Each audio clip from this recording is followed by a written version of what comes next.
we're still behind the scenes of our participants who are joining us on Zoom.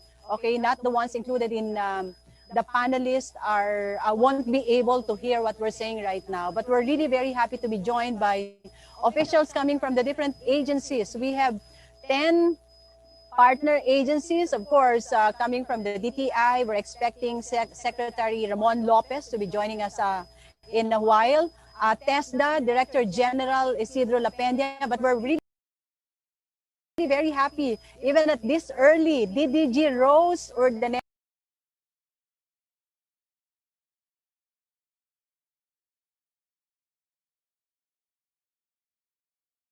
Thank you for joining us this early.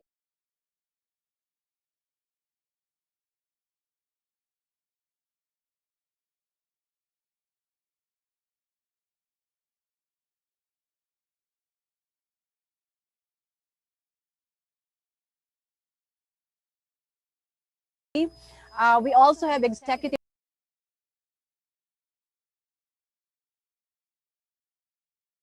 Director Ling Constantino, Director Maria Angelina Carrion, and Assistant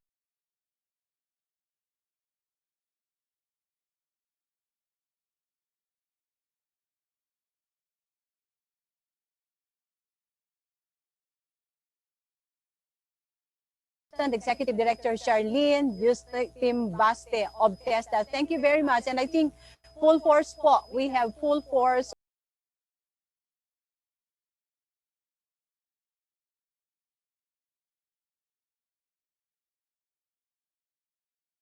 of TESDA officials who are joining us today.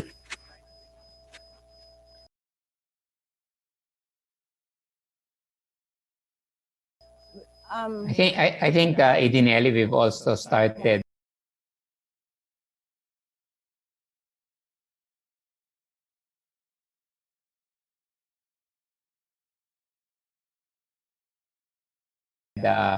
having some of our Singapore participants coming over.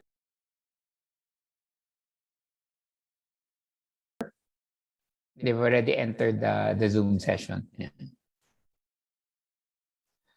Of course, it's led by our partner,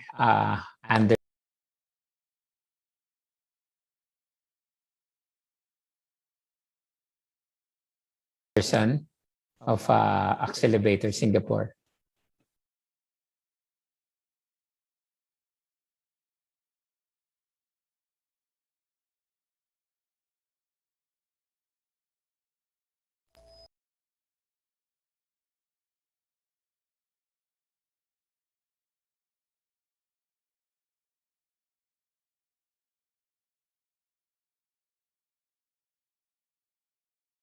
Yes, Anderson, and yes, we have partners from Singapore. They've been with us through this journey, starting in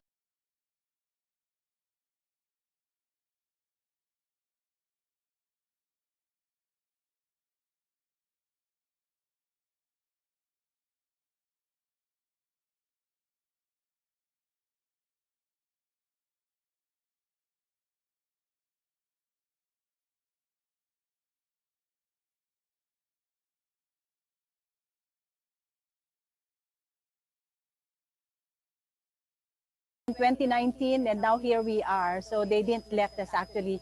And by the way, I was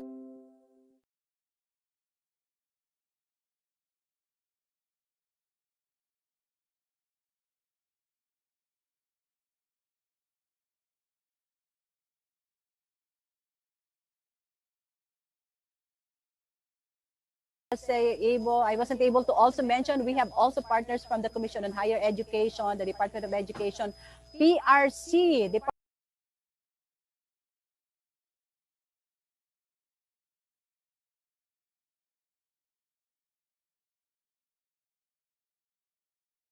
Department of Science and Technology, Department of Agriculture, Department of Tourism, and of course, Singapore.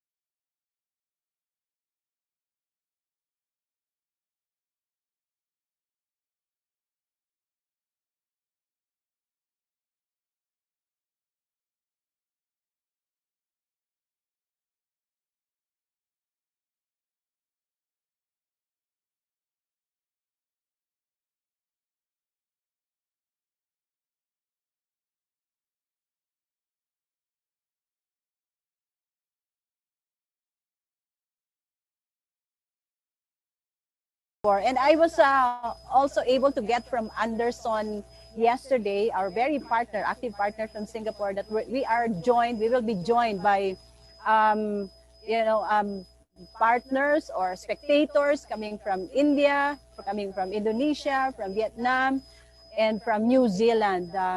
This is something that they also wanted to, implement in their respective countries and find out how we in the Philippines were able to implement the Philippine Skills Framework development here, Joel.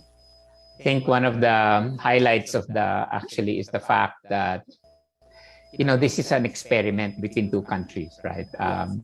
It really all started when we had our anniversary between the Philippines and Singapore, and we were looking for projects to actually do during this time for the 50th anniversary of the diplomatic relations between Singapore and the Philippines, and that was in 2019. And we'll talk about more of how this thing really originated because of that. Yeah, correct, Joel, because I understand that a lot of people, I mean, not only the ones who are, backstage or the panelists included here right now would be interested to find out how we did it. 2 years in the making. I think that's something to look forward to. While it will be mentioned in the journey, the AVP, the TVC that we produce, but I think it's, yourself, Anderson, myself, and a lot of people who were part or who were behind the development, especially during the commencement of this activity in 2019. TESDA and DTI representing the Philippines signing the MOU with the Skills Future Singapore. Right, Joel? Yes, and actually everybody that our former president suddenly passed away, and sayang, no, it would have been a good to have, but it's so we're starting the day in a sad note, but that's how it is, and that's why I think we should all be thankful that we're all here safe and sound to celebrate this event. Yeah, correct. And I think we will be inviting everyone, even before we start the program later on, when we already open this to the Zoom participants, to also join us in, silent prayer for the repose of the soul of our past president, Benigno Aquino III. Yes, Joel. But again, as you were saying, things happen, and this people from moving. Yes. Okay, Sir Joel, we're actually 48 after 9 and we're expecting to open the Zoom at 9:50. So let me see if we still have. Okay, we're actually expecting a number of guests coming in already. But the way we see it, we only have, okay, but anyway, we'd like to request.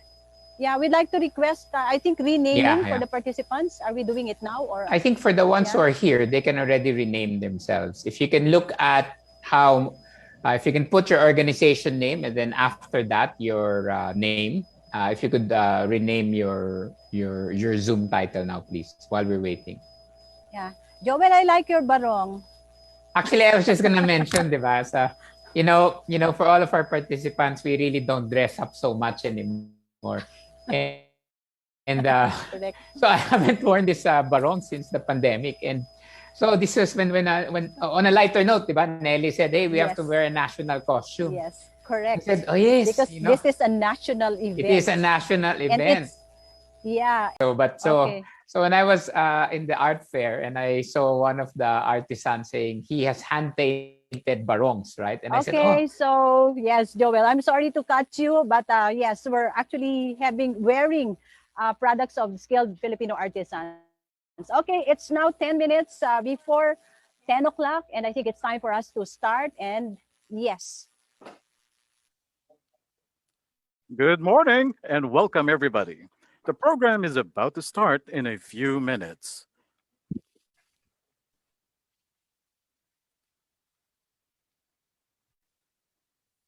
Before we begin, we have a check-in question for the participants. You may type in your response in the chat box or in the comments section if you are streaming live via Facebook. Our check-in question is, during the lockdown, what is one skill you have mastered while working from home? All right, again, for your response, your group, the name of your organization or company, followed by your full name. For the indication of your group, you may put in M for MSMEs, I for industry, A for those from the academe, L for those in logistics, G for the government, and O if your group is none of the above. Okay? Again, may we ask everybody to please rename their profiles that we may recognize correctly? Again, that would be your group, followed by your organization or company name, and then followed by your full name. And on your social media accounts, feel free to generously make use of hashtag THSkills Make It Happen and hashtag TSF Launch the Department of Labor and Employment, the Professional Regulation Commission, the Department of Agriculture, the Department of Information and Communications Technologies, the Department of Science and Technology, and the Department of Tourism. This is under the Project Direction Unit of the Philippine Trade Training Center, Global MSME Academy. Together with our partners, Accelerator, the Singapore Institute of Materials Management, and the Thames International Business School.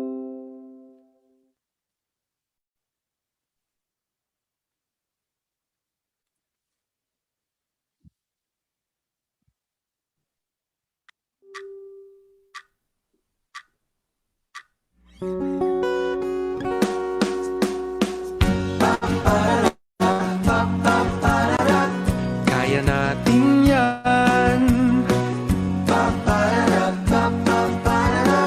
Kaya natin yan. Kung nais umasenso, manap ng trabaho, o di kaya'y subukang magnegosyo.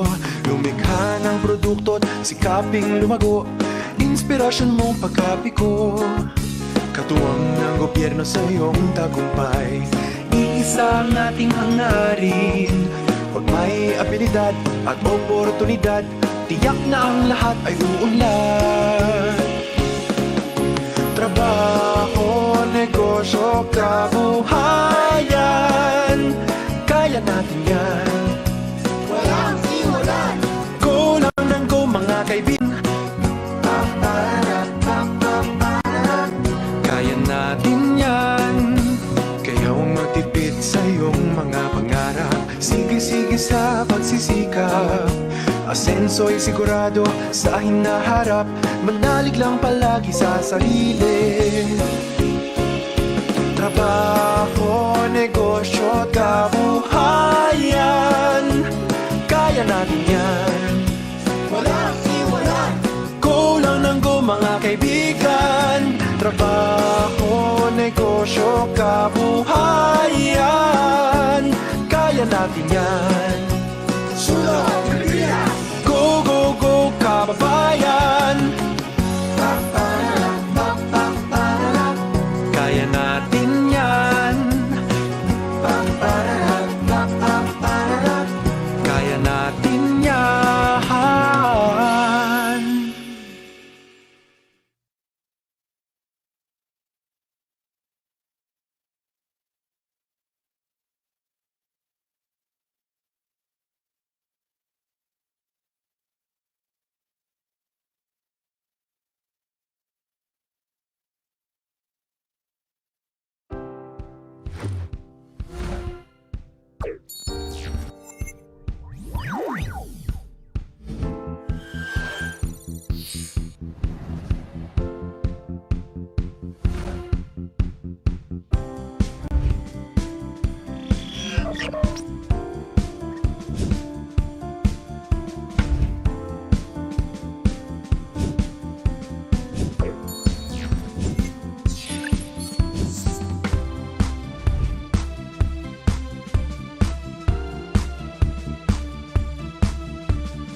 habang nakatigil ang mundo.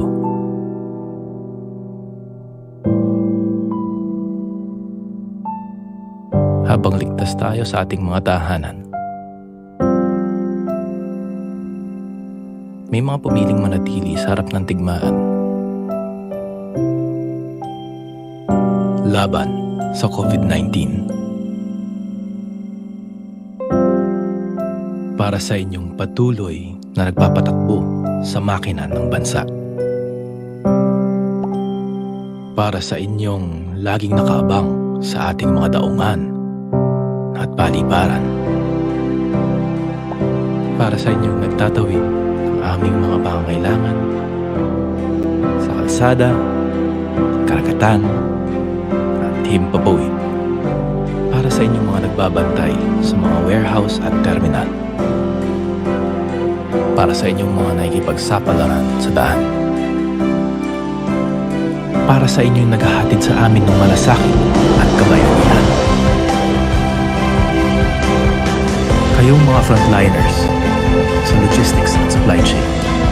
Kakibat kayo ng mga doktor, nurse, sundalo at pulis. Patid namin ang mga sakripisyo ninyo at pagtitiis.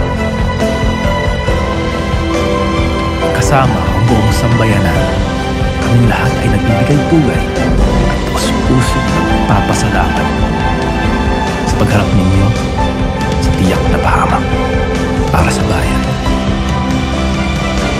Mabuhay kayo, mga bayani ng bayan.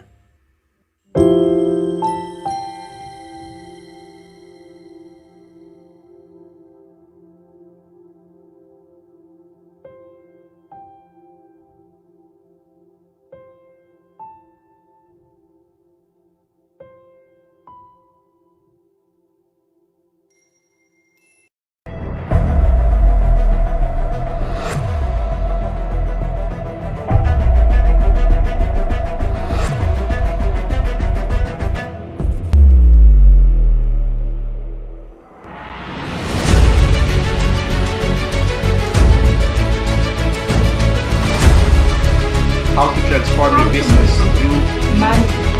Our team is the one that kayo takes sa care of it. so, maraming salamat.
Welcome back. Here again is our check-in question.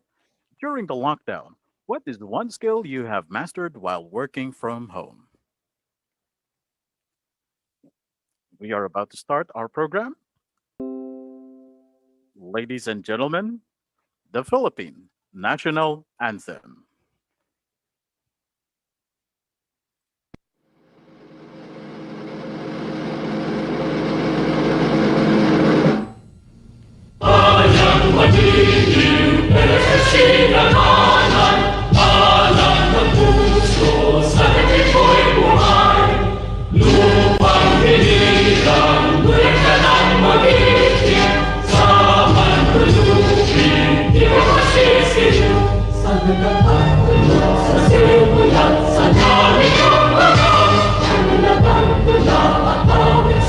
Sa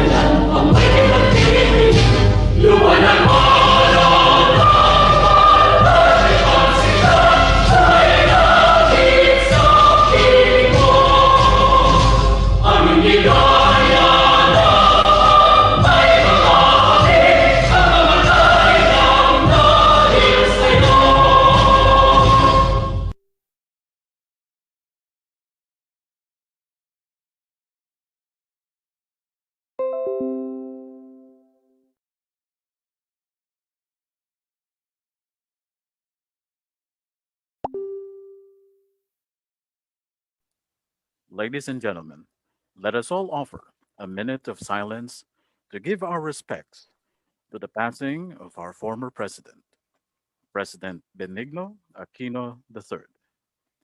May he rest in peace.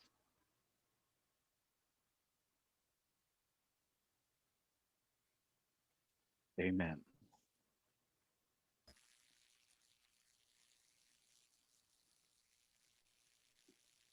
Good morning, everybody. Please welcome our hosts, Ms. Nelly Villada and Mr. Joel Santos.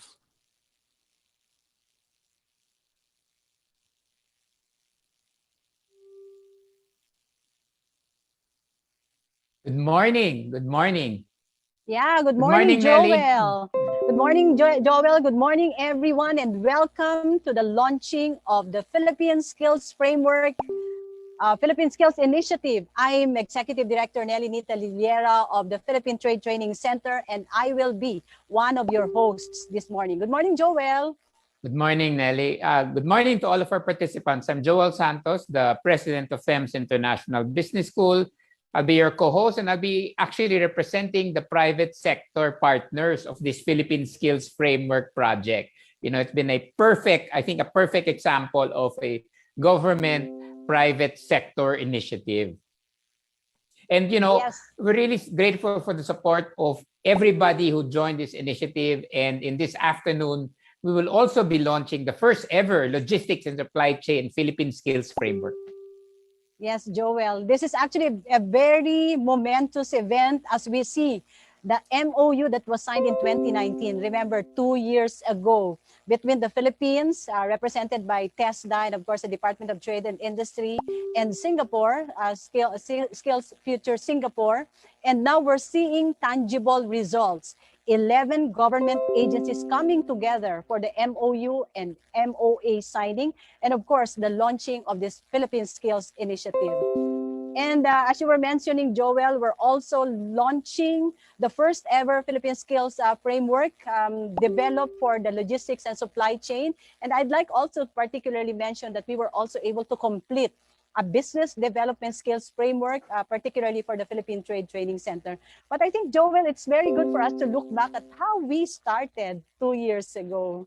I know it was, FEMS International Business School, a lot of our partners are in Singapore. And then it was going to be the 50th anniversary of Philippine-Singapore diplomatic relationships. And I was having a casual chat with Secretary Mon Lopez of the DTI and said, what are the initiatives that maybe our countries can do that's different? And the Singapore Skills Framework done by the SSG has been one of the forerunners of what makes the preparation of Singapore for the 4IR actually very different from other countries. And I talked about that concept to SecMon, and then he said, I think that's a good project. And then with that, together with Singapore Ambassador Gerard Ho, they had a meeting. And before that, we just got this instruction from SecMon. Okay, Joel, we're assigning you SecFita for this project. And why don't you guys arrange something? And so together with our partners, Accelerator Singapore, who's represented here by Anderson Tan, we ended up being sent to Singapore through the office of USEC-FITA. And with that, we met everybody from SSG, Workforce Singapore, and we saw how the Singapore Skills Framework came about. And hence, we now, 2 years later, we have our own version on the Philippine Skills Framework. Yes, that's right. And actually, I would like to believe, Joel, that the pandemic actually helped us. Diba? It compelled us to focus on the development of the Philippine Skills Framework and really pursue what's provided for in the MOU. We're really very happy because we were able to gather the different government agencies, of course, the learning and education agencies of the government. We had CHED, DepEd, of course, TESDA was our very partner, the Philippine Regulations Commission. Of course, the sector agencies would also be there, the Department of Tourism, Department of Agriculture, DICT, what else? I hope I didn't forget anyone. DOLE, of course, I hope they were all there. And it was during the pandemic, Joel, where we gathered all of them and started talking about the provisions of the MOU. And There were discussions, there were a lot of, orientation, there were a lot of exchanges, and all those times, our partners from Singapore, particularly they're represented by Anderson Tan, did the orientation. So we did even sector meetings, Joel. Sector meetings for SIAP, for construction, and then sector meeting for ICT, because these were among the priority sectors that we wanted to have Philippine Skills Framework developed on. But we're indeed really very happy because no less than, of course, Assistant Secretary Jean Pacheco, who was part of the team who went to Singapore and saw the importance and the significance of referencing to the existing Singapore Skills Framework and also developing our own in the Philippines. Yes, I still remember the time. So we were in Singapore, and then Yusik Fita was supposed to go. That suddenly there was something that clashed with their schedule. Then from out of the blue, another one was assigned. It was ASEC Jean Pacheco, and she just flew in from Brazil, I think, or basta definitely from South America, from another international meeting, and then so she was actually still jet lagged, but she went through all the meetings, and from that Singapore meeting where we were hosted well by all of the meetings arranged by the Singapore Embassy in the Philippines. Immediately, 1 month after, was the signing of the MOA between the two countries, between Singapore and the Philippines, for the knowledge exchange as part of the 50th anniversary of Philippine-Singapore diplomatic relations. And then it just moved on, diba? As you said, a 2-year project where I'd like to really highlight, in this 2-year project, since June 2019, exactly June 2019, basically 2/3 of all the work was done during the pandemic. So, correct. So really hands off to the government agencies, the private sector, for us to have been able to do something this big. And we will show you how big it is later, with 2/3 in the pandemic. So really, if there's a will, there's a way. Yes, correct. And as you were saying, Joel, I think the pandemic really compelled us to, it was easier getting together, the different partners, industry association, government, and even academic institutions joined us during those times. And it actually hastened because it was easy for us to gather because of, making use of some online platform. And even if you have, several meetings, series of meetings in one day, you can do it because of, you don't have to get out of your physical spaces by just clicking your computers, your laptops, or whatever gadgets you have. You can already on board. And I think that actually expedited all the things that we're doing. And we would particularly be very, thankful to all the industry associations who joined us. And I think a lot more will be joining the moment that we start working on the skills framework for particular, sectors. As I was saying, we just started. We work on supply chain and logistics, but we're looking at other priority sectors like manufacturing, IBPAP. IBPAP is the organization. ITBPM, I'd like to say. Tourism, of course. Agribusiness will be there. And what else?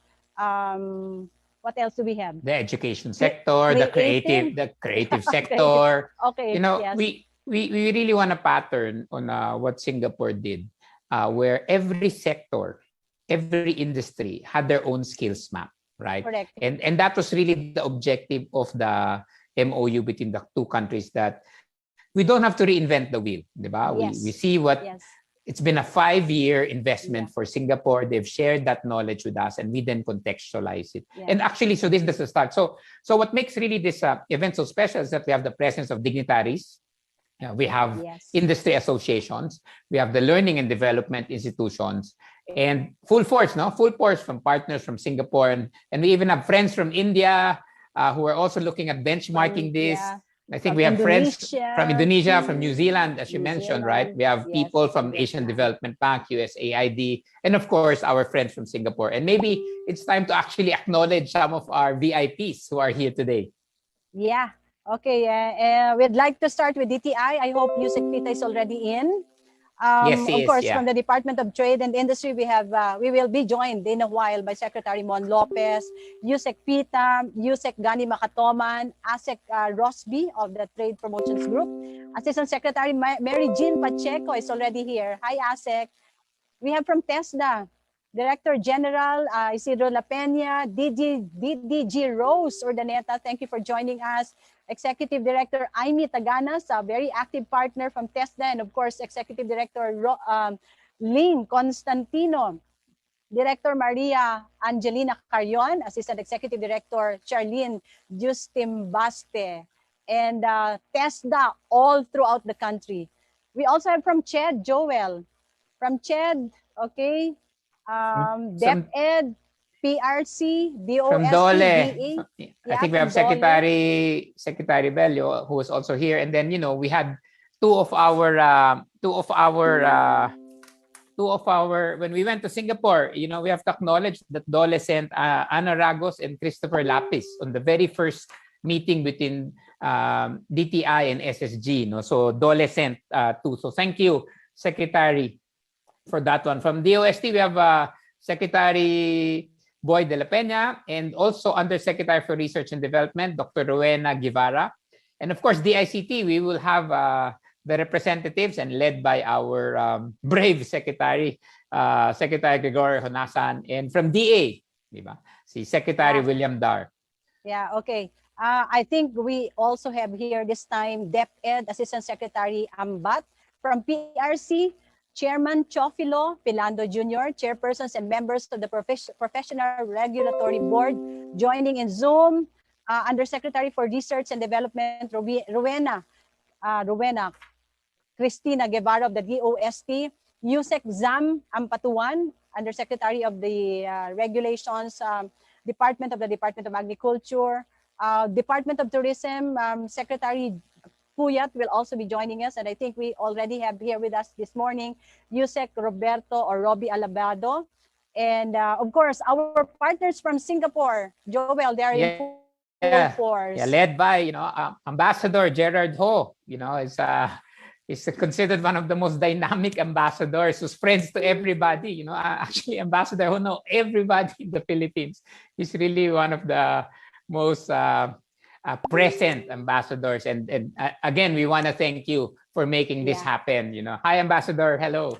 Hello. Ambassador and then, of course, Gerard he's here together with Dr. Michael Fong, our partner. He was our host, the Deputy CEO of SSG. And I'm sure you are leading a delegation from our friends from Singapore. Correct. Yeah, welcome again. It's good to virtual see you, all of you. Well, Joel, I think we now formally open the program, and we'd like to call on the Undersecretary of the Department of Trade and Industry Competitiveness and Innovation Group, under which the Philippine Skills Program or Philippine Skills Framework Initiative is anchored. Ladies and gentlemen, Undersecretary Rafaelita Pita Aldaba. Thank you, Idinelli. Thank you so much. Senator Joel Villanueva, Secretary Ramon Lopez, TESDA Director General Isidro La Peña, DOLE Secretary Silvestre Bello III, CHED Chairperson Prospero De Vera, DA Secretary William Dar, DICT Secretary Gregorio Honasan, PRC Chairman Chofilo Pilando, DTI Undersecretary Gani Makatoman, DOST Undersecretary, my good friend, Rowena Guevara, DOT Undersecretary Roberto Alabado, DTI ASEC Naponilio, DTI ASEC Mary Jean Pacheco, ASEC Ros Vigaitos, DepEd ASEC GH Ambat, TESDA Deputy Director General Rose Urdaneta, CHED Commissioner Cherry Melanie Ancheta Diego, PTTC Idinelli Diliera, TESDA Executive Director Imelda Taganas, TESDA Executive Director Rosalina Constantino, Singapore Ambassador Gerard Ho, Skills Future Singapore Deputy Chief Executive Dr. Michael Fong, to officials and staff of our PSF partner government agencies, TESDA, DOLE, DepEd, CHED, PRC, DA, DICT, DOST, and DOT, collaborators and stakeholders from industry, the academe and training community, the private sector, particularly Accelerator and TEMS International, welcome to the launching of the Philippine Skills Framework Initiative. Our activity today marks an important milestone in our efforts to pursue industrial transformation by embracing Industry 4.0 technologies. Much has been written and said about the anticipated loss of millions of jobs arising from automation. McKinsey indicated that Industry 4.0 could lead to the automation of 48% of activities in the Philippines, equivalent to 18.2 million jobs. Without immediate action, there's a risk that these people will be trapped in insecure, low-value, low-payment jobs, or worse, forced out of work altogether. But this does not have to happen if we are able to reskill and upskill our workforce and provide them with new tech-based training and career solutions. In DTI, we view Industry 4.0 technologies as drivers of industrial transformation. We expect new jobs to emerge, including occupations which do not currently exist as industries adopt new technologies, especially as more labor-augmenting technologies are developed, leading to the emergence of new tasks at which humans have a comparative advantage. Harnessing these opportunities is anchored on increasing investments in human capital, skills development, reskilling and upskilling the workforce. And the role of government is crucial in managing the transition process and ensuring training and skills development is provided to prepare the workforce for the jobs of the future. While past generations of talent could expect linear career progression, the workforce of the future will be required to rapidly learn and relearn new skills as reskilling, upskilling, and redeployment define the new normal in the future of work. Current systems of learning do not provide the agility that lifelong learners will require. Hence, the need for us to shift to a skills-based system that can provide more efficient mechanisms. Singapore developed industry transformation maps, which provided insights on the impact of technology on skills and jobs, career pathways, skills required for various occupations, and reskilling options. Adopting the approach of Singapore, we are focusing on skills and developing skills framework for specific industries as part of our Industry 4.0 strategy. The Philippine Skills Framework Initiative that we are launching today builds upon the continuing partnership among national government agencies. It is also a product of the Memorandum of Understanding that DTI and TESDA forged with Skills Future Singapore in 2019 during the 50th anniversary of diplomatic relations between our two countries. And allow us to convey again our gratitude to SSG Dr. Michael Fong and Ambassador Gerard Ho for supporting the PSF initiative. We wish to acknowledge and thank Secretary Ramon Lopez and Secretary Sid La Peña for leading the MOU signing and the PSF initiative. Senator Villanueva, Secretary Silvestre Bello III, Chairperson Prospero de Vera, Secretary William Dar, Secretary Gregorio Honasan, Chairman Chofilo Pilando, Yusek Roberto Alabado, ASEC GH Ambat, we fully appreciate your presence, support, and valuable contribution to successfully implement the PSF. We are also grateful to the Philippine Trade Training Center led by Executive Director Nelly Nita De Lera, for taking on the challenge to move the PSF forward. Allow me to congratulate as well both PTTC and DTI's Supply Chain and Logistics Management Division of ASEC Mary Jean Pacheco, together with the Supply Chain Management Association of the Philippines, on the crafting of the PSF for the supply chain and logistics sector, which will be launched later this afternoon. Through the PSF initiative, we would be able to provide chance to everyone to participate in good quality, meaningful work. By empowering the workforce, we will be able to reduce the inequalities in access to jobs and bridge the digital divide. Our aspiration is to continue to build on the PSF to ensure that it remains agile, adapts to broader disruptions and changing trends in the jobs and skills landscape, and use it to unlock reskilling revolution in the country. To realize all this, we need continuous collaboration between the government, industry, academe, and the tech voc community. Let us keep the people at the center of our Industry 4.0 transformation strategy, with focus on inclusive growth, and ensure that people at every level of the economy are enabled to take part in building innovative and globally competitive industries. Thank you and good morning.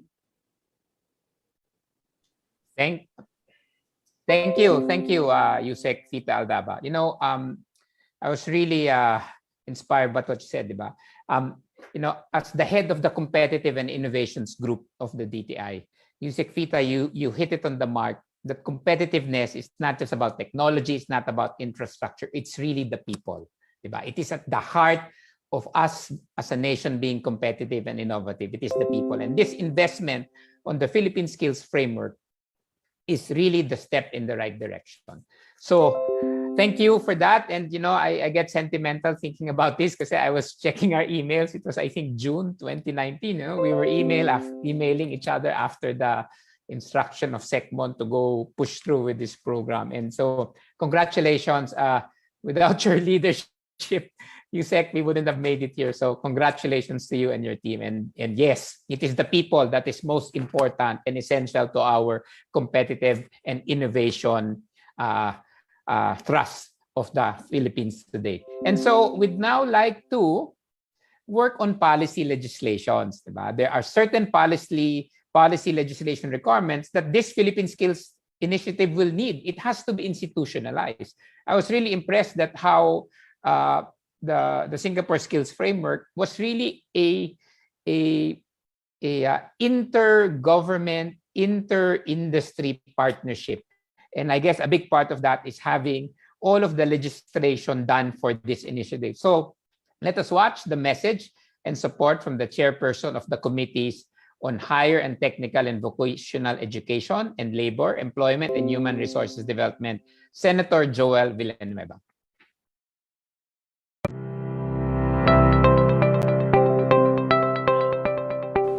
Maganda at mapagpalang araw po sa ating lahat. Ito po ang inyong empleyado sa Senado, Senator Joel Villanueva. First of all, please allow me to acknowledge our hardworking DTI Secretary, Ramon M. Lopez, who is also a fellow Tomasian. Of course, DTI Undersecretary Rafaelita Aldaba, my good friend, TESDA Secretary Isidro La Peña, industry partners, fellow workers in government, friends and viewers. Again, good day to everyone. When people go from one place to another, that is movement. But without the leaders who dare to go first, there will be no path for others to follow. I remember deciding to immerse myself in one of TESDA's training courses back in 2012, the Food and Beverage Services NC3. After 124 hours or close to 3 months of rigorous training, I became a certified barista. At dala-dala ko po ang aking lisensya araw-araw sa aking bulsa. We intended to show that we are the #1 believer of TESDA and make every graduate proud about taking technical vocational courses. But believing is one thing, and taking action is another. With the launching of the Philippine Skills Framework Initiative today, we are not only expressing or codifying our belief about the value of skills mastery and lifelong learning. We are also taking the lead for Filipinos, especially the youth, to follow. By guiding them to the country's priority sectors and in-demand occupations and skills, they too can take action to make their career choices work for them. The future of work is already here, even before the pandemic. The COVID-19 only served as an accelerant of trends already well underway, especially in digital technology, artificial intelligence, and even in robotics. Now more than ever, we should help Filipinos navigate their way to success and take advantage of opportunities that lie ahead. As the former head of TESDA and now the chairperson of the Senate Committee on Higher Technical and Vocational Education, we know that this is easier said than done. It is the reason why since 2016, we have focused our actions on enhancing the employability of Filipinos.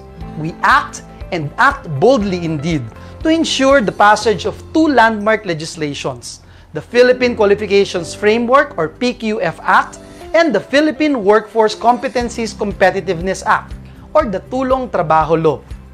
Both measures seek to enhance competitiveness and skills comparability through reskilling, upskilling, and other lifelong learning opportunities for the country's human capital. Again, let me take this opportunity to congratulate each one of you who are behind the Philippine Skills Framework Initiative. Yan po ang aksyong kailangan ng sambayanan. Sa inyo pong lahat, mabuhay po kayo and God bless us all.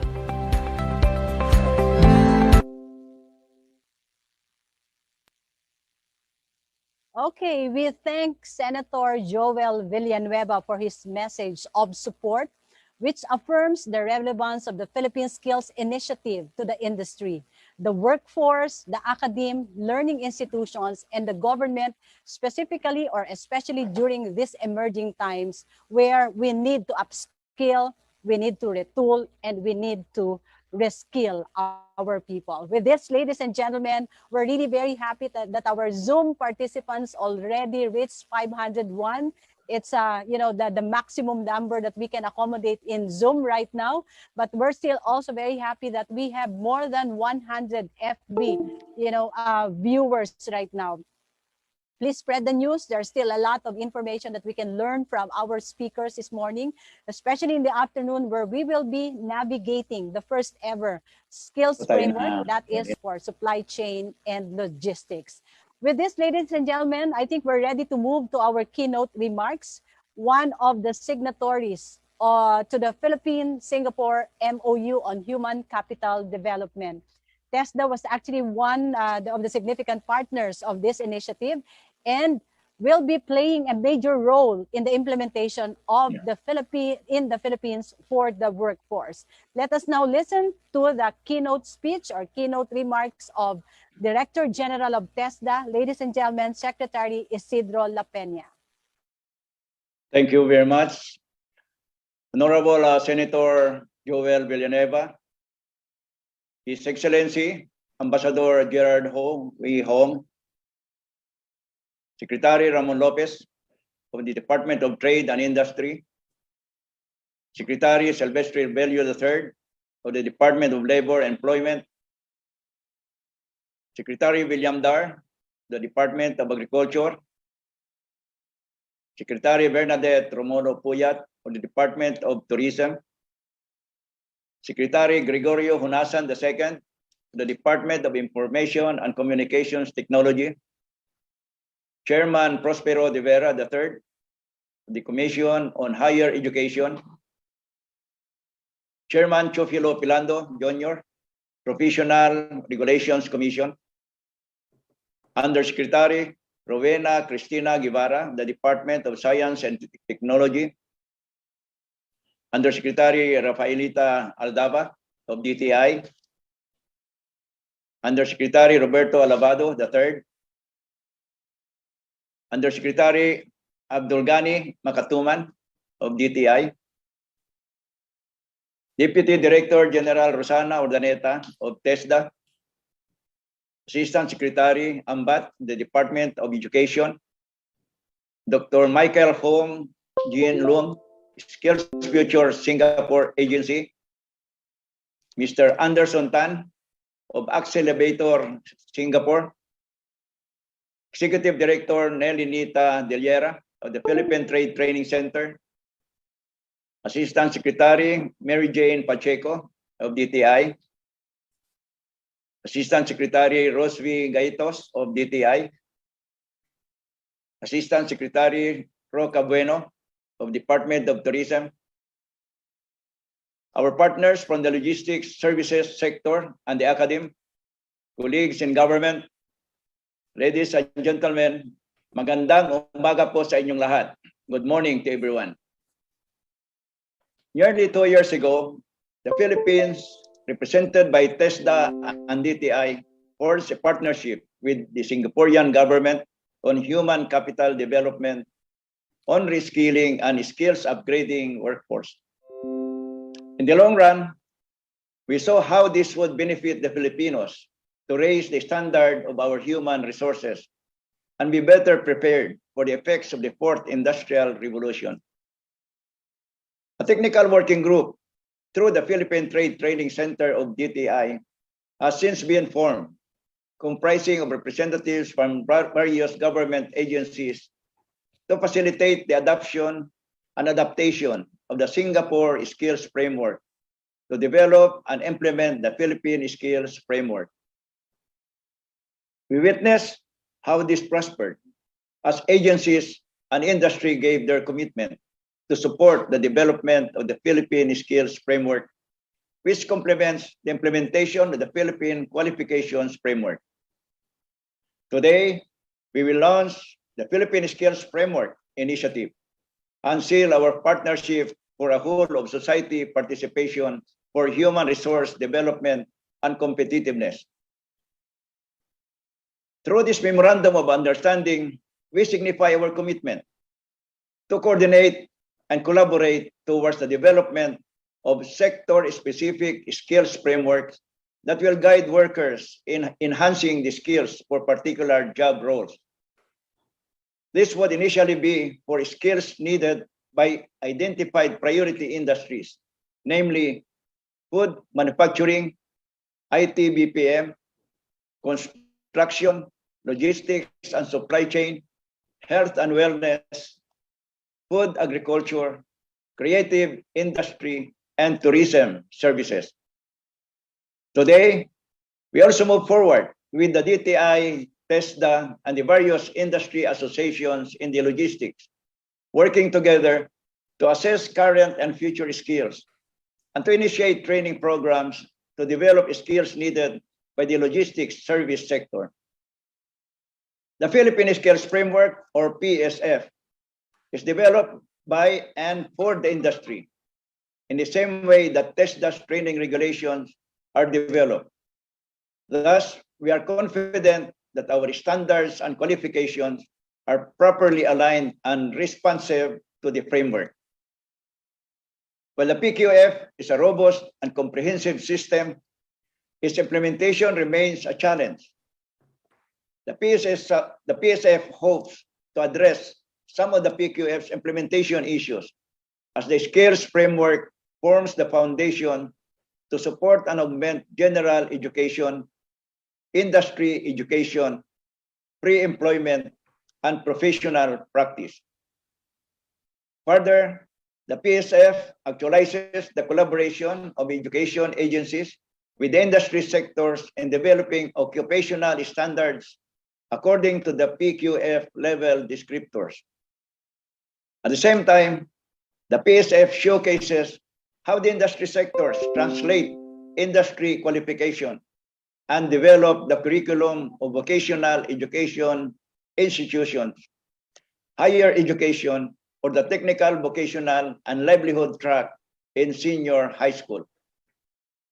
The PSF can also further strengthen the positions of the educational agencies and can connect the various existing structures and education and training systems. Finally, the PSF helps to meet local industry needs while ensuring alignment with overseas qualifications a national qualifications framework. This will be another way of assisting Filipino workers seeking employment or further education abroad. Please allow me to take this opportunity to stress that the authority in technical education and skills development, we shall continue to address the needs of industries in the development of its programs and standards. I would like to thank our colleagues from the national government agencies and our partners from the private sector and the academy for their commitment and support to the full implementation of the Philippine Skills Framework Initiative. Our concerted efforts will go a long way towards the enhancement of the Filipino workforce. We can certainly look forward to our nation's stronger economy in the near future. Once again, maraming salamat, thank you, and mabuhay. Thank you very much, Secretary La Peña. You know, one of the things I want to highlight is, you know, the World Economic Forum, Secretary nga said that 50% of the global workforce has to be upskilled. And TESDA is critical in upskilling. And I was pretty much inspired by what you said. It has to be a whole of society participation to the Philippine Skills Framework, di ba? Wala pong iwanan. You know, if you have 50% of the workforce, according to the World Economic Forum, needing upskilling, then TESDA is a major driver of this upskilling. So thank you for, you know, putting the people again at the heart of it. Dapat walang iwanan. You know, with TESDA, one of the things on a personal level, one of the things this project has given me for the past 2 years, actually having more friends. And, you know, thank you. I'd like to just shout out to ED Aimee Taganas and ED Ling Constantino. These were the ones I've been working with in the past 2 years. Thank you for the support in the Philippine Skills Framework. Of course, under the leadership of Secretary La Peña. And now, diba, I'd like to introduce and ask to give his speech the initiator. Yan, siya po ang may pakana, diba? Kung paano tayo nasimula sa Philippine Skills Framework, none other than our super hardworking Secretary of the Department of Trade and Industry, Secretary Mon Lopez. Thank you very much, partner Joel, to Senator Joel Villanueva as well, for a while. TESDA Director General, Secretary Sid La Peña, DOLE Secretary, partner Bebot Bello, Chairperson De Vera, DA Secretary William Dar, DICT Sec Honasan, PRC Chair and classmate Pilando, Chairman Pilando, DOST Yusek Guevara, DOT Yusek Alabado, DepEd ASEC Ambat, to TESDA Deputy Director General Ordaneta, our colleagues from CHED, and of course DTI Yusek Fita Aldaba, Yusek Gani, Makatoman, all our Assistant Secretaries, PTTC ED Nelly Diliera, all our other partners in other government agencies, to His Excellency Singapore Ambassador Gerard Ho, the Skills Future Singapore Deputy Chief Executive, Dr. Michael Fung, to all officials and staff of PSF, partner government agencies in TESDA, DOLE, DepEd, CHED, PRC, DA, DICT, DOST, and DOT.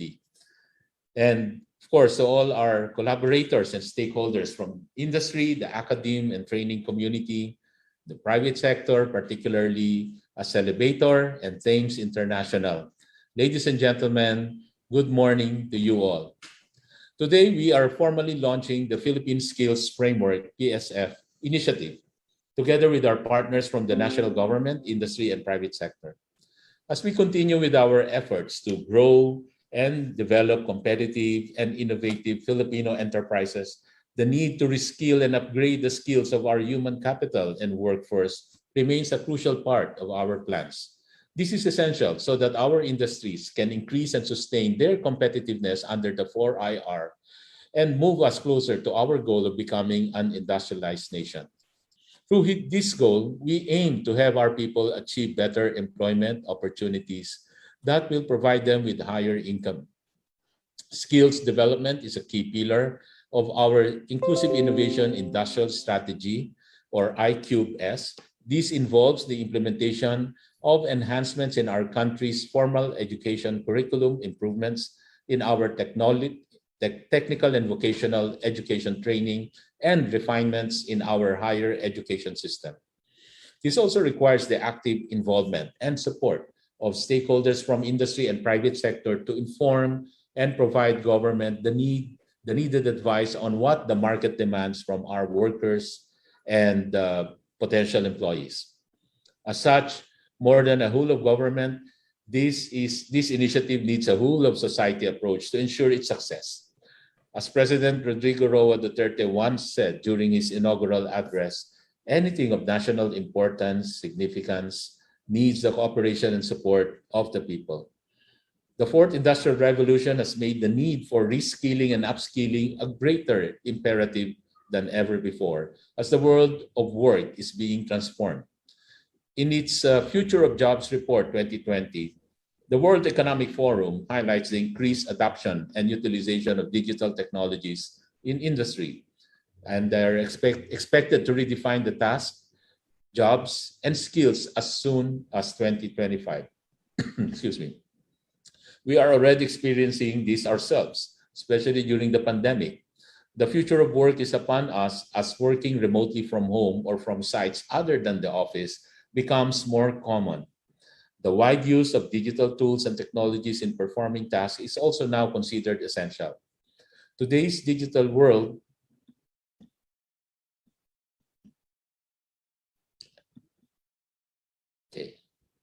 Today's digital world and the future economy are expected to be volatile, uncertain, complex, and ambiguous. We also need to guard against skills obsolescence.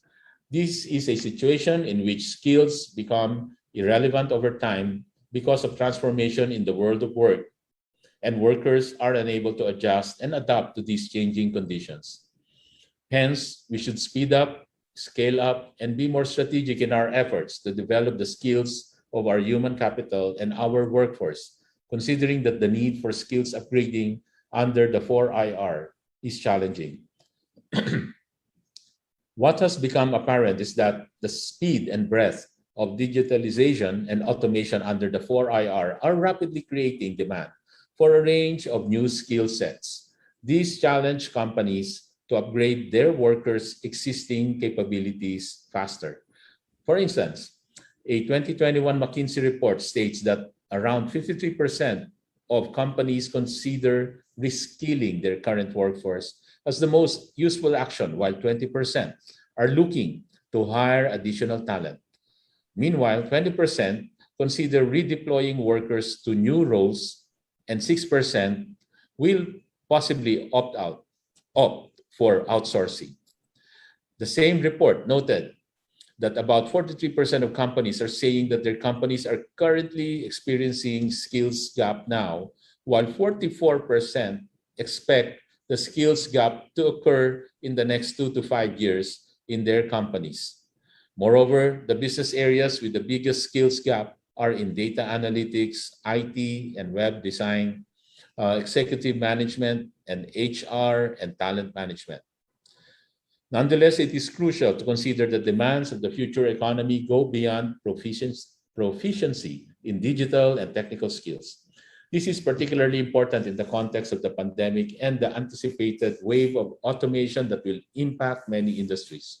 As companies move beyond physical and manual operations, they must also prioritize developing the social and advanced cognitive skills of their workers in order for them to adapt to the changing landscape of the world of work.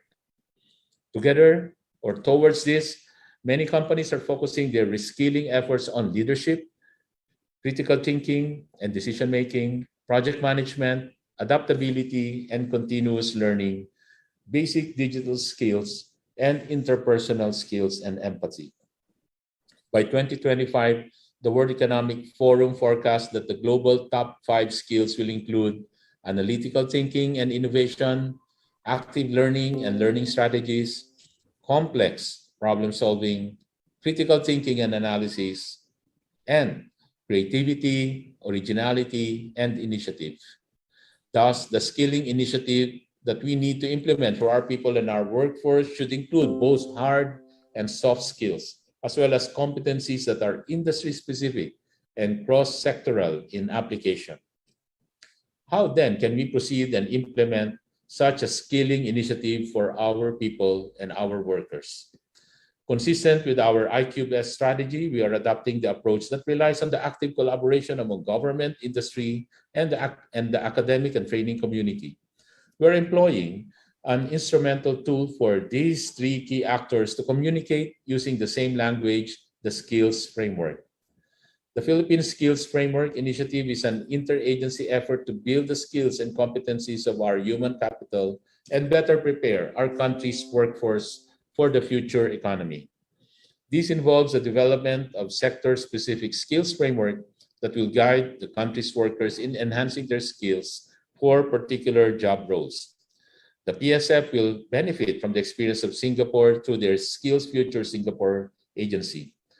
Singapore's skills framework approach offers a reference for the Philippines on how to develop its own frameworks. This also takes into consideration the circumstances of our local industries and the current skills and competencies of our workers in these sectors. A skills framework, in simple terms, is a common reference or language that employers and workers share in order to ensure the match between jobs and skills. This will provide the following: relevant sectoral information, including its employment landscape, the various occupation job roles, which describes the skills requirement, work context, and expected profile of the worker performing the occupation and job role, the skills description that defines the performance expectations from each skill, the career pathways or how these occupations, job roles in the sector are structured progressively, and possible training programs which link the skills identified under particular occupations, job roles to programs available. Through the PSF, employers will be able to identify the skills and competencies a potential employee must have to be able to effectively fulfill a job role. Companies can also use the framework to design progressive human resource management and talent development plans for their employees. For their part, job seekers will be able to define ways forward or upward in a particular industry by specifying the skills and competencies that they would need to acquire in order to advance in their chosen career path. Furthermore, educational and training institutions can use the skills framework to revise existing curricula or design new courses. This would capacitate workers with the competencies demanded by industry currently and in the future. What is unique with skills framework is that these equip an individual worker to make an informed decision about his or her career choices, as well as take responsibility for his or her own skills development. And because these are industry informed and validated, the match between jobs and skills is assured. Under our PSF initiative, we are prioritizing the following sectors: construction, creatives, food, and that is including agriculture and fishery, health and wellness, IT BPM, logistics and supply chain, manufacturing, and tourism. To this end, we will launch the first ever PSF, the PSF for the supply chain and logistics sector later this afternoon. This was prepared in collaboration by the DTI, PTTC, the TESDA, and the PRC. Also contributing here were stakeholders from the local supply chain and logistics industry with the assistance of consultants from the Singapore Institute of Materials Management, a celebrator, and Thames International Business School. Our intention is for the various PSFs to be integrated and harmonized with their corresponding industry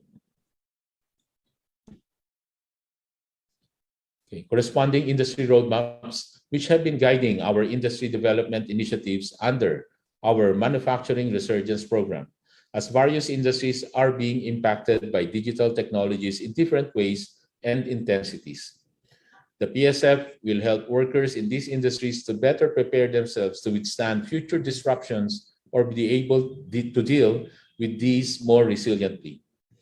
To ensure the success of the PSF initiative, DTI, TESDA, and PRC will be joined by the Departments of Labor and Employment, DepEd, DA, DICT, Department of Science and Technology, Tourism, as well as the Commission on Higher Education. Together, we will establish interagency bodies that will serve as mechanisms for the initiative's effective implementation.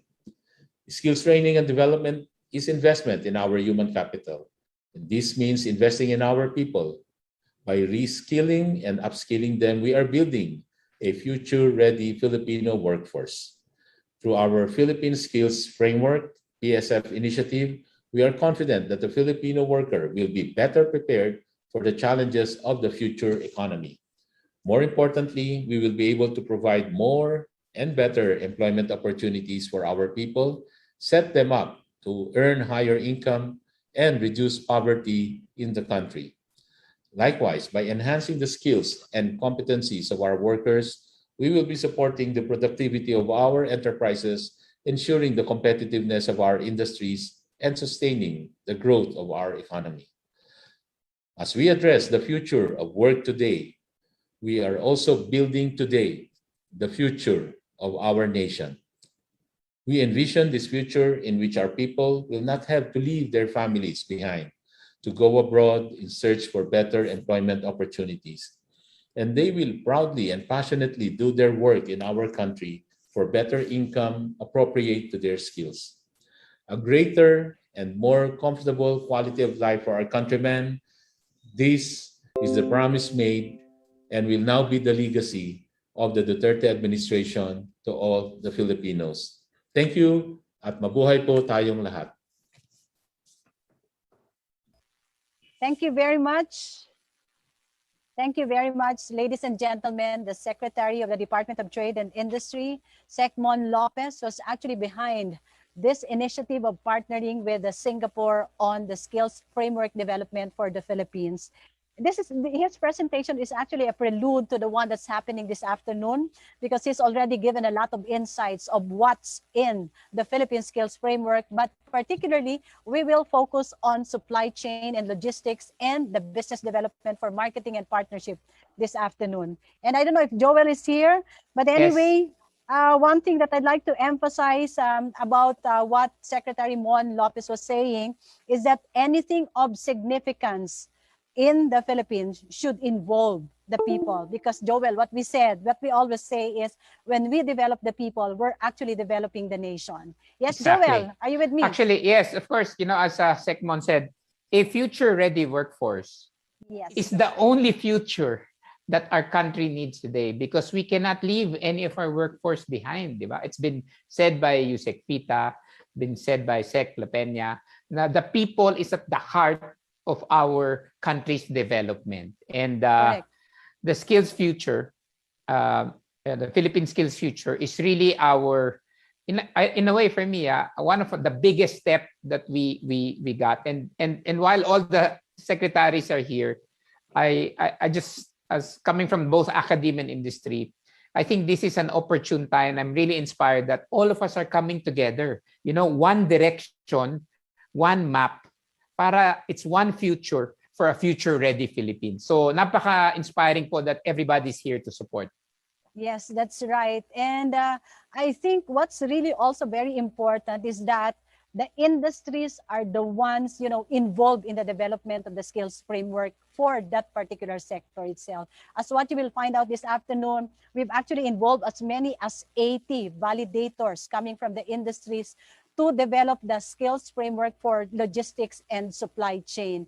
And Joel, early on, we were actually mentioning that what Singapore did for 5 years in the development of their skills future Singapore took us only months to develop our own.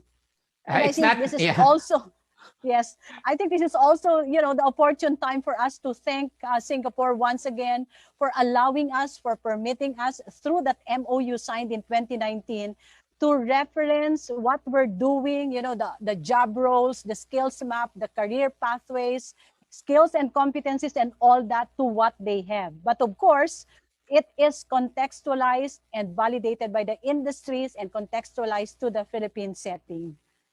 And it's true, Yes, yeah. Joel. It's not, we couldn't have done it, 5 years of work from the Singapore side, and them generously sharing that. So, we don't have to reinvent the wheel. We didn't have to make our mistakes. And it really allowed us to push. And you'll see later, diba, through the Yes. partnership of Accelerator and SIMM Singapore, right? We were really able to do this skills framework for the supply chain and logistics sector as a model, as the first one, 6 months, right? And we really benefited from this generous, we call it bayanihan, to our Singapore friends, which means neighborly love. Yeah. Thank you so much for that. I cannot overemphasize how much we really benefited from this partnership. Yeah.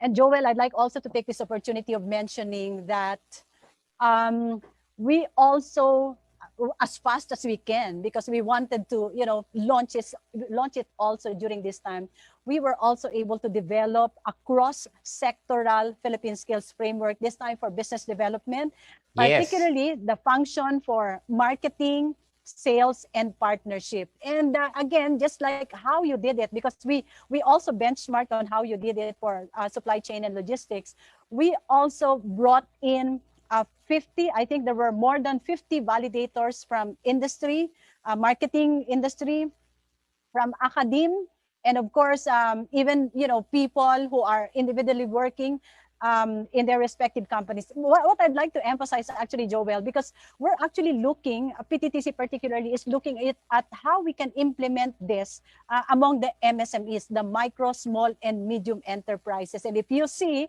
at the micro, small, and medium enterprise level, everyone or one particular person would be doing everything. He's the manager, he's the marketing person, he's the HR person and everything. So we were trying to identify which ones work best for MSMEs. But of course, the large companies would be picking up, specific skills and competencies, particularly for the occupation or particularly for job roles. So it's also one thing that I'd like to share, Sir Joel. It's cross-sectoral, meaning when we talk about marketing and sales and partnership, it's not only intended for one particular sector, but it can be used by different sectors: food, logistics and supply chain, tourism, manufacturing, etc., etc.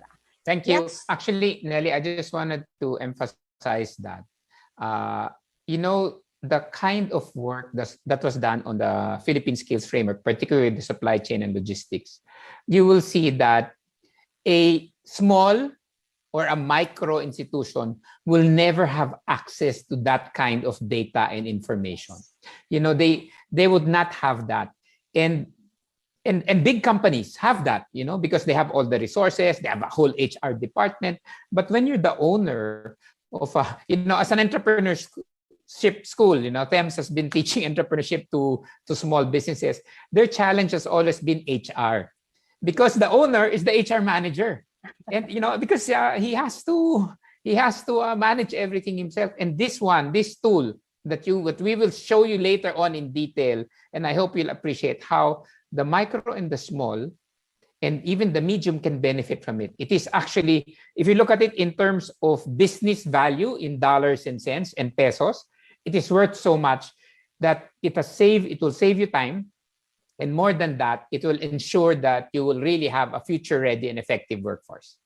Yes. And again, also looking at the point of view of the Philippine Trade Training Center, offering courses that are related to business functions, we'd like also to, it's not only believing, but we really will be using the skills and competencies, everything in the map, as our reference in the development of courses, stackable modules that will be offered to our MSMEs. So this time, our micro, small, and medium enterprises will also be benefiting from these programs that we'll be offering. So everyone, no one is left behind, as we were saying, Joel. And Joel, I think our partners and everyone who's on screen, on Zoom, and also on FB right now, would be interested to find out what the journey was. And we've actually prepared an AVP, an audiovisual presentation. And I can personally say that this is an accomplishment really worth highlighting in the history of Philippine skills.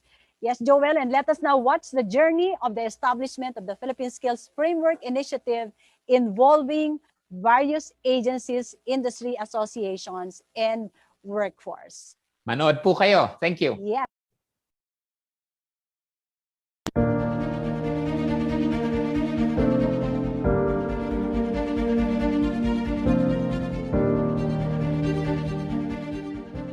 It all starts with a challenge. A challenge how to provide industry employers with a Filipino workforce matching the skill set for the job roles. A challenge how to equip Filipinos with the necessary skill set to jumpstart and progress in their career. A challenge how education and training institutions develop appropriate contents for learners. A challenge how the government and professional bodies provide a foundation in which necessary skill sets are developed and anchored on. A challenge to better prepare the economy for the future by preparing today. It was a challenge that opened doors, paved way for the opportunities, leading the way to a Philippine-Singapore partnership in reskilling and upskilling of the workforce for the future, giving birth to the Philippine Skills Framework.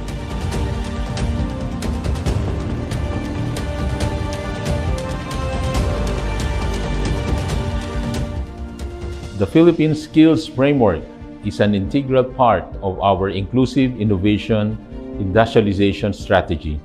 This is because it will equip our workforce with the required skills, mastery, and lifelong learning to prepare them for the work of the future. This will also ensure that our workforce will have the right skills in answer to the demands of the time, especially as we aim to refresh this framework every 2 years. More importantly, our highly skilled workforce will help us become more competitive in the global value chains and generate more inclusive growth for our nation. Major Philippine agencies came together, bound by a common interest of working together in addressing the recurring skills challenge. Alongside Skills Future Singapore, true to its commitment, stayed on to orient, provide directions, and training. Presentation to major agencies and organizations. And the commitment to develop the first ever Philippine Skills for Supply Chain and Logistics and the first ever Business Development Skills Framework for Marketing and Sales and Partnership. Investing in human capital always reaps rich rewards. When we develop people, we develop the nation. As the training arm of the Department of Trade and Industry and the main proponent of this project, this is another way of realizing our mandate, but beyond the usual service. Laser focus in developing the needs of the industries, the workforce, and learning institutions. The Philippine Skills Framework is an initiative developed for the country's workforce to promote skills mastery and lifelong learning. With skills being recognized as the global currency for the 21st century, the framework adds more value. For employers, it helps with recruitment, staff deployment, training and development, and performance and rewards management. For individuals, it helps plot their career paths. Education and training providers can better compose their training programs, and government, together with professional bodies and unions, can better craft policies. Together, we will develop the Philippine Skills Framework for priority sectors with continued support from Skills Future Singapore. Singapore will continue to provide the technical expertise in the skills framework development, as well as sector-based subject experts to work alongside the various Philippine stakeholder groups.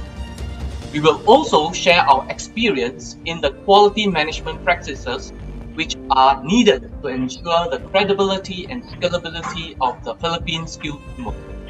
For the PSF to work well, all the stakeholder groups comprising of the Philippine government agencies, industries, academia, unions, and skills content developers will have to work together to continually improve and utilize the system.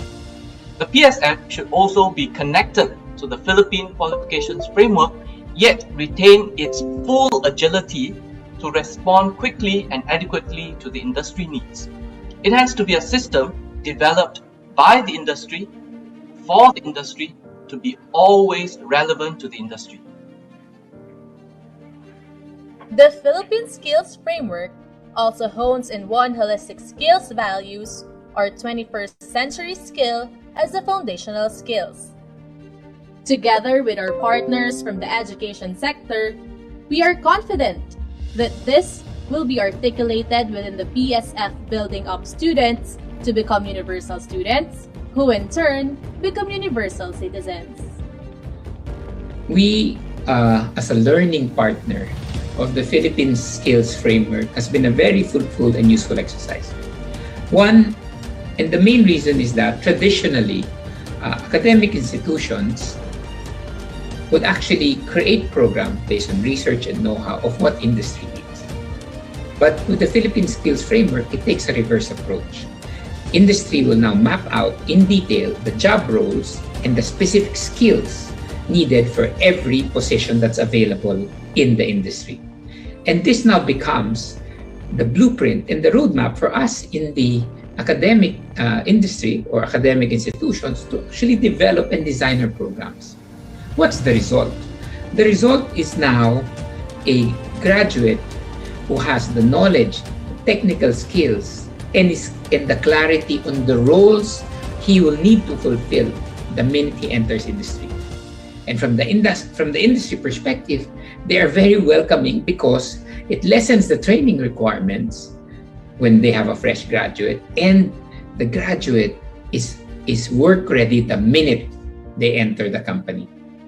This makes it more efficient. It allows less cost, less training costs for the company, and it also makes our graduates more effective immediately after graduating. So this kind of industry-academe partnership is the way of the future. And the Philippine Skills Framework is the main reason for that. So we look forward that more industries will go through the same process and work with academe so that the end result is a work-ready, effective, and global Philippine workforce. With a focus now on the human capital development, the Philippine Skills Framework has brought together the best minds, industry leaders, employers, education institutions, training providers, and the government to take a good hard look at the country's situation and co-create a foundation to build up our manpower. We believe that every Filipino should be able to develop skills relevant to the future. This framework will require a whole-of-nation approach. To make this initiative meaningful and responsive to your needs, it needs your active participation in developing, using, and even sharing your observations and experiences about the framework to turn it into an evolving thing. And with the support of all stakeholders, the labor, industry, academe, and government, reskilling and upskilling our workforce will ensure their success in the 4IR and beyond. Whether you are still in school, in the early stages of your career, mid-career, or now ready to leave a legacy, the Philippine Skills Framework is for you.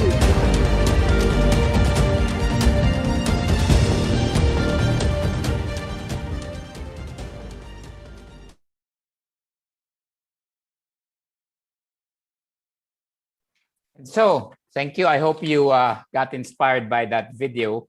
after the trip in Singapore, immediately it was followed by another big event where 20 Singapore trainers came in and talked about the Singapore Skills Framework to 5 industries with 250 participants. And so we want to thank, the 50 or so partners from Singapore who are also joining us today in this launch, and they are led and represented by our dashing and always super accessible Singapore ambassador to the Philippines. Let's all welcome Ambassador Gerard Ho.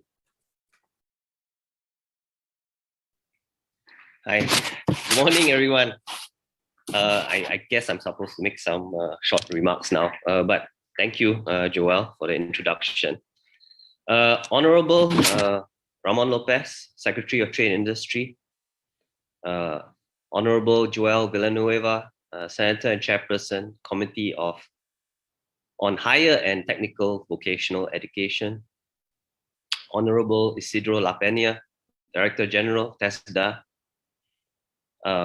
Honorable Secretary William Da, Department of Agriculture, Honorable Gregorio Honasan, Secretary DICT, Honorable Silvestre Bello III, Secretary of Dole, and of course, Honorable Fita Eldaba, USEC for DTI.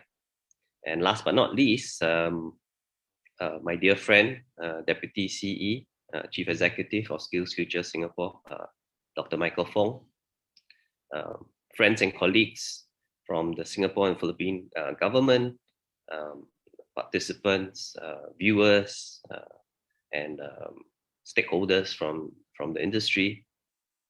Good morning to all of you. I'm delighted to witness the launch of the Philippine Skills Framework initiative this morning. Some of you may recall, and you can see from the pictures that was put up in the slides, our two governments signed the Memorandum of Understanding on Human Capital Development and Workforce Reskilling and Upskilling during my President Halimah Yacob's state visit to the Philippines in 2019. The PSF is a key outcome from this MOU and one of the projects delivered under the partnership between Skills Future Singapore and the Philippine Department of Trade and Industry and the Technical Education and Skills Development Authority, TESDA. It is also a significant milestone in the bilateral cooperation between our two countries as we both work together in this ever-changing and uncertain world. I am very glad that Skills Future Singapore was able to share the Singapore experience and the lessons learned in developing our skills framework with the Philippines to facilitate the development of the PSF. As you know, in Singapore, we always say that we have no resources except human resources. So we have actually spent a lot of time and effort investing in this. And we from our own experience, I think it's a worthwhile investment, and we're really, really happy that the Philippines is also investing in its people. Of course, I'm happy to note that the Singapore-based training providers have worked closely with TESDA and the Philippine Training Center since 2019 to evaluate and recommend skills, strategies, and initiatives to drive workforce development in the Philippines. The launch of the PSF is a timely and crucial step towards the strengthening of the Philippine workforce ability to respond and to adapt to digital economy, to a pandemic world, to a post-pandemic world. As Singapore is a close friend, partner, and neighbor of the Philippines, we will continue to assist in the implementation of the PSF, not only through the government channels, but also hopefully with more collaboration with the private sector. There are many Singapore-based education and training-related organizations that are keen to play a greater part in the Philippines to help build a strong and competitive workforce. And we hope that this would generate positive multiplier effects, not just for the Philippines, but for the region.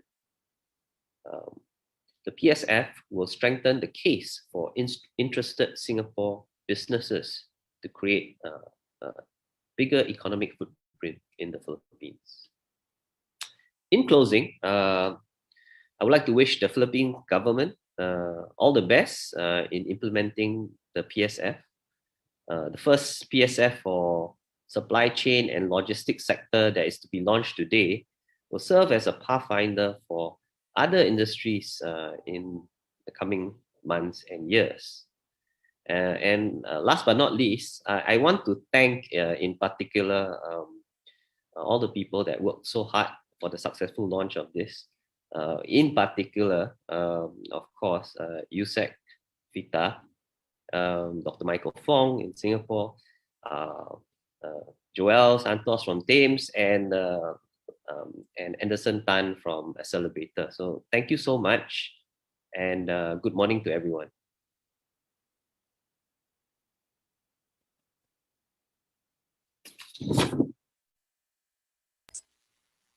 Thank you very much. Thank you very much, ladies and gentlemen. Ambassador Gerard Ho Wei Hong of Singapore, actually to the Philippines. And you were correct in emphasizing that it's really worth investing in people. And this partnership actually went beyond just working on the skills framework, but we also got to understand the nuances of the challenges confronting the two countries in the implementation of the skills framework. You know, Joel, at times we were, talking with Anderson, Roger Lee, and everyone, and it seems that they have adopted some of the, culture and even the practices of the Filipinos. What do you think? I think it's both ways, diba? There are. Yes, correct. Both ways, actually. Having lived in Singapore for 2 years and doing a lot of business there, I say this without any biases that actually a Filipino and a Singaporean is a perfect marriage in terms of skills. We really complement each other.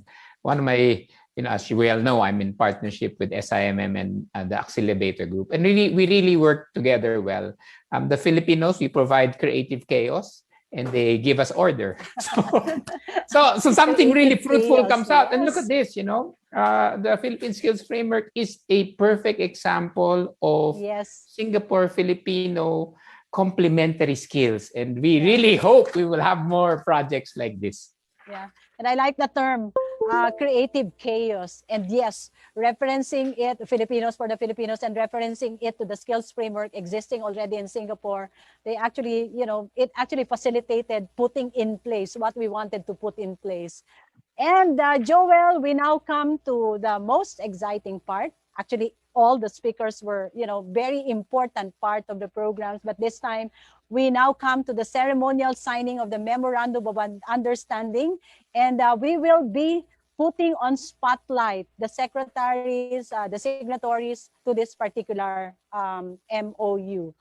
So putting on spotlight now, of course, TESDA Director General is Secretary Isidro La Peña, DTI Secretary Ramon Lopez, DOLE Secretary Silvestre Bello, who was represented by Assistant Secretary Nikki Dominic Rubia Tutay, DepEd Secretary Leonor Magtolis Biones, represented by Assistant Secretary GHS Ambat, CHED Secretary J. Prospero de Vera III, represented by OIC Executive Director Attorney Lily Freda Macabangon Milia, PRC Chairperson Chofilo S. Pilando Jr., DOT Secretary Berna Romulo Puyat, represented by Undersecretary Robbie Alabado III, DA Secretary William Dar, DICT, on video. We will be seeing him signing the MOU on video. And of course, DOST Secretary Fortunato de la Peña, represented by Undersecretary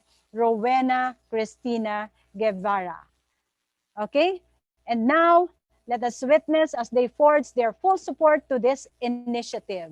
So we have them all on screen as I start first reading. Okay, so we would be, seeing them on screen right now as I start reading the contents of the MOU. This MOU is a declaration of commitment by the parties to coordinate and collaborate in developing the country's human capital and workforce for the fourth industrial revolution and upgrading their skills for the future economy. The MOU launches the Philippine Skills Framework Initiative to reskill and upskill the country's workers.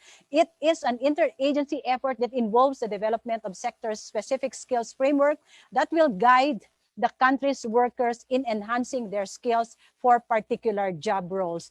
I will continue on reading, but at this point, we'd like to request our secretaries to please start signing the MOU. May we request you to sign the MOU now as I continue on reading the contents of the MOU, subject to the respective mandates, priorities, resources, and limits set for under applicable laws, rules, and regulations. The parties agree to work together as members of interagency bodies provided under this MOU, coordinate with other concerned national government agencies, and collaborate with stakeholders from industry and the private sector, academe, training community in developing PSFs and ensuring their effective implementation, to ensure the alignment and harmonization of the PSF initiative with the Philippine Qualifications Framework and all other relevant laws and regulations, and to establish mechanism that will facilitate the formulation, development, implementation, review, and updating of the PSF. I think our beloved secretaries are done with the signing, and may we now request them to please raise the signed document for photo opportunity. Sir Joel, are you with us? Yes. So Yes. with that, this is as a private sector partner for this initiative. Congratulations. Sobra po kaming inspired because it is really one thing to see that everybody is moving towards one direction. Can we have a virtual clap from everybody? Yes. And then a screenshot. Yes, Sir Joel, screenshot while they're holding the signed document. Showing it to everybody that they're actually committing and supporting the Philippine Skills Framework. Okay, Joel, take it away. We cannot overemphasize na it is really so inspiring to see all of us moving in one direction for a future-ready workforce. Sobra po siya talagang inspiring. I wasn't in the academe before. I am both industry and academe. So I really see the challenges of having different directions. And this is really, for me, a super momentous event. Really, we cannot thank the government enough and the private sector partners for putting this together. So with that, I'd like a few reactions from our partners, starting off from Secretary Bello, but who's represented today by ASEC Dominic Rubia Tutay. Can we just get a few words of reactions from you, ASEC Dominic? Thank you, dear Nelly and Joel, and sa atin pong kagalang-galang ng mga secretaries, lalo na po sa aming partner in progress, si Secretary Mon Lopez, who is also spearheading actually the Philippine Skills Framework. So sa ngalan po ng aming kalihim Bebot Bello, may allow me to read his message po. The Department of Labor and Employment lauds the launching of the Philippine Skills Framework as an initiative to develop sector-specific skills frameworks to guide the country's workers in enhancing skills for particular job roles. We deem this as an important step in enhancing the employability and competitiveness of our workforce, especially as we adapt to the changes brought by the Fourth Industrial Revolution and the pandemic-induced structural changes. As part of our commitment, we shall serve as the co-chair of the PSF Council and utilize the Philippine Skills Framework in enhancing our labor and employment policies, implementing our career guidance advocacy and employment coaching program, and strengthening enterprise human capital development systems, among others. DOLE looks forward to the convergence and synergy among the members of the PSF Council. Maraming salamat po. Thank you, ASEC Dominic Rubia Tutay. Synergy is the key word. We hindi po siya 1 + 1 = 2, but 1 + 1 = 3. So synergy is the word as we have all of the agencies here. And then DepEd from Secretary Leonarda Briones, represented by, yan po, I'm excited na si ASEC Assistant Secretary GH Ambat, because meron po kaming exciting project. So I'm really glad that you will be representing Secretary Briones today. Secambat, you have the floor for your reactions. Good morning. On behalf of Secretary Leonor Magdolis Briones, I would like to express the Department of Education's support for the Philippine Skills Framework. Any initiative or effort to improve the responsiveness and relevance of the K-12 basic education program, not only to the industry, but more so to the life goals of our learners to become productive contributors to community and nation building, is supported by the agency. Maraming salamat po, and we look forward to working together in the coming months and years. Good morning. Thank you, Secambat. And as you well know, K-12 is one of the innovations that the DepEd has done to make sure that we are up to par with global education standards. Now we'd like to ask from a few words representing CHED from Secretary Prospero de Vera, who is represented today by OIC Executive Director, Attorney Lily Makabangon Mila. Thank you, Joel. Honorable Secretaries, our partners in this momentous undertaking the Philippine Skills Framework initiatives, members of the academe and industry, a pleasant morning to all. So allow me to read the message of our CHED Chairman J. Prospero E. de Vera III. Today signals a significant milestone in realizing the government's goal towards enhancing employability through relevant education and training, utilizing a sector-specific framework reflecting competencies and skills for particular job roles and professions. And the Commission is going to give its commitment to this undertaking as we continue to fulfill our mandate to ensure that knowledge in the academe gets to be scaled up for the benefit of society. It's about learning from industry to get academe to improve and reach more people, and the measure of our linkages should be in terms of societal impact, the number of small businesses that increase their productivity, or the number of people who benefited from the innovative practices. And we do this to ensure that we build a community of practice that prides itself in openness and subscribes to good citizenship. Universities, industries, and their partners would flourish well in a world of connections, not borders, in a world of collaboration, not individualist competition. Together, let us build a stronger, better, more inclusive, and more sustainable future for the Philippines and for the Filipinos. Maraming salamat po. Thank you, Edie, Attorney Lily. You know, the connecting and collaborating is really key between, and the skills framework is our way of collaborating within the academe and industry. Thank you. And so now, coming from the PRC, Chairman Teofilo S. Pilandro Jr. Chairman, you unmute, please. Thank you. Okay. Good morning. Good morning to the distinguished participants, especially the host, Secretary Ramon Lopez of the DTI. Well, on behalf of the PRC, within the mandate of the Professional Regulation Commission and the Professional Regulatory Boards, under it, we convey our support to the Philippine Skills Framework Initiative, and shall endeavor to work with partner agencies and the private sector to achieve the desired objectives and targets of these initiatives. Thank you. Thank you, Chairman Pilandro. You know, the PRC is so critical because all of our professionals lead their yearly CTDs, di ba? And then we really hope that as training institutions will always match it with the Philippine Skills Framework. So now we'd like to welcome the DOT, Secretary Berna Romulo, who's represented by Undersecretary Roberto Alabado III. Yes, good morning to everyone. Congratulations, everyone. And I would like to read to you the message from the Secretary of the Department of Tourism, Secretary Bernadette Romulo Puyat. Magandang araw sa ating lahat. Today marks a significant milestone as different agencies come together to sign this Memorandum of Understanding on the Philippine Skills Framework, or PSF, initiative. The Department of Tourism is pleased to be a signatory to this MOU as the PSF supports previous initiatives undertaken by the department on the convergence of tourism education and training, which aims to harmonize programs, plans, and activities for the development of human resource in the tourism industry.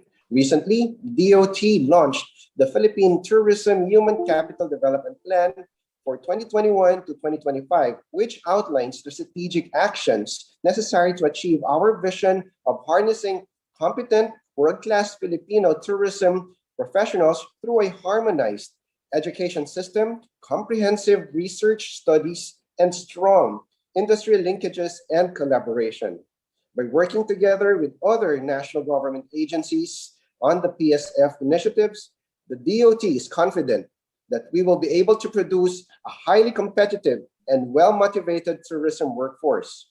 This will also help address gaps in tourism skills, prepare our students for employment, improve the quality of tourism human capital in the country, and ensure a higher level of service in our tourism destinations. This is the most opportune time to reboot and upskill our systems and industries. This MOU is an avenue for us to mold and strengthen our tourism workforce as the industry prepares to reopen and recover. Together, let us work towards shaping a more productive and more resilient Filipino workforce. Maraming salamat po at mabuhay. Thank you, Yusek Roberto Alabado. You know, for us who travel, you know, it is always a welcoming thing that when we go to any country, any hotel, lagi pong may Pilipino dyan, di ba? And as Yusek said, it is now the time to reboot. While it is still closed, we can use this time to retool and retrain so that once our industry opens up, ano po tayo, global na at ready to take advantage of the opening up post-pandemic. So thank you, Yusek. And from the Department of Agriculture, Secretary William Dar. Magandang umaga po sa atin lahat. We are one with the rest of government, the departments, in terms of investing in people for the fourth industrial revolution. We from the Department of Agriculture, for one, would like to have the best of people for the very reason that we need to ensure food security for every Filipino. And we are as well dedicating some of our resources for scholarships for the human capital that the country needs, not only in the near future but for the next generation.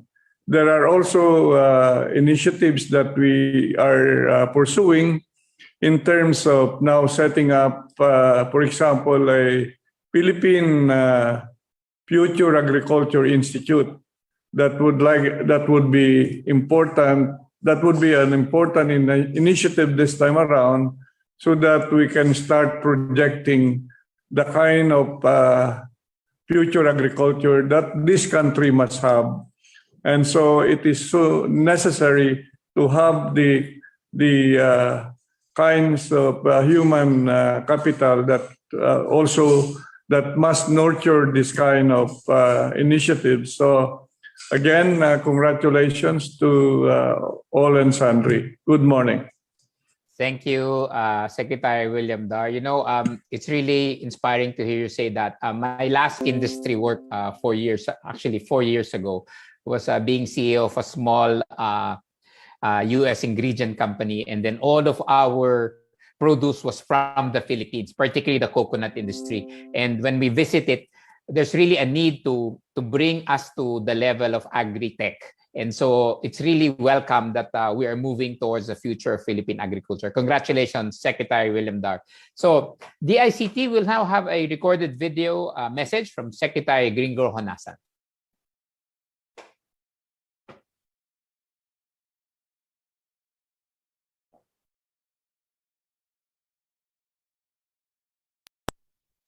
Your Department of Information and Communications Technology fully supports the Department of Trade and Industry, along with our government and industry partners, as we ink this Memorandum of Understanding for the launch of the Philippine Skills Framework Initiative.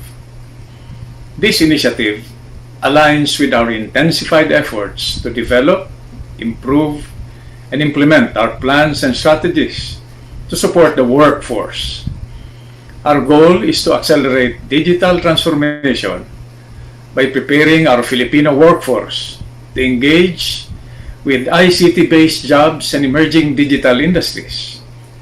Moving onwards through ICT, we commit to do our part in bridging the existing skills gap between our current workforce and the highly advanced demands of the global digital economy. All of these efforts are meant for the long-term benefit of our most precious, strategic, and renewable resource, our next generation of citizens and leaders, our children. Thank you, and more power to the Filipino workforce.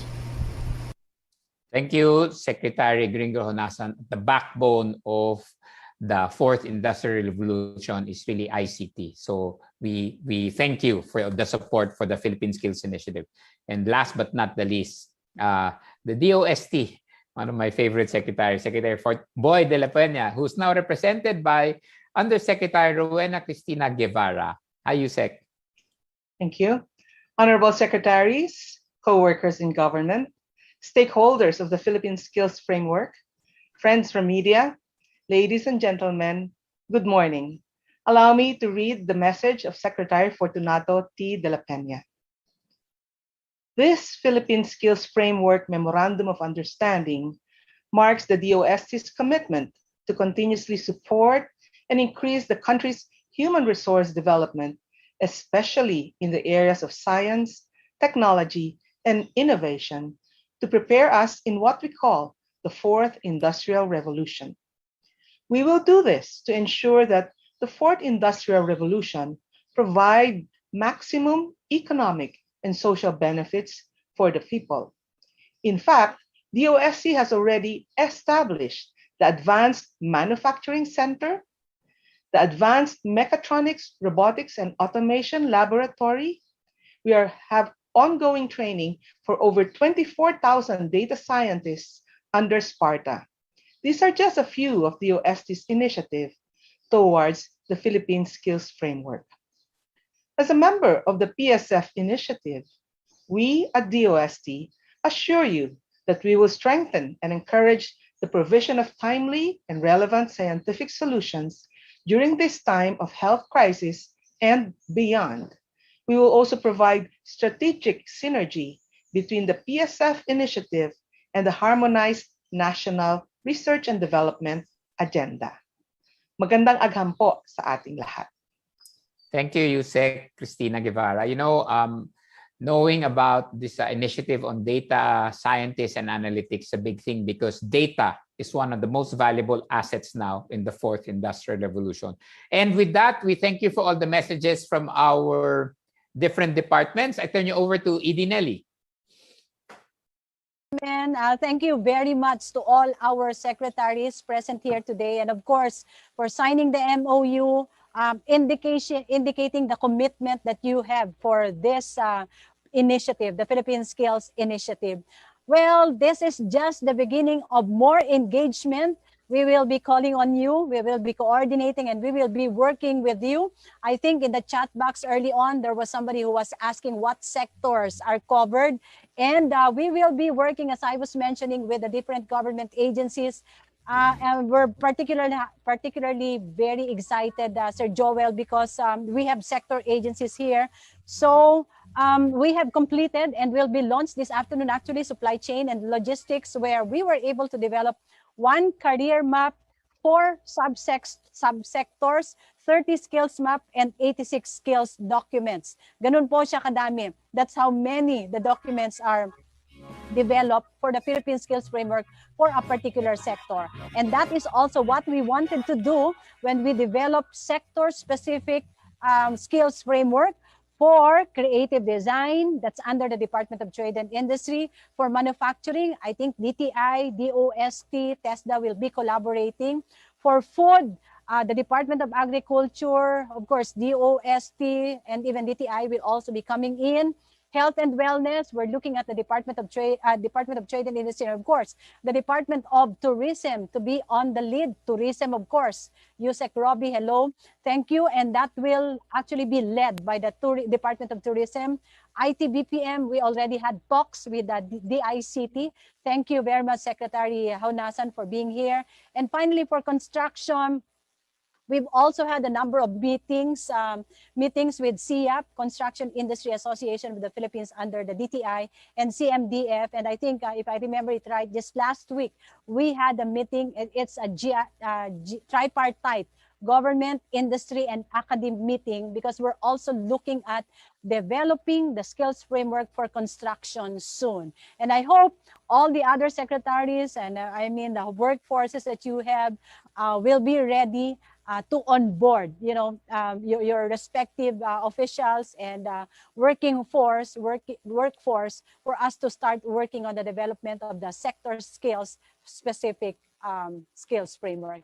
And ladies and gentlemen, just to cap this particular MOU signing, we prepared another 2-minute TVC to demonstrate and to capture, the happiness and all the emotions that we have right now as we have come this far.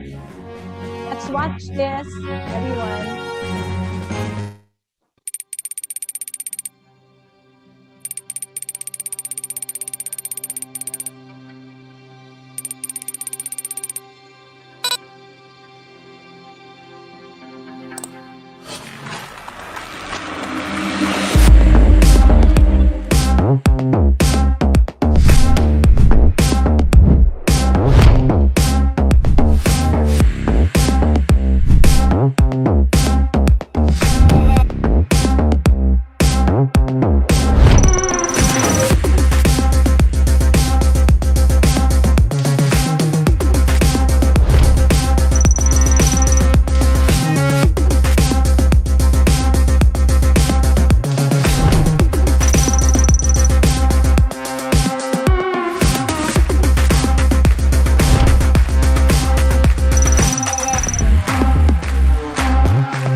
Times may have changed. We may live a little bit differently now. We may work differently now. But our potential remains. If there's one thing that holds true in spite of the changes of this world, is that there are opportunities waiting for you. That's why we are embarking on the development of the Philippine Skills Framework to help upskill, reskill in preparing for the new opportunities that will help you win, and for companies and organizations to find new skilled individuals ready to change the world with them in the new normal. The future is for you, not to fear, but to embrace, because every Filipino matters. Every Filipino has a gift. Together, our skills will be the future.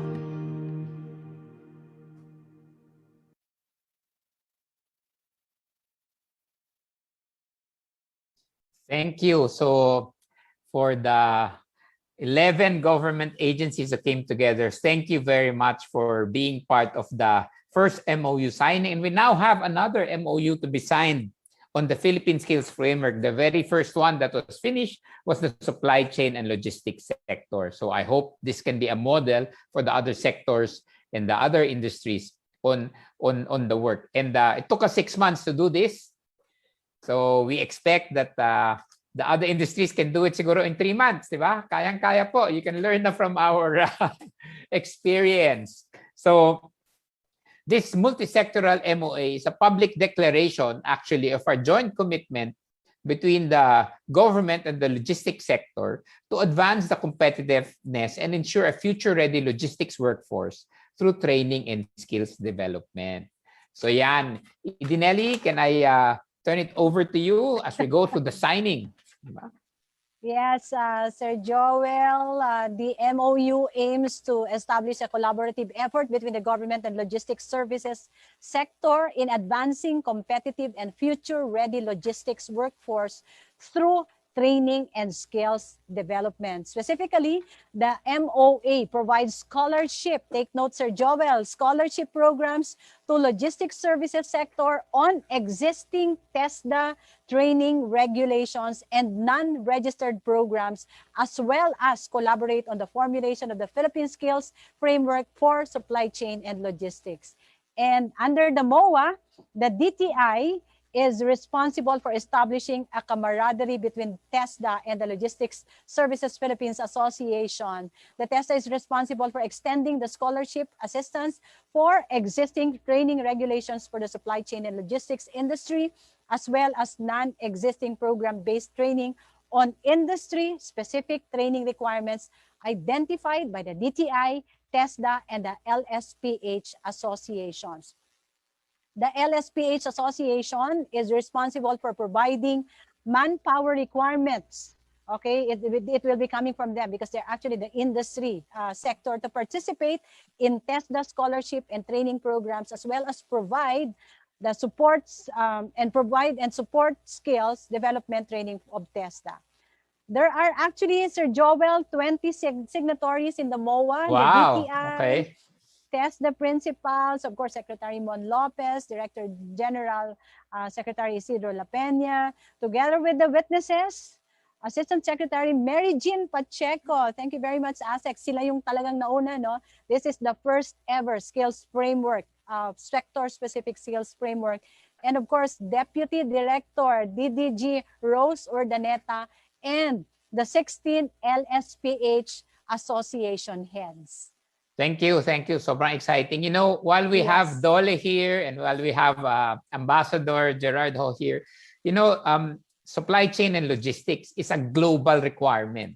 And, you know, we would really like to bring our supply chain and logistics workforce to the global stage. So again, Singapore is a global hub for logistics and supply chain. Correct. And we hope that the Philippine workforce can support you, right? Whenever you need manpower in your supply chain and logistics, nandito po kami. And because this is the very first among the industry sectors. And of course, our standards are Singapore standards because we work with the Singapore Institute of Materials Management, SIMM, who is represented here. So at least we look at certain alignments of standards and quality. So sobra pong exciting itong of course, unahin po natin muna yung requirements ng Philippines before we send out to Singapore. Correct. But we know we will have more than enough of world-class supply chain and logistics workforce. So with that, we call our principal signatories. Yes, we will call on the principal signatories to sign the MOA between DTI, TESDA, and LSPH. May we call on DTI Secretary Mon Lopez and TESDA Director General Secretary Isidro La Peña, please. Okay, so we have them on screen again.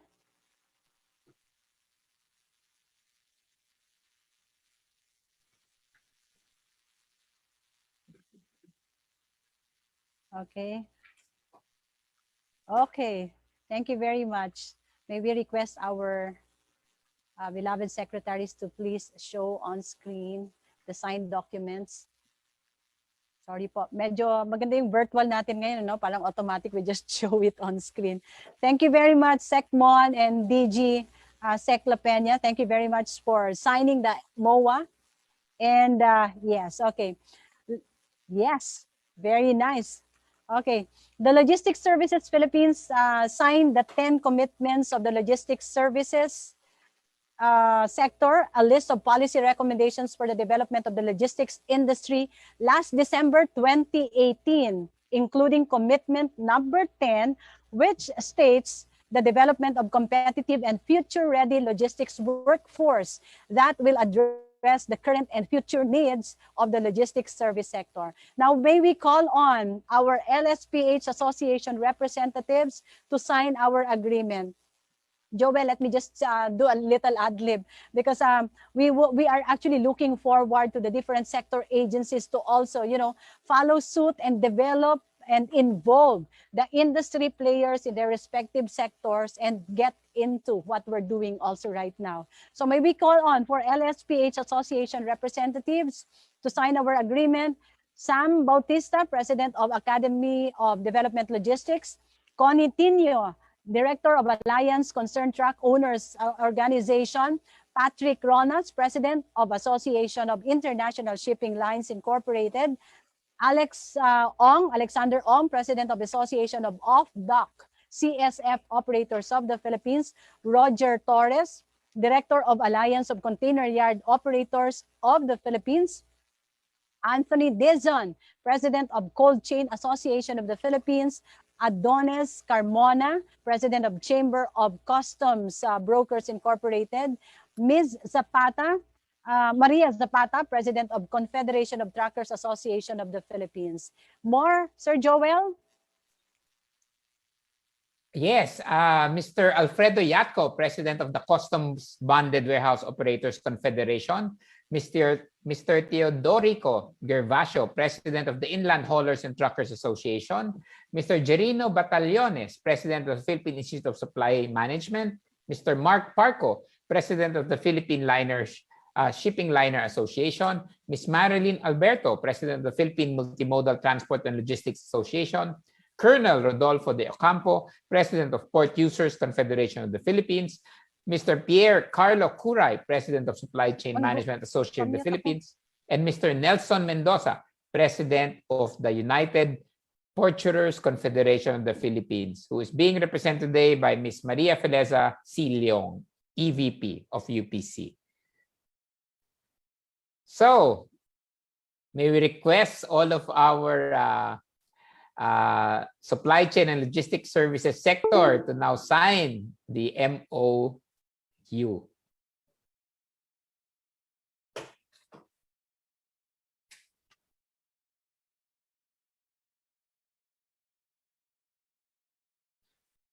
So please, thank you very much to our partners from the LSPH for signing the agreement. May we request that you kindly put up the signed document. Yeah, we need proof that you signed it. So, and of course, this partnership would not be possible without the support of our super hardworking DTI ASEC, Mary Jean Pacheco, and TESDA Deputy Director General Rosana Ordaneta, which will serve as the witnesses to the signing of this memorandum of agreement. And we put on spotlight ASEC Jean and of course DDG Rose serving as witnesses for the signing of the MOA, because as what was mentioned, workforce from the LSPH will be identified, will be among those who will be become scholars to the TESDA scholarship program that will be offered. Yeah, hi, sobra ASEC pong, Jean. yeah. Hi, ASEC Jean. Hi, DDG Rose. So it's such a big thing, no, to have this scholarship, that because we really need to upskill our workforce, and alam niyo naman, business is not so good, so we don't have budget. So getting this TESDA scholarship is a big help. Thank you very much, TESDA. So may we call on Sec Lopez and DG La Peña to show this MOA document. Ano po siya? Signed na siya by all stakeholders, So bigla na lang, parang magic, diba? It's all signed na. May we ask, yan. Sec Lopez and DG La Peña to show the MOA signed na by everybody. So today we have witnessed this monumental agreement that will spark, and fourthly, the development of a future-ready supply chain and logistics workforce. Thank you very much to our partners. So may we call on everybody to show their best smile for a photo opportunity. Yeah.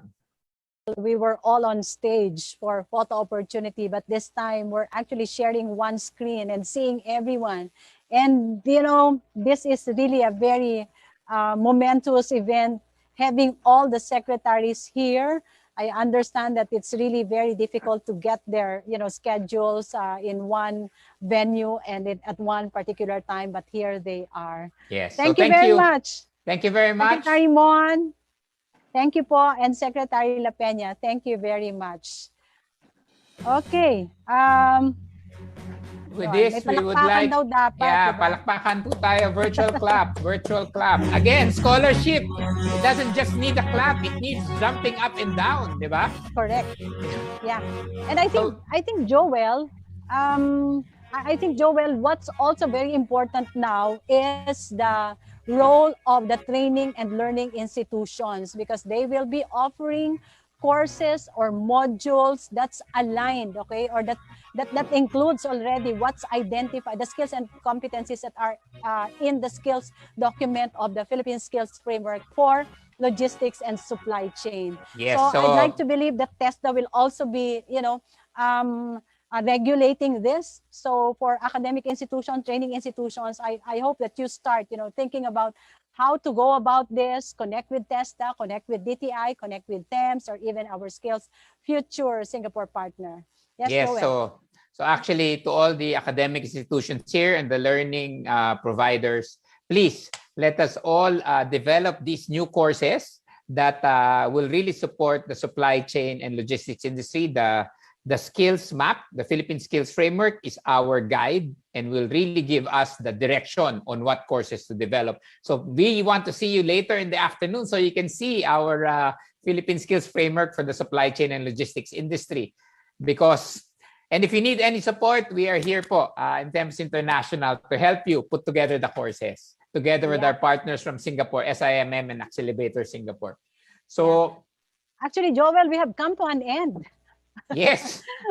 Parang Tapos 2 na. hours was so fast, but we've done a lot today. We've done a lot, different venues throughout Asia, brought together through the digital platform. This is indeed a demonstration of how we have transformed. Okay, we'd like to request everyone who are still on screen to please turn on your camera for a photo opportunity. Yusek Fita, Ambassador Gerard Hong, all the MOA and MOU signatories, if you're still, I know that you're still here because the number of signatory or the number of participants in our Zoom account has not decreased yet. Same number, 500. Yeah, so with this one, please go on screen. Ang tawag po, the other meaning of PSF is Philippine Smiling Framework. Yan, di ba? Di ba? We have to show the Philippine smile is always different. So yan. So yes. PSF po tayo, Philippine Smiling Framework. One last photo op with Yusek Fita, Ambassador Gerard Ho, and all the MOA and MOU signatories. Yes.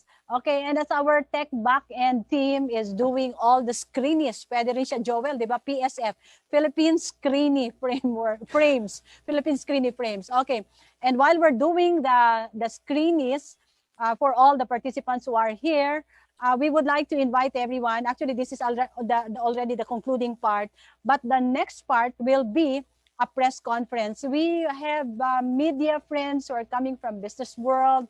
We'll introduce them properly later. Daily Tribune, Manila Standard, Manila Bulletin, Manila Times, Malaya, Inquirer, Philippine Star, Philippine News Agency, ABS-CBN Excuse me, Raw, they can't open raw the video. Our host po. They can open the video. Hindi po yan Philippine Stop, di ba? Kailangan po yan Philippine Smile. Yan. So Philippine PSF. Smile. So please open. Our tech team, please let people open their videos. So we can end this program with a smile. Yes, with a smile. Yeah, Okay. maybe, I don't know if it's... Okay na po? Yeah? Are people able to Everyone? open their videos na? Can I get a thumbs up? Okay. Yeah, thumbs up. I don't know if we can Okay, see great. all the 500 per frame. Only the panelists. How many Only do we the have with the panelists. panelists? I think about panelists about 74. So we have all the panelists. So please Yeah. open. So Yeah, that will be okay. about 3 shots. How many? Okay, how many so ready. screens? About 3 screens. So ready? Okay, PSF. PSF, Philippine Smiling Framework. Is that it? Yes, Philippine Smiling Framework. Philippine Screen. Okay, thank you. Thumbs up, thumbs up. Isa na lang po na thumbs up. Thank you very much. Okay, with that,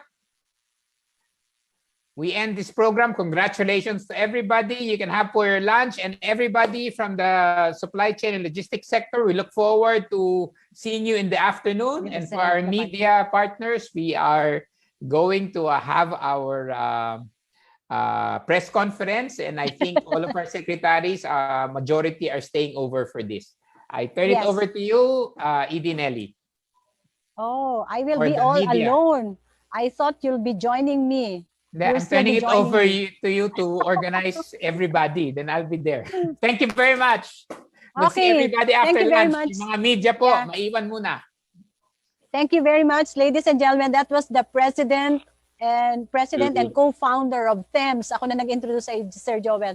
THEMS Business International School, our co-host for this morning's MOU and MOA signing and launching of the Philippine Skills Framework. Okay. We understand that there are a lot of questions that were chatted inbox in our chat group. And we're now opening the floor to all those questions. And I hope all our secretaries, all our signatories are still here, because I understand these questions will actually be directed to them.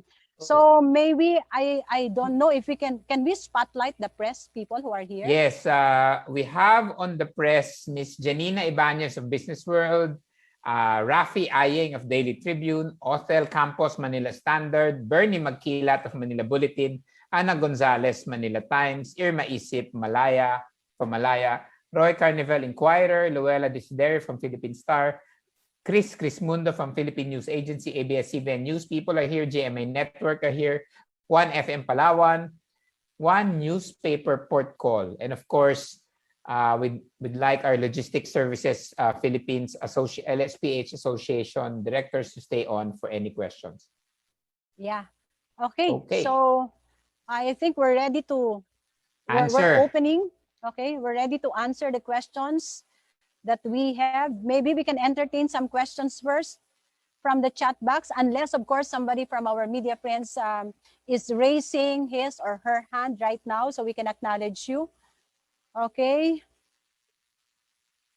Okay, while we're waiting, do we see someone raising her hand or his hand?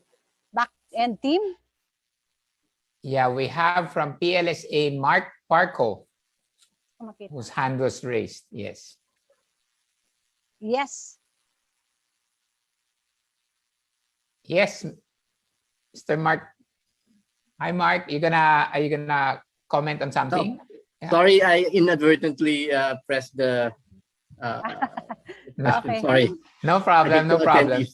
Thank you. Okay. Thank you. Thank you, Sir Mark. We have a question from the Q&A. Yes. How do you, from Ryan Gonzalez, how to become a scholar of TESDA in training, diba? They're interested, especially for this one. So maybe have somebody from TESDA. Because, we announced, diba, the key thing to the MOA is the fact that there's TESDA scholarships. Yes. May we have someone from TESDA, please? Director Aimee. Yes, Is Director Aimee here? Yes, I'm here. Secretary La Peña is still here. So that's a question. Si Sir? Yes, yeah. Okay, Sir. Okay. So, congratulations. Thank you. Well, the question is, how do you apply for a scholarship sa TESDA, no? Well, you just go to any of our training centers in every region, in every province, in every city. We have TESDA offices, at you can go there. And aside from that, you can apply through our website. Visit our website, that is tesda.gov.ph, and apply. Just search our website, and the courses or the qualifications that you want to avail of, we are all there. there's no fee at all. In fact, it's a scholarship and may allowance pa yan eh. May allowance 160 pesos a day, and then may allowance for internet, may allowance for PPE, and it's easy actually, and you can apply for any courses that is available. I think what you need, we have it in TESDA. Thank you, Sec Lepen. Actually, it'd be good for people to know na it's such a big scholarship, and either ED-IME or ED-Link can also help answer. How many more scholarships are available for people to avail for the coming year, no? And how many was the target of TESDA yearly in terms of training? How many people do you want to train every year?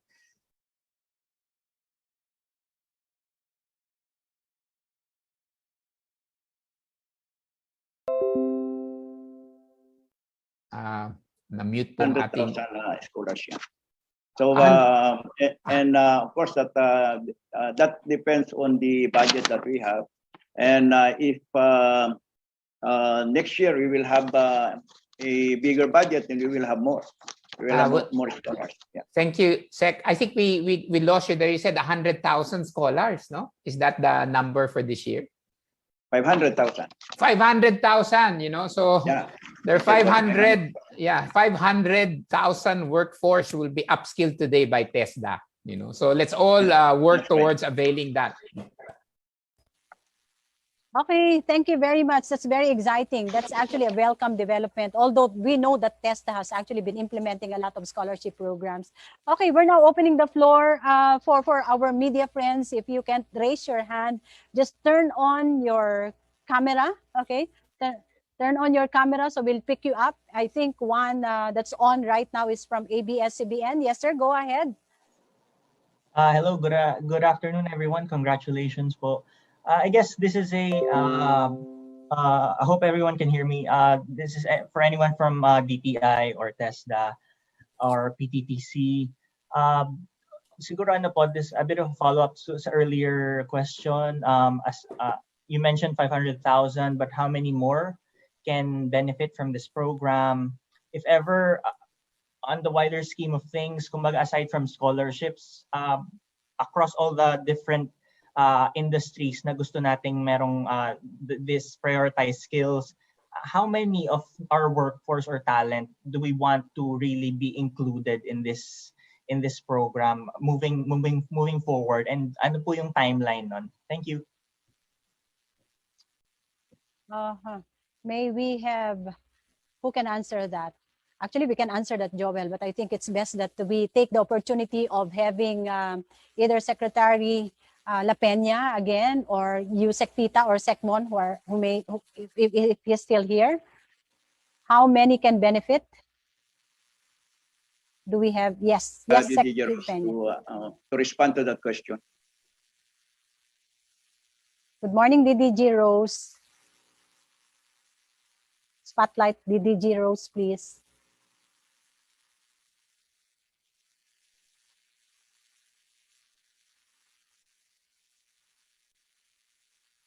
DDG Rose is still on mute.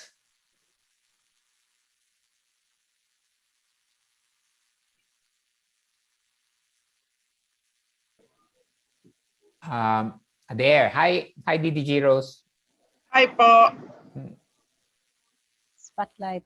The question, medyo specific, may details na kailangan doon sa question. So, please repeat your question, Mr. Rodriguez. Of course. Thank you po ulit. You mentioned earlier 500,000 yung magbe-benefit sa scholarships under this program. So how much more are we aiming beyond that number? Or kung hindi man scholarship, how much more of the local workforce do we want to be included in this program? Of course, we want to really have a lot of them, right? Kasi several industries though, from tourism, health, etc. So IT, BPM, etc. So how many po yung target natin in the coming years na mag-benefit? Yes, thank you. Yes, Bruce. usually we churn out around 2 million workforce or trainees, so to speak. Yearly yan. Of course, we have to consider na may mga ano na tayo, we don't have any face-to-face na as we want to be to have, di ba? So may mga changes, but usually the target of TESDA is really to churn out around 2 million workers or free yung mga new entrants to the workforce.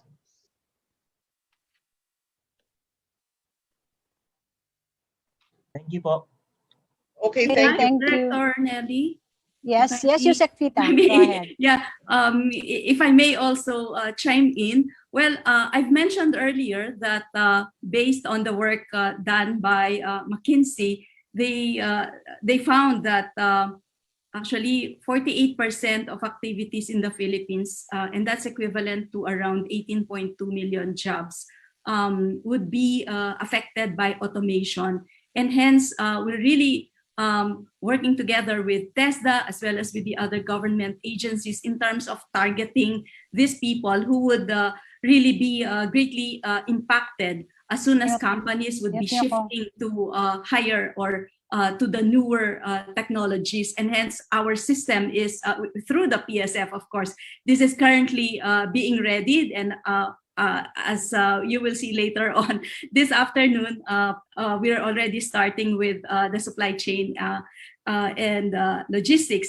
And Edinelli also and SecMon also enumerated the 10 other priorities which are actually falling under those activities identified by McKinsey. So, well, the overall goal, our aspiration of for all the government agencies here present is really to be able to train every person, everyone in the economy, so that we will all be ready for the work of the future.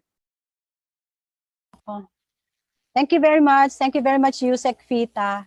Siguro, if I may add, because we've also been involved with this program, because one of the questions also raised by our friend from ABS-CBN is the timeline. Actually, we've completed the PSF for supply chain.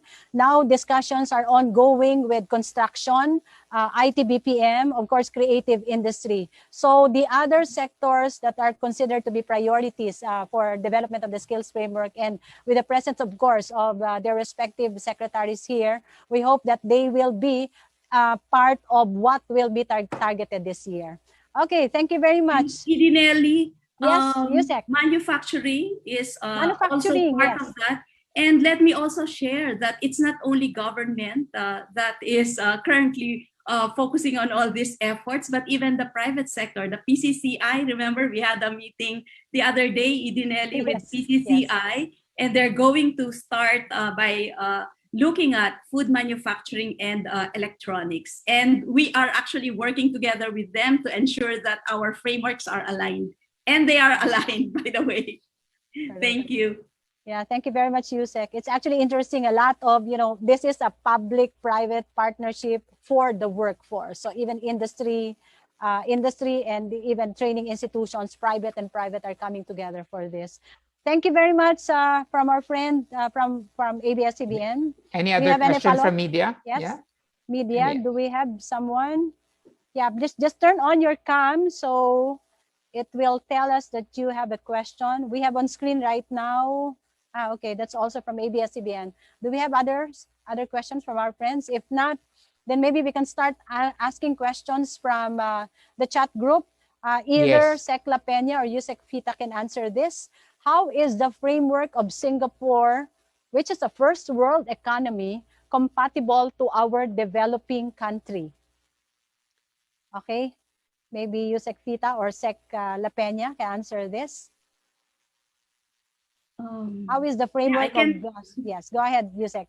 Yeah, if I may, Sexid. Well, we are benchmarking with the framework of Singapore. And Singapore already, faced with the same issues in the past, several years ago.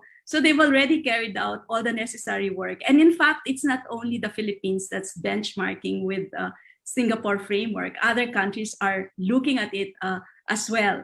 And when we say we adapt, that means that since that has already been crafted and developed for the various industries of the Singaporean economy, in our case, what we try to do is to contextualize. We use that as the standard, as the basis, but at the same time, we also take into account the existing jobs as well as the emerging jobs for the country. So it's not really exactly that we're just copying, but we are adapting with an A based on the current structure, our current strengths, our weaknesses, as well as in terms of the overall direction of our industries. Because all these frameworks, they start with an industry roadmap. And similarly, that was also the case in Singapore. And in our case, we're fortunate that since 5 years ago, we've already started working on various industry roadmaps. And in fact, we have at the moment over 40 roadmaps in place. Yes. Thank you. There's a question. Thank you, Yusek. So there's a question that from Raja Adapa. Has the Philippine government prepared industry-wise workforce demand for the next few years?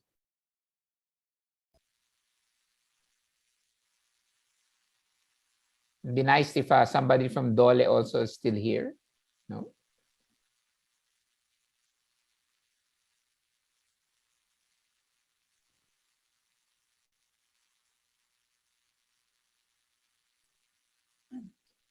None. So I think just to well, as Yusek La Peña said, there are 500,000 scholarships. So that 500,000 scholarships already from TESTA shows that there's a demand for 500,000 new skills from the workforce. Okay. But Yusek, Fita, maybe, yes? Yeah, go ahead.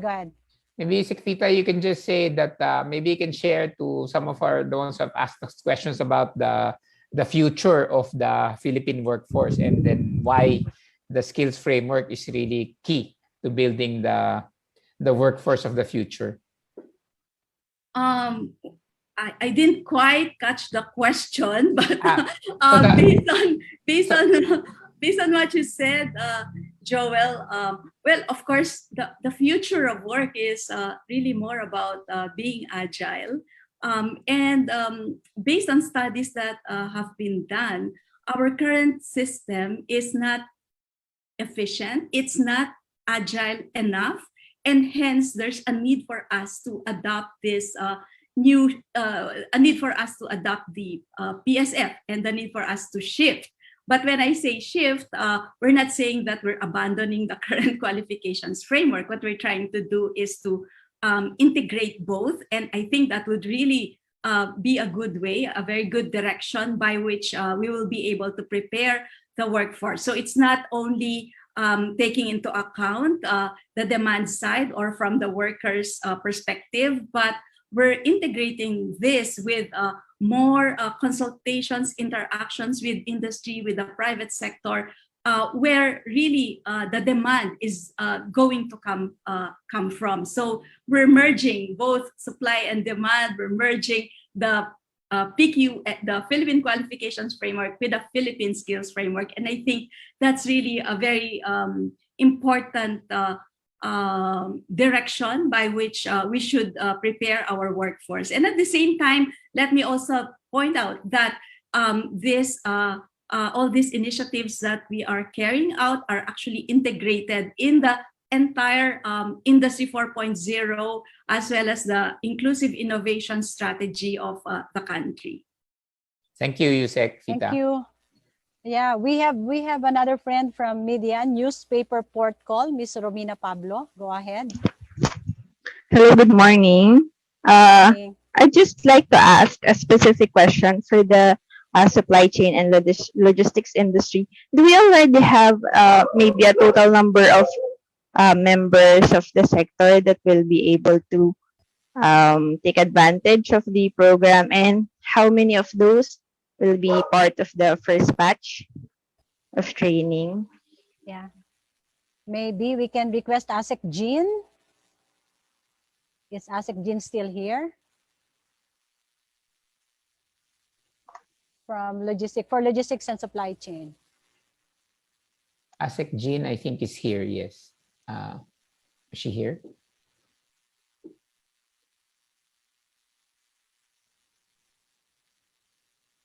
Logistics and supply chain. How many are we expecting to benefit from the program, from the scholarship? ASEC Jean, is she here? She's still here? Disconnected. Maybe USEC. Huh?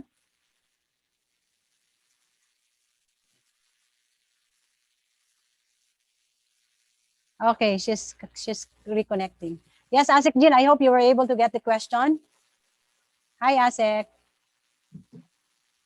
I'm sorry, I was not able to get the question, and I'm so sorry. Yeah, I go didn't ahead. hear a thing. Sorry. Sige. Romina, hi. Hi, Do you have a ASEC. question? Yes po. Do we have maybe a total number of members of the logistics and supply chain industry that will be able to benefit from the program? And then if we already have like a target number of the first batch of participants? So ganito, Romina, I would have to get back to you on the number, no? But as you can see, the first step is really to tie, no? As you can see, we signed off on a memorandum of agreement with TESDA. So there's a lot of work that needs to be done, no? So we need to identify the kind of program. The sector, no, as you can see, it encompasses the entire logistics services subsectors, no. So whether you are in freight forwarding, warehousing, tracking, customs bonded, warehousing, cold storage, it's the entire gamut of the. So we have all assignments, no. In fact, I was just texting the associations. So what TESDA really wants us to do is to coordinate with them, because the industry associations have a role to play. No, they have to identify, no, what are the priority training that you need, no, and then identify, is that something with the training regulation or without. So yun muna, Romina, we will not be able to give you the exact number of funds, because we need to know, no? We need to know. Besides, it's not really counting what's there, no, which are the existing workers. We also need to understand that we need to recruit workers, no. So there is really an opportunity. If we lack drivers, people are saying we lack drivers. We need to have more drivers, no. We need warehouse managers that need a little bit of upgrade, no, in the IT and so we need to get these people in. So we'll get back to you on the numbers, but it's a process, and we really are excited because we want things to move. We do already know that there are certain training regulations that we can already start with, but we need to get back to industry, no, kasi it is industry which will give us the numbers. Who will they send, and what courses these are. So yun muna. I'll hold off muna on the questions on the numbers, ha, Romina. I'll get back to you on that. Okay, thank you, ASEC Jean. Okay, thank you very much, Romina. Any more questions from our friends from media? Please just raise your hand or unmute or open your camera so we'd see you. But anyway, while we don't still have question from them, it's 12:27 and we'll be on until 1 o'clock. So I hope that you will take this opportunity of asking questions, because all our officials are still here to answer your questions. But here's a question for Yusek Fita. I know that Yusek Fita is still here. Will the PSF in the long run encourage individuals to invest in opening their own businesses? It would also be good for the country when its people collectively utilize their human capital, not only for employment opportunities, but also for industry development. Yes, Yusek? Yes, I think so, especially those that have entrepreneurial skills. But yeah, I think we have some other programs that could support you in case you would want to go into business. But at the same time, for the basic skills, you can obtain them from the PSF, like how to be being creative, being innovative, leadership, agility, all of these traits that the future worker should possess. They could be obtained from the PSF. And of course, we are complementing all of this with other training skills and all the other training skills that we are providing. We are also making use of the PSF as guides in terms of how we reformulate the contents of the training, how this would be delivered. Well, of course, with all the new technologies, we will make sure as well that in terms of the delivery, we are also looking at providing tech-based delivery of these new skills. Thank you, Yusek. Yeah, Actually, you, Yusek. Just want to add, since the questions on training, that's why I believe the TESDA, with DepEd and CHED is here as an academic institution. THEMS gets our guidance from TESDA, CHED, and DepEd for our regulatory requirements. And now that the three agencies are looking at the Philippine Skills Framework, then we believe that our curriculum will be updated and benchmarked to the best of the best from a global standard as we prepare for the FOIR. So that's why as an academic institution, we are very excited that TESDA, DepEd, and CHED are here so that we can all be guided by the Philippine Skills Framework. But at the same time, it is linked with industry.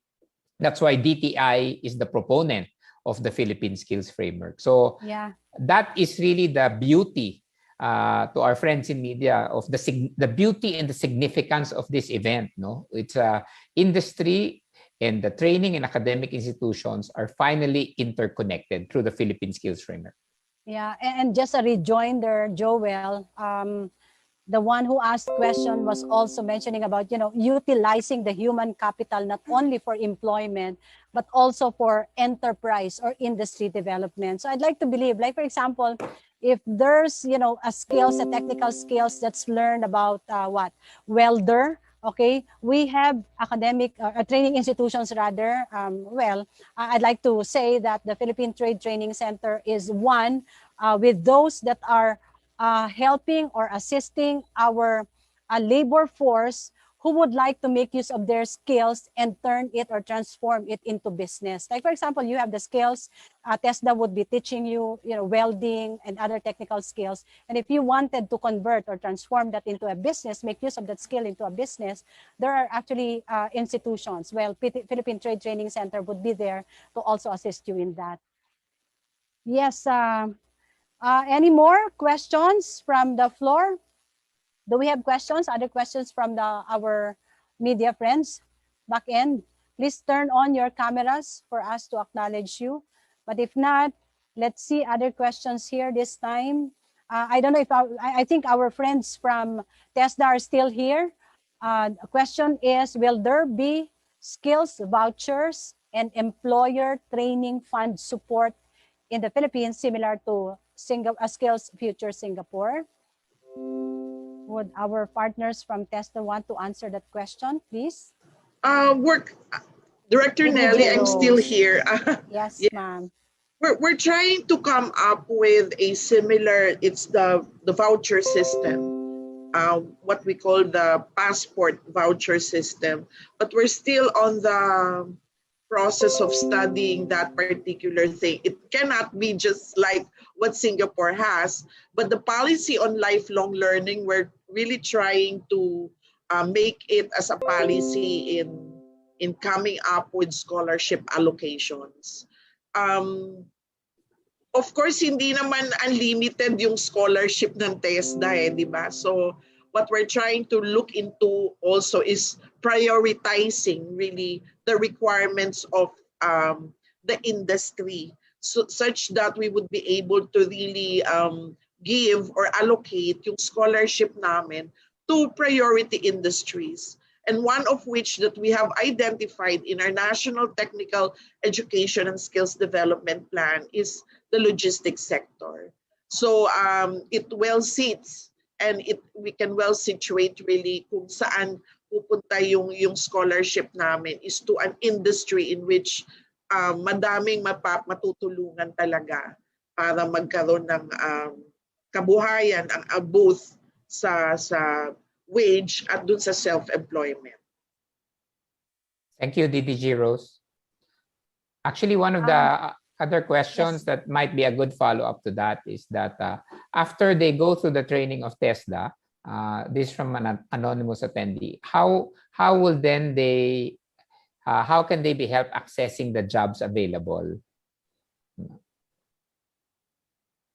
Tutulungan, you know, what we really at TESDA is that every training program, yun ang mantra ni Secretary La Peña, has to have a job after, whether that will be a wage or a self-employment. We would like to really partner with the industry. That's what this is all about, because we know that the requirement of the industry would lead us to employment.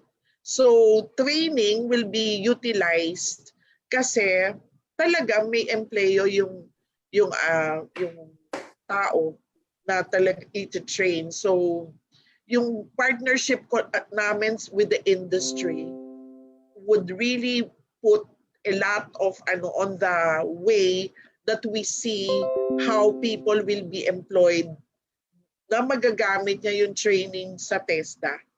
So with this particular Philippine Skills Framework, we will have an empirical evidence actually of what will be the skills and competencies that are required by the industry, na hindi na masasayang yung training. Kasi baka training lang kami ng training, wala naman pala mapupunta na trabaho yung mga tao. Diba? There is also a point in which masasaturate na ng mga welders, yung pala ang dami nagwe-welding, wala na palang kailangan na welders sa Pilipinas, something to that effect. So what we would really like is that we came up with an area-based, demand-driven TVEP planning strategy such that yung area or yung sector itself plus yung demand ng sector na yun ang titingnan namin for us to have a training program na ma-realize or ma-implement. Thank you, DDG. Actually nga, for our participants here, the Philippine Skills Framework and the fact that the first one is in the supply chain and logistics sector is a great model to look at. I believe part of the MOA is that the industry, the supply chain logistic industry, will be actually sharing with TESDA their demands in terms of workforce, and also they will also be sharing the skills that they believe are the most urgent given the Philippine Skills Framework. That's part of the MOA. And actually, we will discuss that in more detail this afternoon. So, to our participants in media, yan po yung exciting for the afternoon session. Kasi specific Joel, na may siya. I? May I also, just a rejoinder, no? If we're going to be faithful to the skills framework of Singapore, part of the framework is not just the identification of the skills that would be needed, but at the same time, there's going to be a component that would entail job placement of all the workers that are being reskilled or upskilled or retrained. And at the same time, there's also another element, and that is the evaluation, impact evaluation of a comprehensive analysis, including the teachers, the trainers who are providing the trainings, including the contents of the courses that are being taught. So I'm hoping that in the future, this is also what the PSF here in the country would be adopting. But in any case, as DDG Rose already mentioned, this is also the direction of TESDA. And so I would say that adopting the PSF is not only a way by which we are preparing for the future of work, but at the same time, it's going to address the skills mismatch, which has been a very long problem here in the country. Okay. Thank you, Sifrit. Actually, di ba, Idinelli, skills mismatch, yan ang yan ang talagang, as Yusek Fita said, that's really what we're trying to address with the Philippine Skills Framework, na especially with PTTC as the training arm of the DTI. And me as an academic institution, yan talaga ang something we're trying to solve immediately. They can actually see the connection between the industry and the training and learning institution when we detail it this afternoon. Sir Joel, we're down to our last two questions. We have from Manila Bulletin and from Philippines News Agency. We'll have one first from Bernie Magkilat of Manila Bulletin. Yes.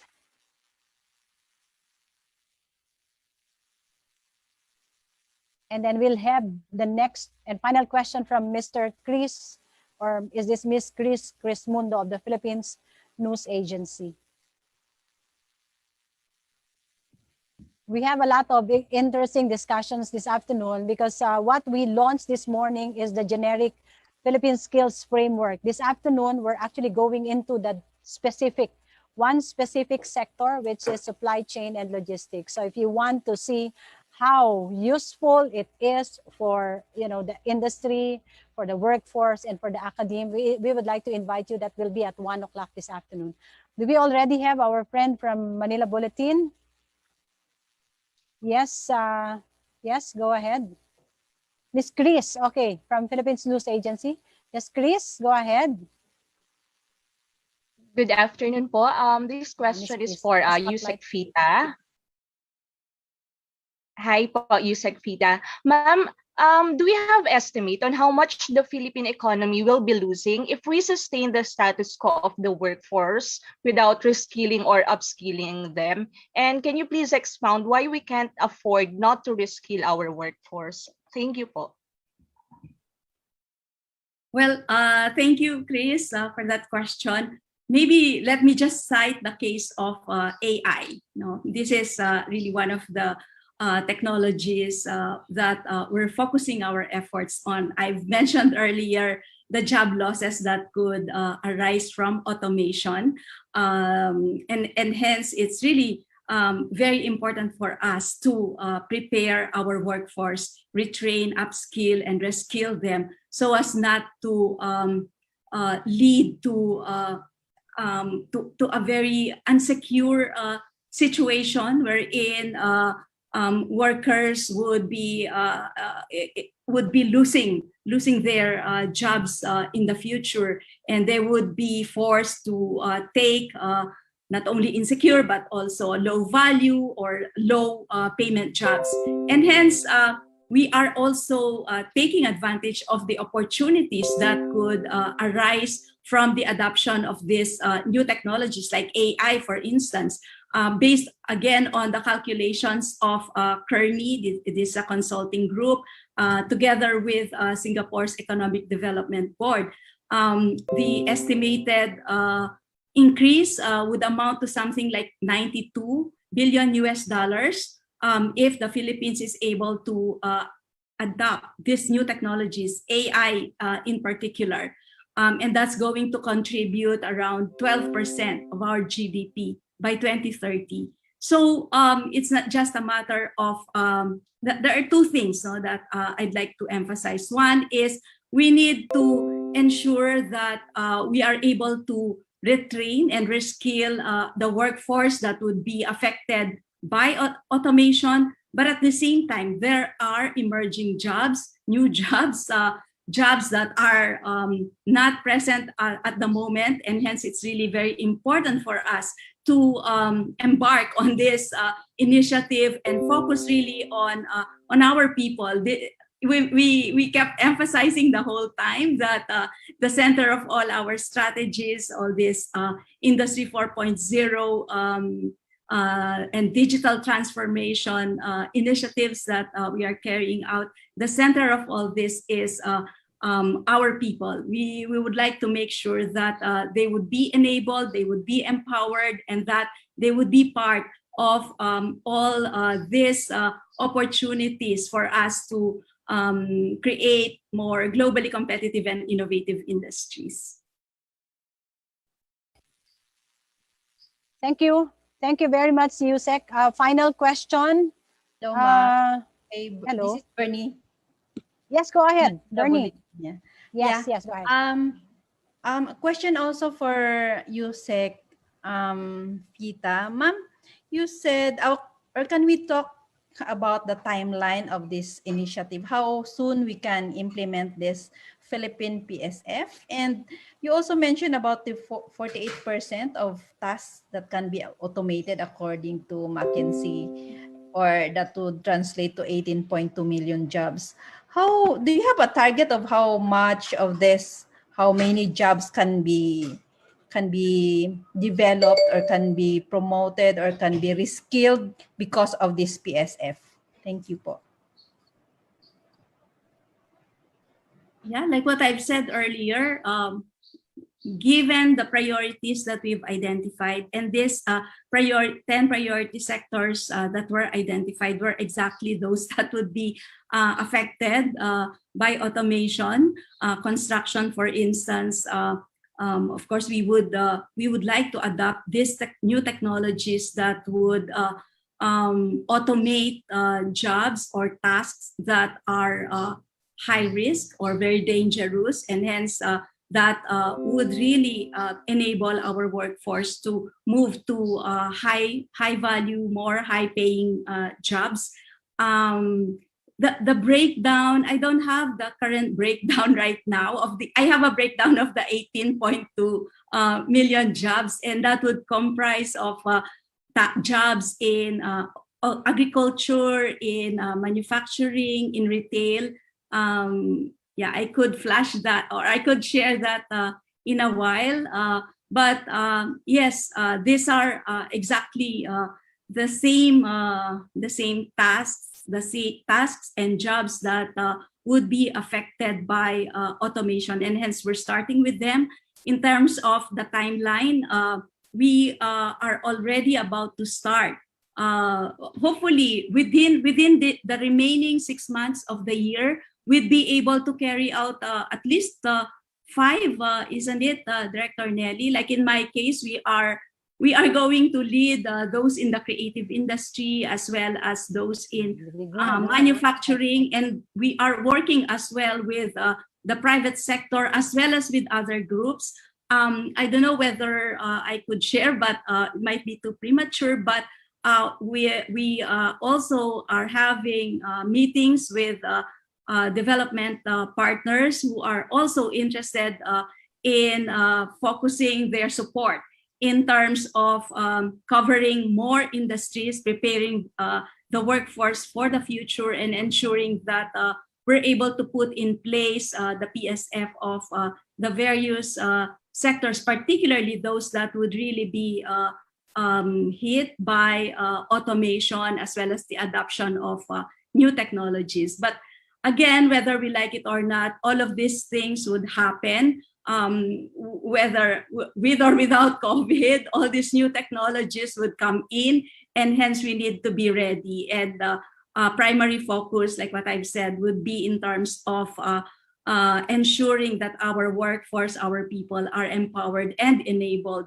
to help them take advantage of these new opportunities arising from the entry of these new technologies. But at the same time, we have other programs as well that would help in transforming our companies, our industries towards the adoption of Industry 4.0 technology. So we're actually covering all of the stakeholders, ensuring that government is there to help in this very challenging transition process of moving towards all these new technologies and making the Philippines really a part of the global value chain, making use of all these new technologies. Without adopting these new technologies, it would be difficult for us to be part of this global value chain. So this is really crucial, and hence, yeah, we are all here working together with other government agencies, with the private sector, with academia, with labor, as well as with the other stakeholders. As Secmon emphasized, this is it needs a whole of society approach. Yeah. Thank you very much, Yusek Fita. And actually, Sir Joel, talking about timeline, after the development of the skills framework, there has to be, training or learning institutions that would develop also their curriculum and all that. And I think regulation, micro-credentialing, and yes, regulation are some of the things that we're also looking at. So I think DDG Rose is still here. May we also hear from your side, from TESDAS, ma'am? Nakamute siya. Ma'am, you're still on mute. Director Nelly, yes. I just would like kanina kasi I said 2 million usually is the figure that we really produce as an output for for training. Training yon, but for scholarship, usually 500,000 yung natutulungan namin workers or mga entry-level na mga trainees. So 500,000 na kasi baka pumunta kayo dito sa TESDA tapos dumami yung pumunta, and that I was telling 2 million. Yung 2 million is yun yung output namin, whether it's industry-based, community-based, or enterprise-based, institution-based na mga training programs. But for this particular purpose, yung itutulong sa sector, particularly on training for work scholarship program, tulong trabaho, is 500,000 na tao ang matutulungan. The timeline is magmula ngayon hanggang December, we will already provide training programs. In fact, we're just trying to yung mga flexible delivery system namin. But we're now open. The board has promulgated already the area-based demand-driven event. And for whatever the industry would need, we can also offer micro programs because we are now in the process of doing micro-credentialing.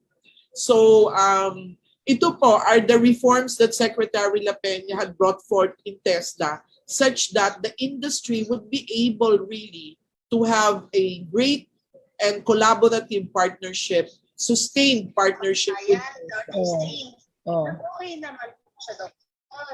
DG Rose. Joel, I think our partner from CHED is still here. Maybe request from Ms. Sheila if she can just turn on her cam. Because we're already talking about the timeline, and I think what's also important is to find out from our education agencies, what their support would be after this is already in place. The skills framework for a particular sector is in place. I think the training institutions will be coming in, academic institutions will be coming in. Yes. Do we have our partner from CHED? Or from DepEd? Are they still here? We've heard it loud and clear from TESDA. Okay, even the scholarship programs. While we're waiting, yes, while we're waiting, let me just share this. I have the figures already on the breakdown of the 18.2 million jobs that could be automated. 6 million in agriculture, 3.4 in retail, 2.4 in manufacturing, and 6.4 would be broken down into the other sectors to be affected. Wow, those are really big sectors. So it really shows our priority, no, Yusek? Yeah. So our priorities are in the right direction. Yes. Okay, so I don't think our partner from the Commission on Higher Education and even DepEd are here. Okay, so Joel, I think it's time for us to wrap up. Yeah, so with that, Yusek, thank you very much, Yusek. We'd like to thank Yusek, all our partners. Yusek, all of our partners, but for those who stayed on for the media, for the press, thank you, Yusek Fita. Thank you, Digiros and Sec Lapena. Thank you for being here to answer the queries of our people.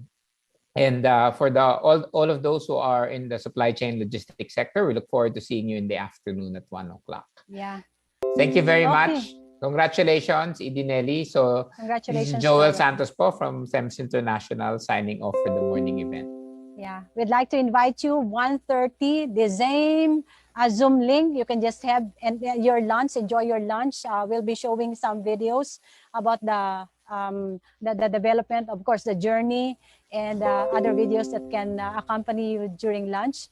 And yes, we'd like to see you at 1:30. For those of you who really wanted to, see how the Philippine Skills Framework works, we will be navigating it with you.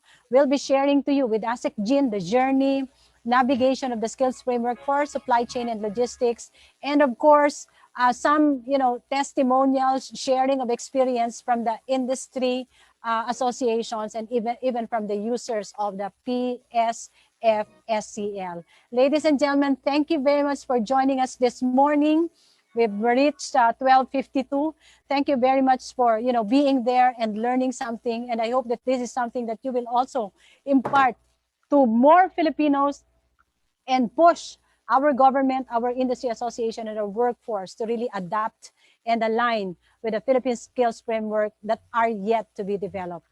From the Philippine Trade Training Center Global MSME Academy of the Department of Trade and Industry, this has been Edie Nelly Mitandiliera signing off, and we'll see you this afternoon.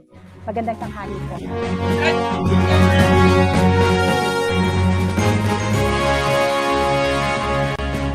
Off na ako. Yay!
Times may have changed.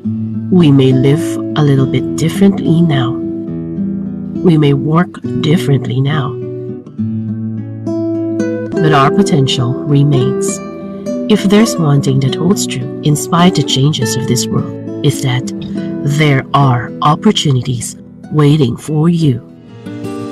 That's why we are embarking on the development of the Philippine Skills Framework to help upskill, reskill in preparing for the new opportunities that will help you win, and for companies and organizations to find new skilled individuals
Kaya natin yan.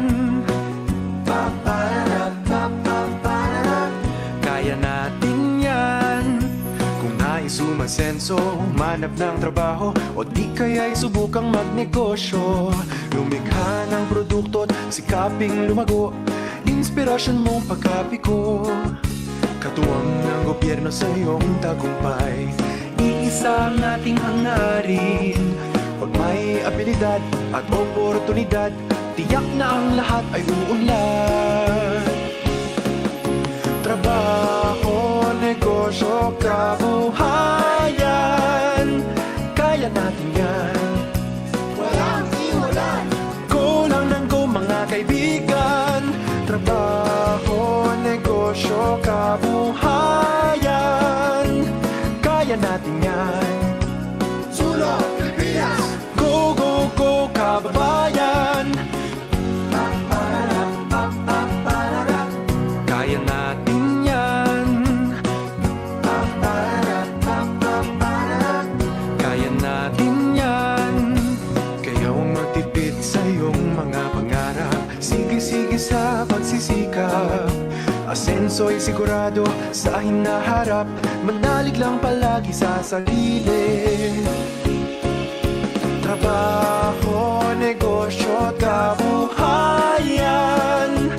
kaya natin yan. Walang iwanan. Go lang ng go mga kaibigan. Trabaho, negosyo, kabuhayan, kaya natin yan. Sulong Pilipinas! Go, go, go, kabuhayan.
Supply chain and logistics, and the first ever business development skills framework for marketing and sales and partnership.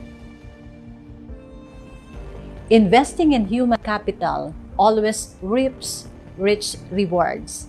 When we develop people, we develop the nation.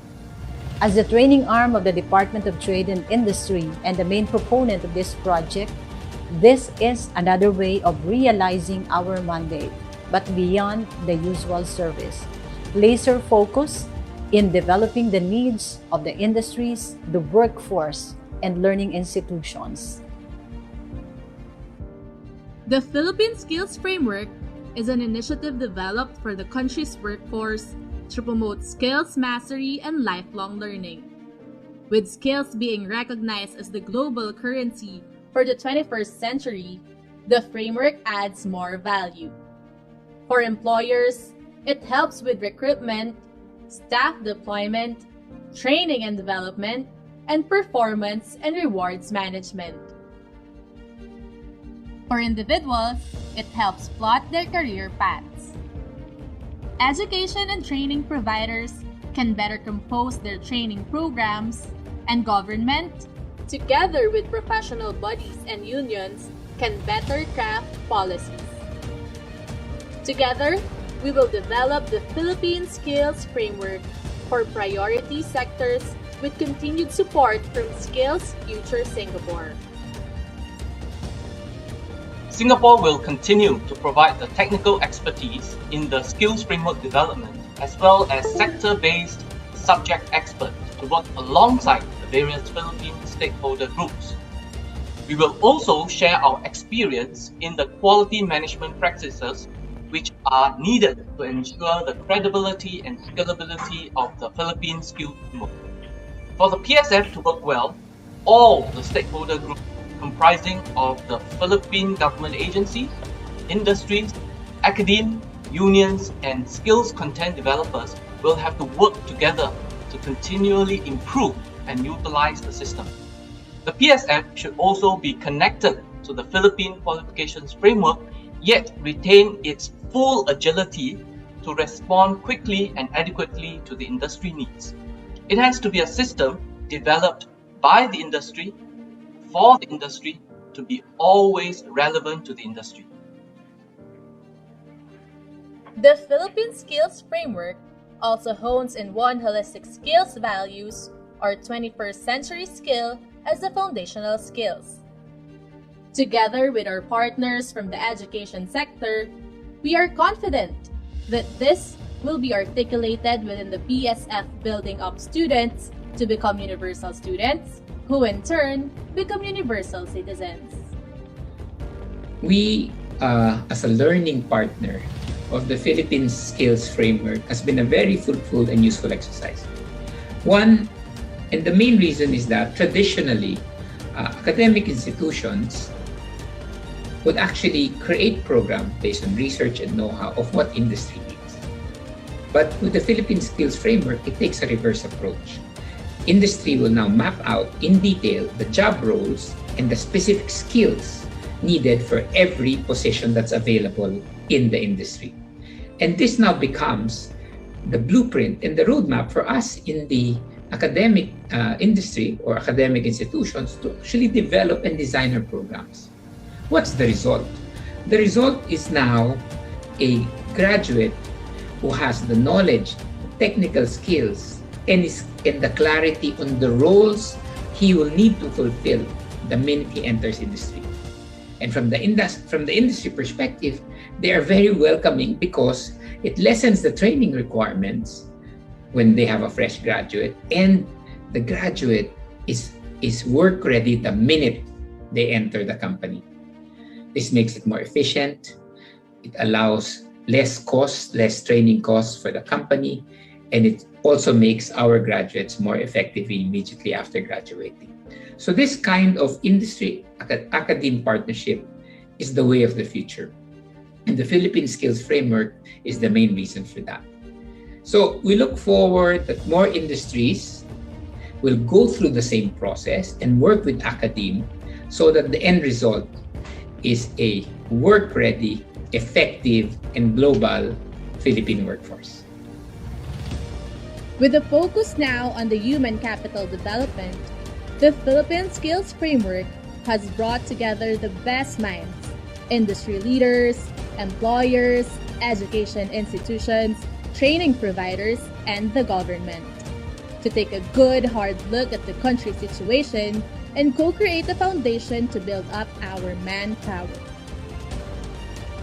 We believe that every Filipino should be able to develop skills relevant to the future. This framework will require a whole-of-nation approach.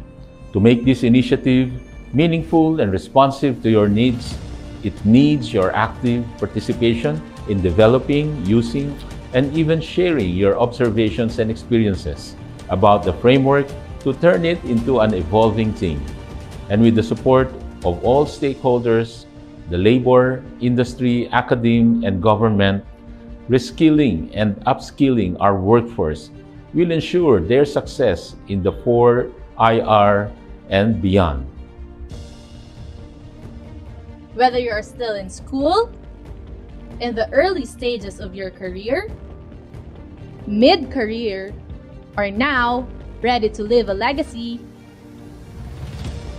the Philippine Skills Framework is for you.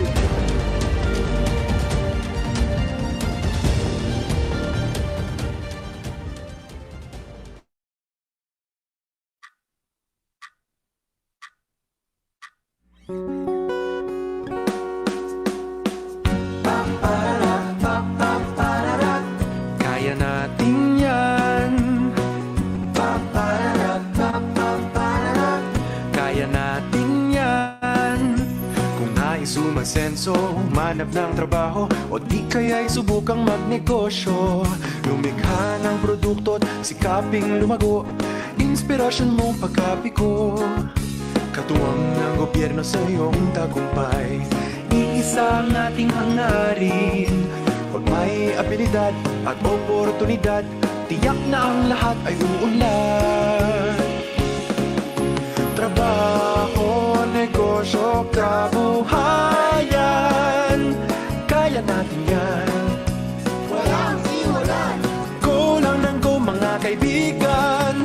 Trabaho, negosyo, kabuhayan, kaya natin yan. Sulong Pilipinas!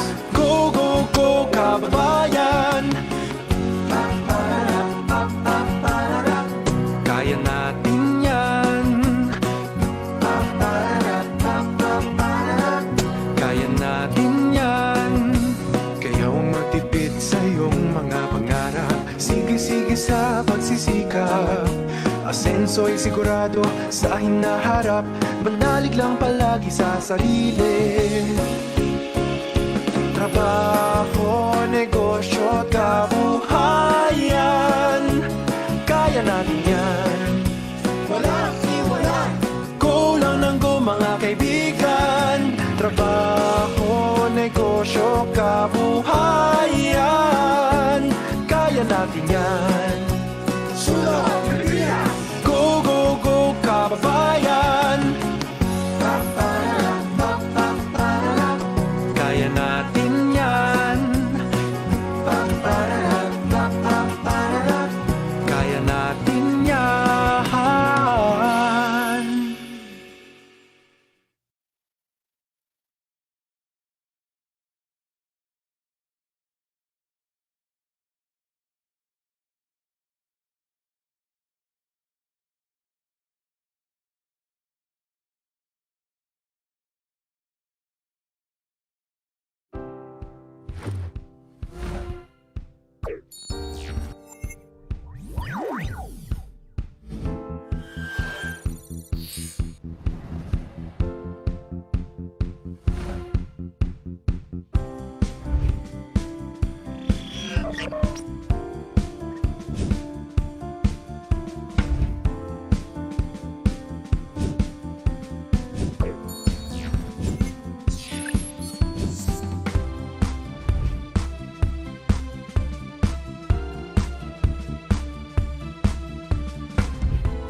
habang nakatigil ang mundo.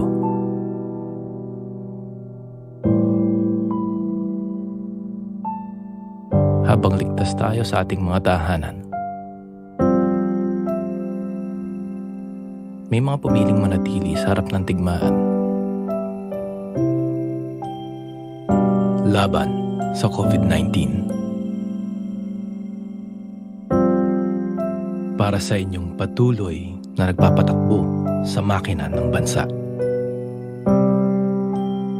Para sa inyong laging nakaabang sa ating mga daungan at paliparan. Para sa inyong nagtatawid ng aming mga pangangailangan sa kalsada, karagatan, at himpapawid. Para sa inyong mga nagbabantay sa mga warehouse at terminal. Para sa inyong mga nakikipagsapalaran sa daan. Para sa inyong naghahatid sa amin ng malasakit at kabayanihan. Kayong mga frontliners sa logistics at supply chain. Kakibat kayo ng mga doktor, nurse, sundalo at pulis. Patid namin ang mga sakripisyo ninyo at pagtitiis. Kasama ang buong sambayanan, kaming lahat ay nagbibigay pugay at puso papasalamat sa pagharap ninyo sa tiyak na pahamak para sa bayan. Mabuhay kayo, mga bayani ng bayan.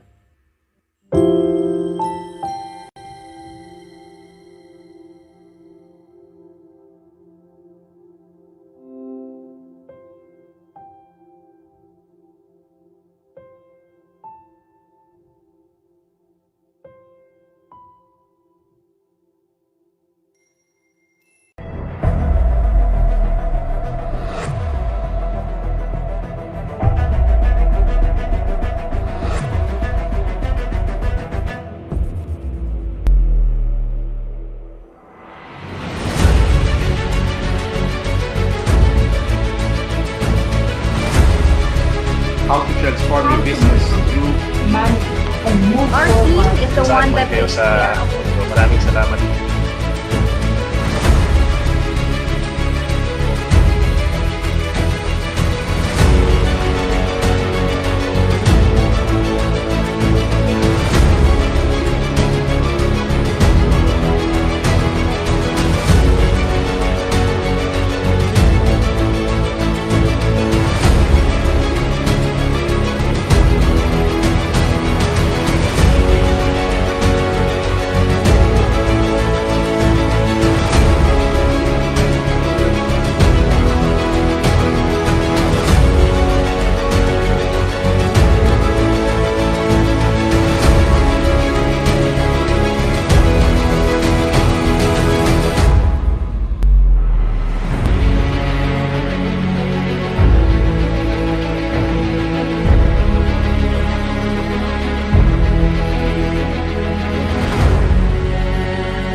Kaya natin yan. Kaya natin yan. Kung nais umasenso, manap ng trabaho, o di kaya'y subukang magnegosyo. Lumikha ng produkto't sikaping lumago, inspirasyon mong pagkapiko. Katuwang ng gobyerno sa iyong tagumpay, iisa ang ating hangarin. Pag may abilidad at oportunidad, tiyak na ang lahat ay uunlad. Trabaho, negosyo, kabuhayan, kaya natin yan. Walang iwanan. Go lang ng go mga kaibigan. Trabaho, negosyo, kabuhayan, kaya natin yan. Sulong Pilipinas! Go, go, go!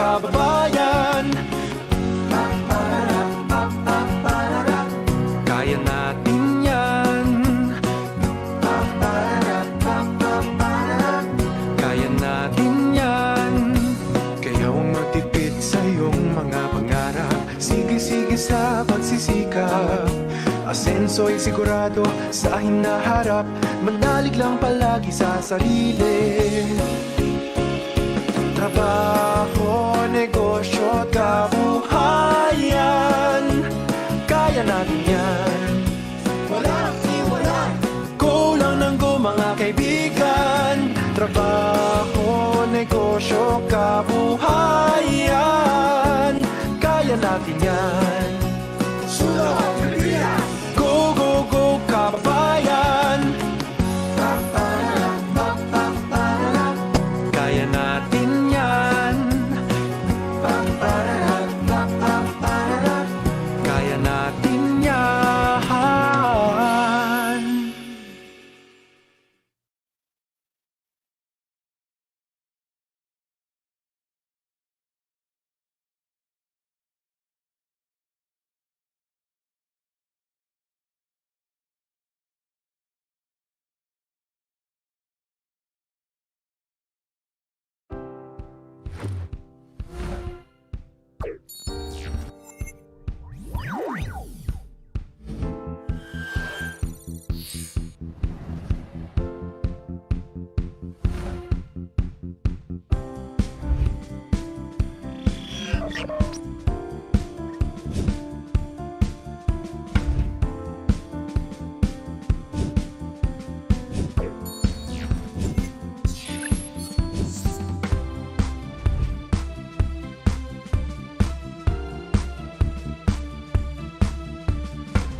Habang nakatigil ang mundo,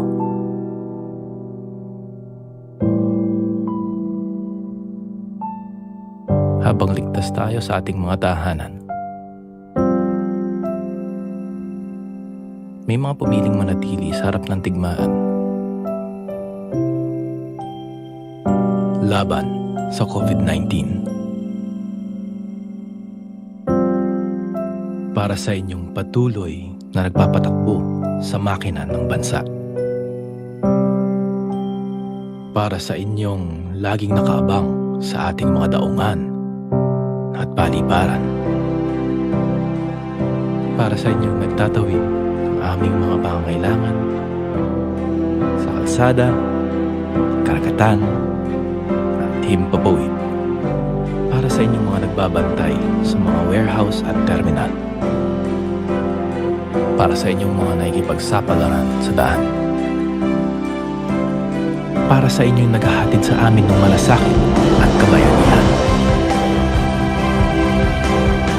Kayong mga frontliners sa logistics at supply chain. Kakibat kayo ng mga doktor, nurse, sundalo at pulis. Patid namin ang mga sakripisyo ninyo at pagtitiis. Kasama ang buong sambayanan, kaming lahat ay nagbibigay pugay at puso-pusong papasalamat sa pagharap ninyo sa tiyak na pahamak para sa bayan. Mabuhay kayo.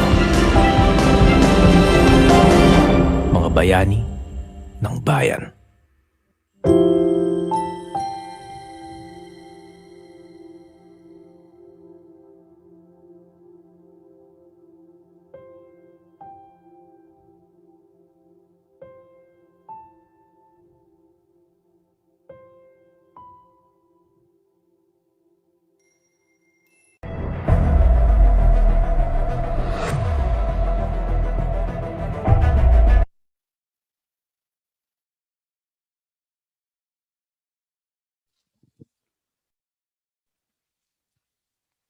Good afternoon, everybody. We are about to start the afternoon session.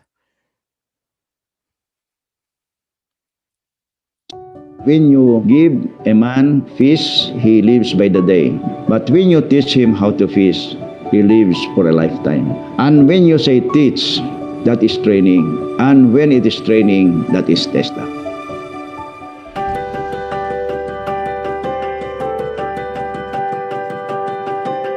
Ang purpose ng pag-train is para magkaroon ng trabaho. That's why we partner with, for example, ang DTI. So sila may mga regulatory function over industries. Yung mga industries na yan, sila naman ngayon ang aming kinaka-partner when it comes sa need nila. That's where we are going to train people. Para pagkatapos ng training, malaki ang percentage ng employment. That's called matching din. It is based on the industry needs. Wala namang trabaho na naibibigay na kung hindi mo alam. Kailangan i-train ka muna. Ang ideal na scholar ng TESDA, I would say, yung nangangailangan ng trabaho. Marami dyan ang hindi maka-afford ng college education. Meron na tayong tinatawag na lateralized diploma course. Hindi sila nagiging either. So, that is the option na ibinibigay ng gobyerno sa kanila na hindi dahil sa kahirapan ay hindi na sila magkakaroon ng magandang future. We have that opportunity sa ating kababayan.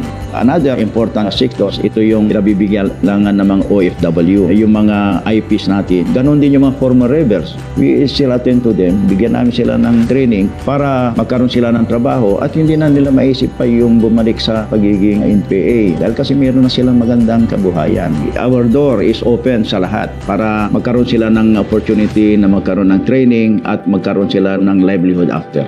At pag meron kami na-train para magkaroon ng trabaho, nababawasan ang unemployed natin sa ating bansa and that practically addresses yung problema sa poverty. It has an effect proportionate to the improvement naman ng ating peace and order.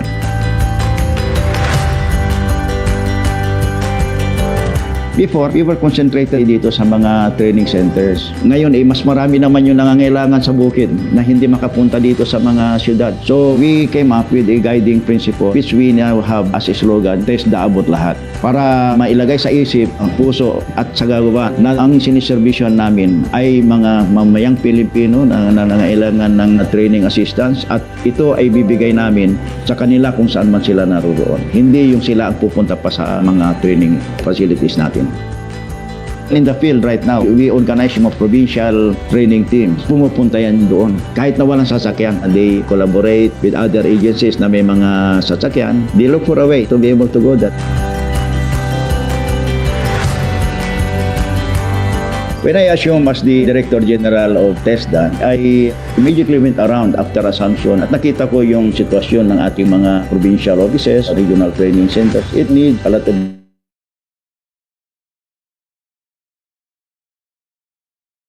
ating mga training centers sa pagbibigay ng scholarship program para from there they can improve yung kanilang mga training facilities para may marating ang serbisyo ng TESDA sa lahat ng ating mga kababayan including those who are in the far-flung areas sa mga barangays natin. Now, I have a good grasp of what TESDA is. Lahat ng mga dapat na kailangan gawin na para mapabuti ang pagserbisyo ng TESDA ay ginagawa ngayon ng TESDA. Ito ang nakikita ngayon ninyo sa TESDA.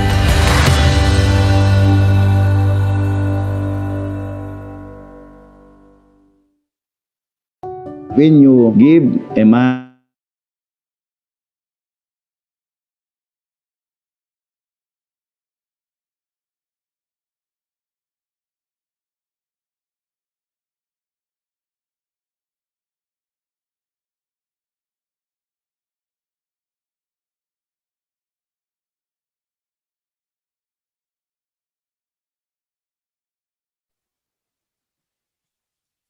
Good afternoon, everybody. and welcome to the second leg of our event today. Join me in welcoming our host this afternoon, Mr. Alonzo Miranda. Mr. Miranda, the virtual floor is now yours. Good afternoon, everyone, and to all our virtual audience here on Zoom and our viewers from Facebook. We are now live on the official Facebook pages of DTI Philippines, DTI E-commerce, and DTI PTTC-GMEA. So before we start, here are a few reminders. Kindly use the name you registered as here on Zoom. And don't forget to scan the client satisfaction feedback form, which will be flashed on your screen at the end of the event, because your feedback means a lot to us. Now, I would like to acknowledge the presence of the following from the Logistics Services Philippines. Mr. Samuel Bautista, President of the Academy of Developmental Logistics Incorporated. Ms. Connie Tino, Director of the Alliance of Concerned Truck Owners and Organizations. Mr. Patrick Ronas, President of the Association of International Shipping Lines Incorporated. Mr. Alexander Ong, President of the Association of Off-Dock CSF Operators of the Philippines. Mr. Roger Torres, Director of the Alliance of Container Yard Operators of the Philippines. Mr. Anthony Dizon, President of the Cold Chain Association of the Philippines. Mr. Adonis Carmona, President of the Chamber of Customs Brokers Incorporated. Ms. Maria Zapata, President of the Confederation of Truckers Association of the Philippines. Mr. Alfredo Yapko III, President of the Customs Bonded Warehouse Operators Confederation Incorporated. Mr. Teodorico Gervasio, President of the Inland Haulers and Truckers Association Philippines. Mr. Herino Batallones, President of the Philippine Institute for Supply Management. Mr. Mark Parco, President of the Philippine Liner Shipping Association. Ms. Marilyn Alberto, President of the Philippine Multimodal Transport and Logistics Association Incorporated. Colonel Rodolfo de Ocampo, President of the Port Users Confederation of the Philippines Incorporated. Mr. Pierre Carlo Curay, President of the Supply Chain Management Association of the Philippines. And Ms. Flor de Liza Leong, Executive Vice President of the United Port Users Confederation of the Philippines Incorporated, representing its President, Mr. Nelson Mendoza. Now, to kick off this afternoon session, I'd like to ask our Zoom virtual audience, what word do you associate with logistics? Just type in your answers in our chat box and we'll monitor them closely. So I don't want to keep you all waiting, and let's start this afternoon session. Welcome to the media launch of the Philippine Skills Framework for Supply Chain and Logistics. This framework is an initiative developed for the workforce of the Philippine supply chain and logistics industry to adhere to skills mastery and continuous learning. Now, to introduce our speaker, a highly motivated, dedicated career executive service officer with significant contribution and experience in public sector management, specifically planning, monitoring and evaluation, performance management, public administration, and public policy formulation. As a CESO, Asik Pacheco is a Gawad CES 2017 nominee and a 2015 CES VIP. For introducing innovation and institutionalizing good governance initiatives in the DTI. Appointed in 2018 as Assistant Secretary for Digital Philippines, her current portfolio in the Department of Trade and Industry include managing the Supply Chain and Logistics Management Division, e-commerce team, and DTI's Business Name Registration System. She is also the Department Legislative Liaison Officer and Chair of the DTI Bids and Awards Committee. Let us all welcome one of the drivers in the creation of the Philippine Skills Framework for Supply Chain and Logistics and the ASEC of DTI Supply Chain and Logistics Management Division. ASEC Jean Pacheco. Everyone, let's give a warm virtual round of applause to ASEC Jean.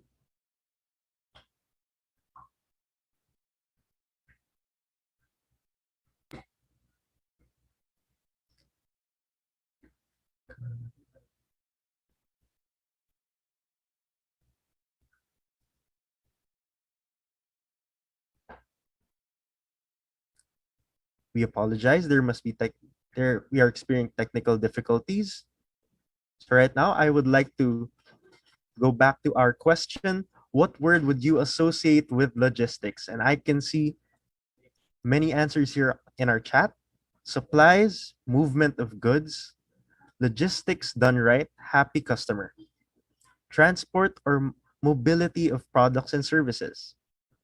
Logistics is an activity of transporting goods and services to customers. Yes, keep them coming and let us know, what do you associate with logistics? Movement, yes. Thank you very much for participating in our Move the World. That is a great statement. Move the world. Logistics is moving the world. Warehousing. We can't agree. We can't agree anymore. So now, warehousing, speed, storage, yes. Thank you very much. Fulfillment, shipment, and supply chain. Again, we'd like to share that this framework was an initiative developed for the workforce of our supply chain and logistics industry. So I'm glad that the supply chain and logistics industry and our members from this sector are very, very supportive and very interactive in our event today. Multimodal connection, yes. Resources and goods. Logistics is essential in making life easier.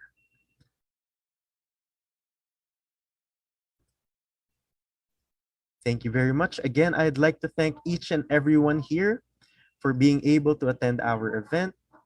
And on behalf of the organizers, from the bottom of our hearts, we appreciate your presence.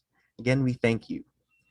I'm seeing more answers here. Yes, movement of goods and resources, movement of goods from one place to another.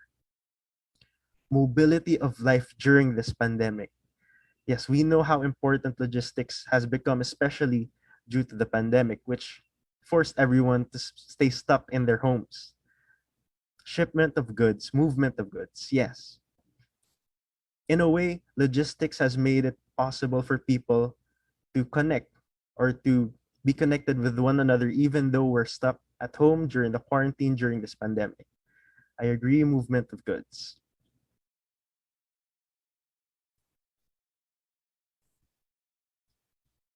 We'd also like to ask, in Walt Disney's words, keep moving forward. How are you moving forward from this pandemic? Now, please type in your answers on our Zoom chat so we can see. And we'd also like to acknowledge from the Department of Agriculture, Yusek Zamzamin Ampatuan. Thank you very much, sir, for attending. Oh, I can see logistics is an overall process. It's the efficient transfer of goods from manufacturers to consumers. Plan and organize a complicated activity or event that involves people. Struggling but surviving. Yes. Of course, we are all proud of the resilience of the Filipino people. Even given in this pandemic, we always find ways to survive and to struggle for the growth of our businesses and for the growth of our sector. So again, I'd like to ask, what do you think about Walt Disney's words, keep moving forward? How are you moving forward from this pandemic? The shipment, so logistics is the shipment of goods until arrival to the client. Thank you very much, sir.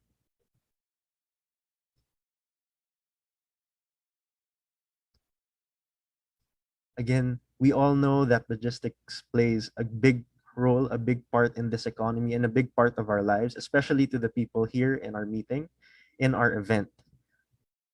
So innovation through digitalization and proper planning, yes. We all know that this pandemic, aside from keeping us all at home, it also marked the boom of digitalization in the country, forcing different businesses, different industries to go digital. And one of these is the logistics sector. So to move forward, upgrade our skills and enhance our skills. Upskill and reskill. Yes, we also know how important it is to upskill and reskill, not only for our workers, our employees, for ourselves.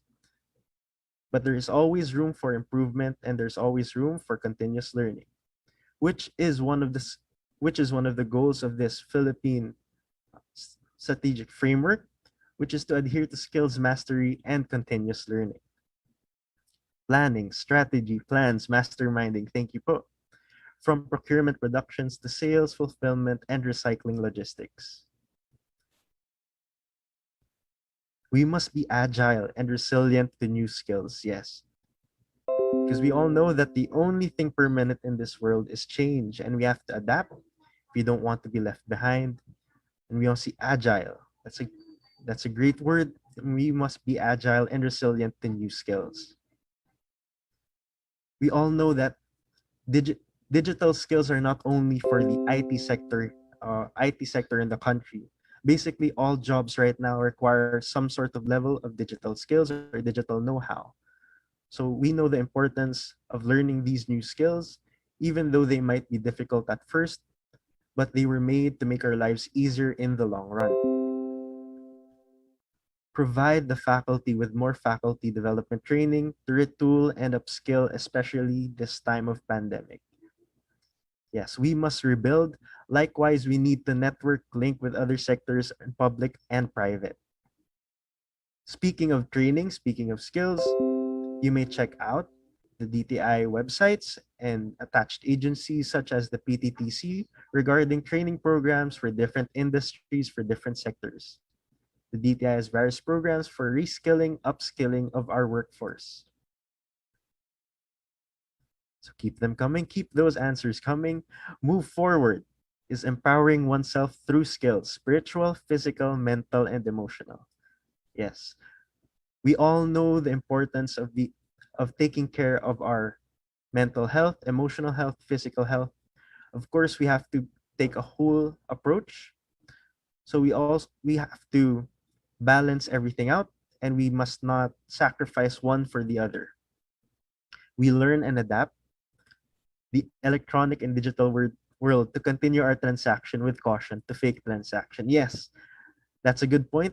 Ever since the pandemic, yes, there was a boom in digitalization, there was a boom in online transactions, but that also gave way to a lot of fake or bogus transactions. So we must be wary, and we must know how to spot these fake transactions and how to keep ourselves safe. So to establish more linkages and networking would help us during this pandemic crisis. Keep on moving, keep in locomotion. We must collaborate. Yes. The importance of having a community of people around you who share the same skills, same values as you, same drive, really helps and really marks the growth of the whole community. Once we surround ourselves with people aligned with the same goals, we know that we can be grounded and we can all move forward knowing which direction we're going to. So yes, sir, we must collaborate. Thank you very much for being super supportive during our event today. We'd also like to ask to unhide yourself. Share with us one of your hidden skills. A hidden skill you're proud of, or this may be a skill that may be weird for other people, but you're really proud of. Yes, Sir Hilde Gaspi, we must grow together. As human beings, we are social creatures. So we always crave, we always look for social interactions. So yes, having another person, having a community, having a group is essential for the growth, for our self-growth, as well as the growth of the whole community. So thank you very much, sir.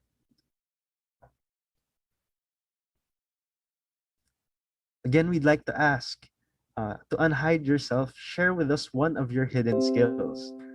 This may be a skill that you think may be weird, but is actually something you're very proud of. Again, we also want to highlight the importance of creative skills. So of course, we can always be intelligent, but we also must remind ourselves that there are different types of intelligences. So one of the ways we can practice, or one of the ways that we can train our minds, is to practice different skills, different sources, different outlets, such as singing, dancing, painting, drawing. Even taking care of plants is also a skill, because not everyone can take care of plants. Again, that is a skill of nurture. Why we call there are people who are green thumbs, because they have a skill to nurture, to help plants grow. And we all know during this pandemic, a lot of uh, people became plantitos and plantitas. So I'd like to know if there are any plantitos and plantitas out there. I agree, I can keep plants alive longer now than before in the pandemic. Thank you very much. Yes, I think the reason why people were drawn to plants, because being stuck at home, all you see are usually walls. So we crave that outdoor, I could say, vibe or feeling, because believe it or not, when we look at plants, it's very refreshing, and it helps our mental health, which is why I think people were very attracted to taking care of plants, especially during the pandemic. Conducting a church choir, strategic skills, housekeeping skills during this pandemic, enhanced my cooking skills. This, I believe, is an underrated skill. Housekeeping is a very underrated skill, because people usually say, household chores, I'm too lazy, I'm too tired to do them. But there's also a saying that cleanliness is close to godliness. That's because when you are surrounded by by a clean environment, people say that you are more at peace. So you can think more, and you are more stable, or you're more balanced in life. Green thumbs up. Patience is a virtue for gardeners. I'd also like to share that for the plantitos and plantitas, one of the things I admire is knowing the right time to take care of your plants, because sometimes over taking care of plants can also be bad for them, like overwatering the plants or underwatering it. So it's really a skill that you have to learn. Social skills for those around me needing someone who will listen to them. Be an early adopter with new tech. Oh, I like this answer from Miss Anna Passes. So again, I think a lot of people were affected by this pandemic and really affected their mental health. So being there for people, listening to their problems, not necessarily you have to answer them or give them a solution, but being there for them is all that you need. Having someone to listen to you is very important, which is why this is a very good skill to have. We'd also like to shout out our Facebook viewers watching from Kidapawan City, General Trias, Davao Occidental, and all over the Philippines. While the reach of this event is really nationwide. Again, I'd go back to how connecting people through logistics is connecting people even though we are at home, even though we are apart from each other. Attending different webinars that can help me to equip myself. I learned to plan and organize while work from home. Speaking of different webinars, the DTI and other government agencies as well have been setting up various webinars specifically within the DTI to help the different sectors and to help our consumers and our businesses. So you may check out our different webinars posted on our dti.gov.ph website and our Facebook pages at DTI Philippines, DTI e-commerce, and DTI PTTC-GMEA. Plantita para iwas stress po. Yes po. Yun nga po, no?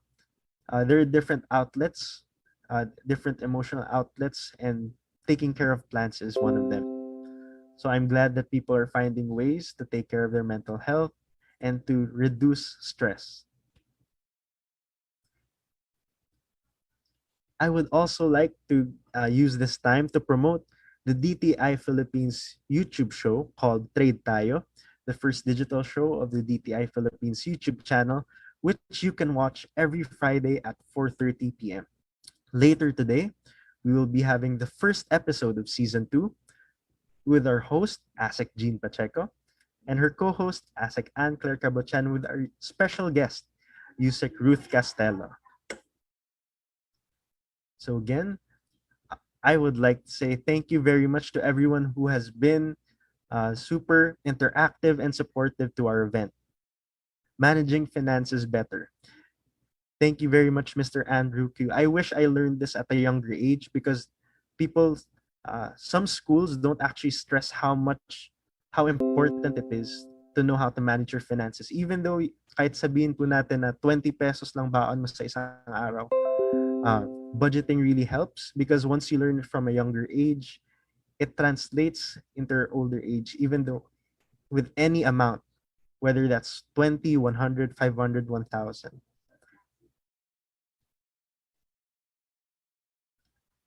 Again, thank you very much.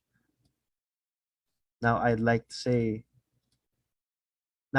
again welcome everyone. Let us give a warm virtual applause to one of the drivers in the creation of the Philippine Skills Framework for Supply Chain and Logistics and the ASEC of the DTI Supply Chain and Logistics Management Division, ASEC Jean Pacheco. ASEC Jean, the virtual floor is yours. Hello, Alo, can you hear me? Yes, ASEC Jean. Yan, thank you. At saka magandang hapon po sa ating lahat. And greetings po from the Fair Trade Enforcement Bureau kasi mamaya kanina nabanggit ni Alo na meron po tayong trade tayo na show, a live episode po. Ang aming kasama po dito ay ang Consumer Protection Group and kaya nandito kami ngayon sa Fair Trade Enforcement Bureau para maghanda para sa ating live show later on.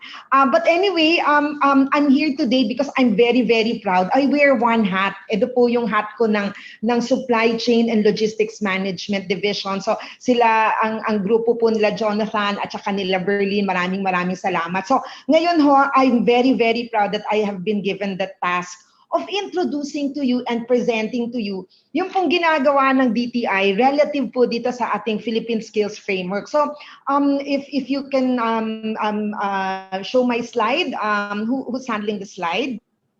Ayan, so I hope that you can show the slide. So, ito po ang amin pong present early this morning. We're very thankful that you have seen hopefully po yung pong launching ng Philippine Skills Framework initiative ng DTI together with the many agencies of government.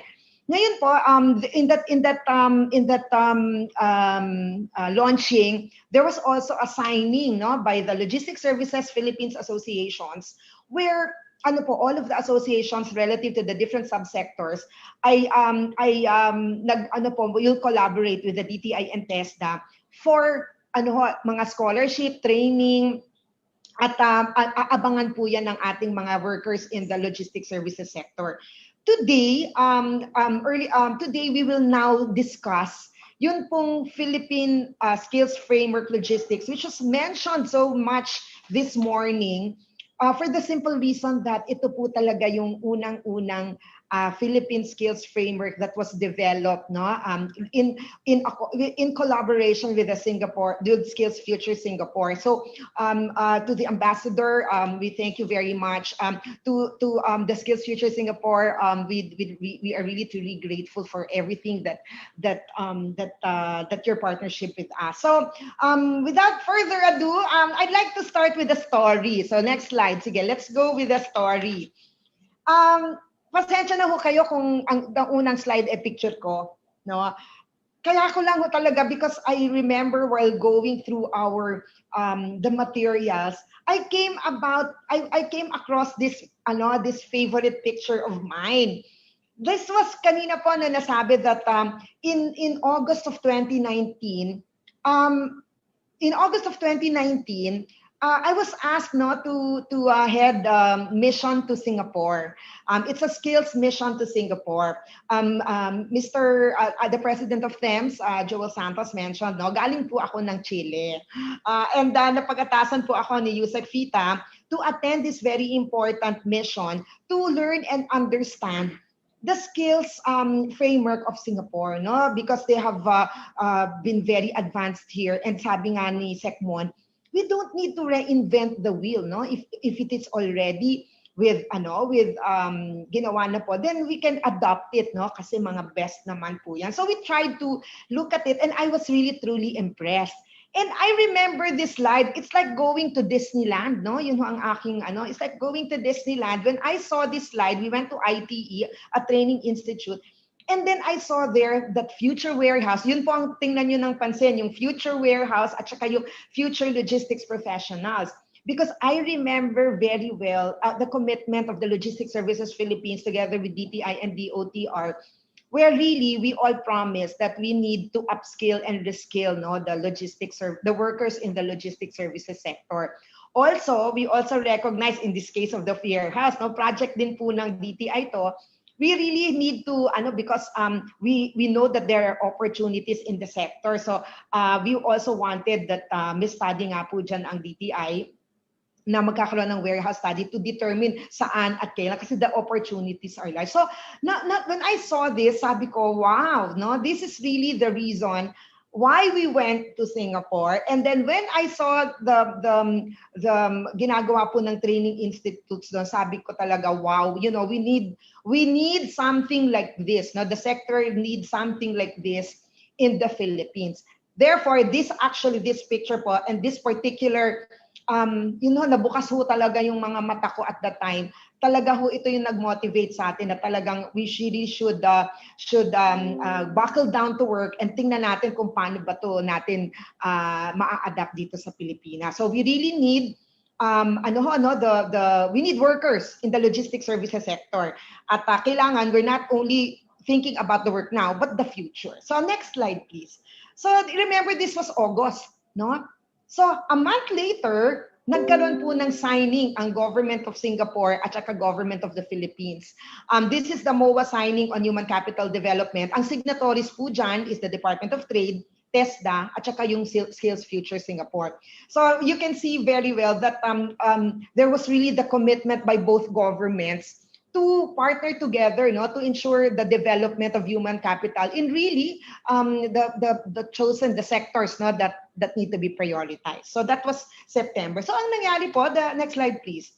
Immediately both the government and the private sector, Skills Future Singapore, and then our Philippine Trade Training Center, together with the private sector, THEMS, Accelerator, we decided that magkaroon naman ng parang orientation.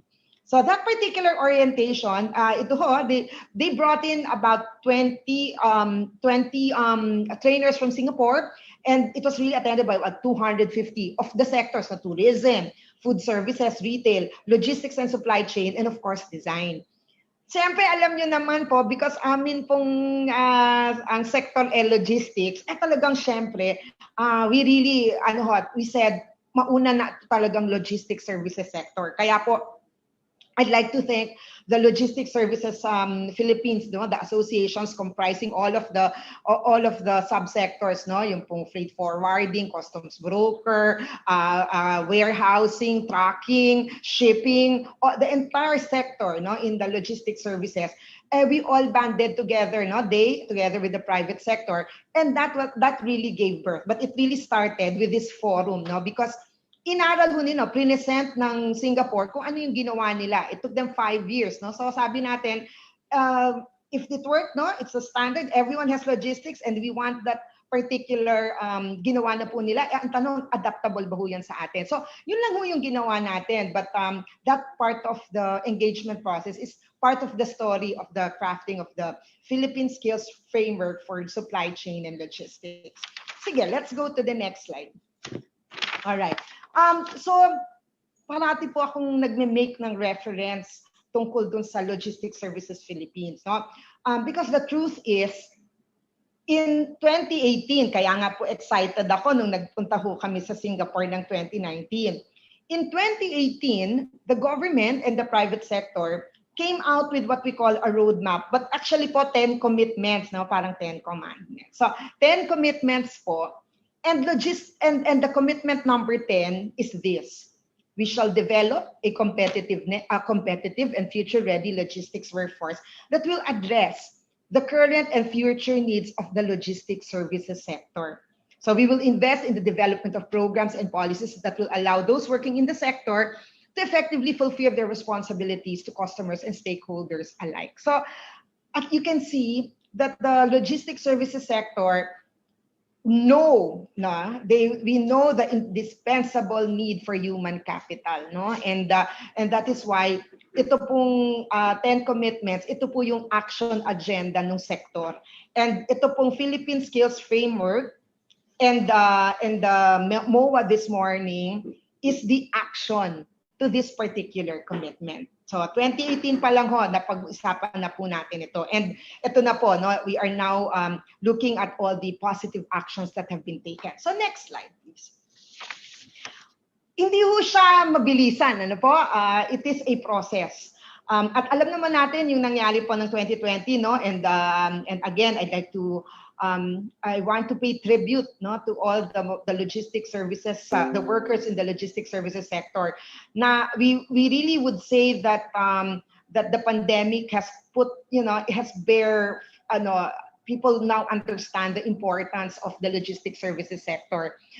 During the pandemic, we made sure that there was, that we don't have, the cargoes move. No, we want to assure unimpeded movement of cargo. People now appreciate the need of the, when you order online, it has to be delivered, no? So people became very much aware of the importance of the logistics services sector. So in beginning of 2021, of course, in the 2020, we really made sure that we serve the public, no? Now, while we were doing some background work, no, then we actually start talagang after all the back end work. In the beginning of this year, of January 2021, the DTI and the PTTC agreed really already na it's time, no? It's time to put all of the plans into action. As we started with a memorandum of agreement, no, between DTI and PTTC.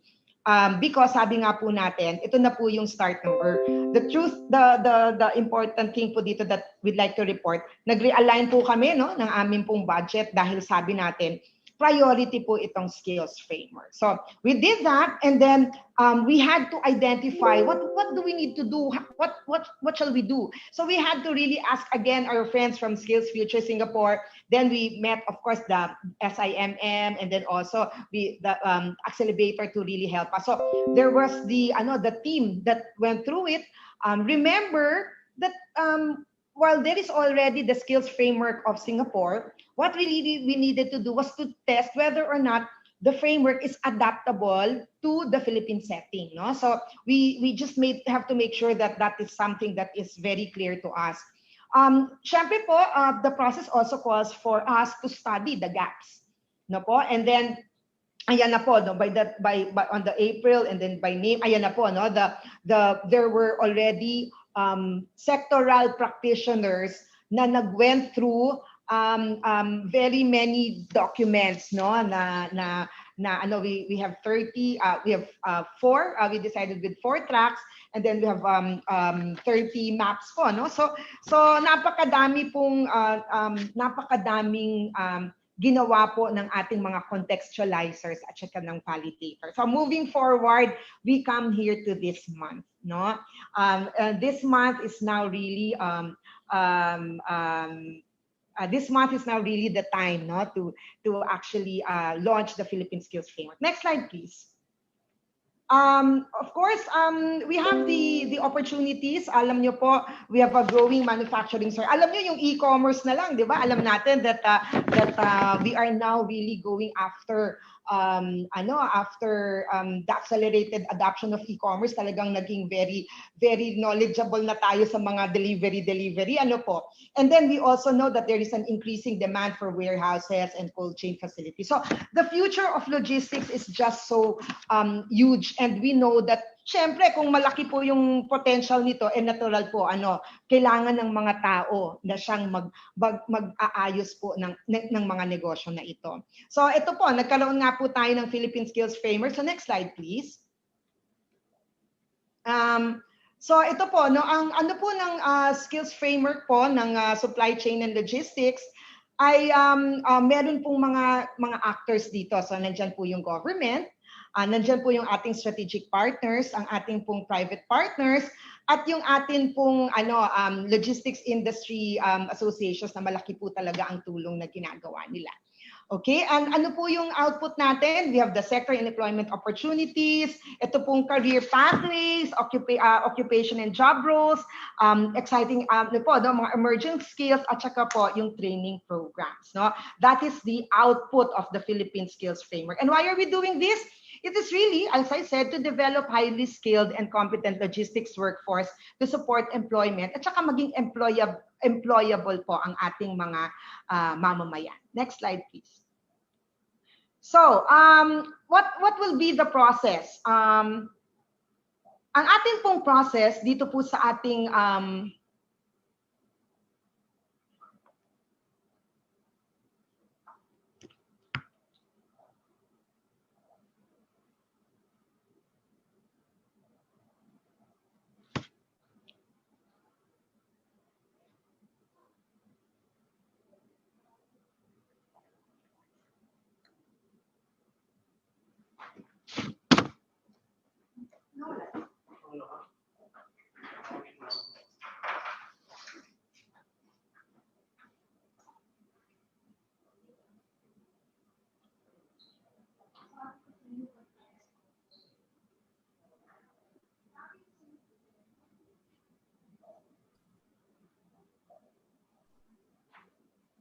Again, we would like to apologize for the technical difficulties.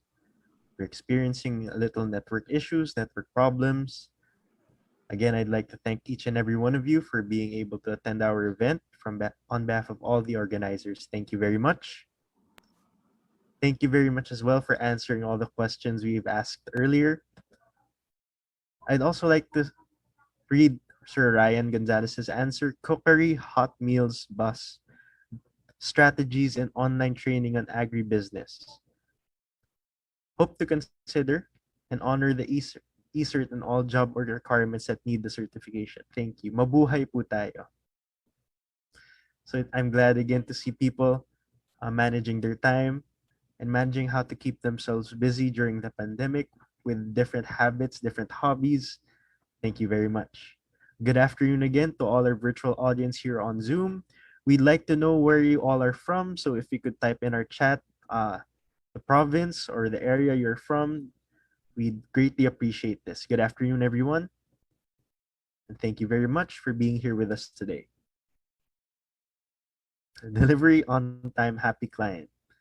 Yes, I think everybody can agree that whenever our online orders or our parcels are delivered on time or earlier, that really makes us happy. But again, even though there are delays, there are always ways to follow up. There are always ways to get updated.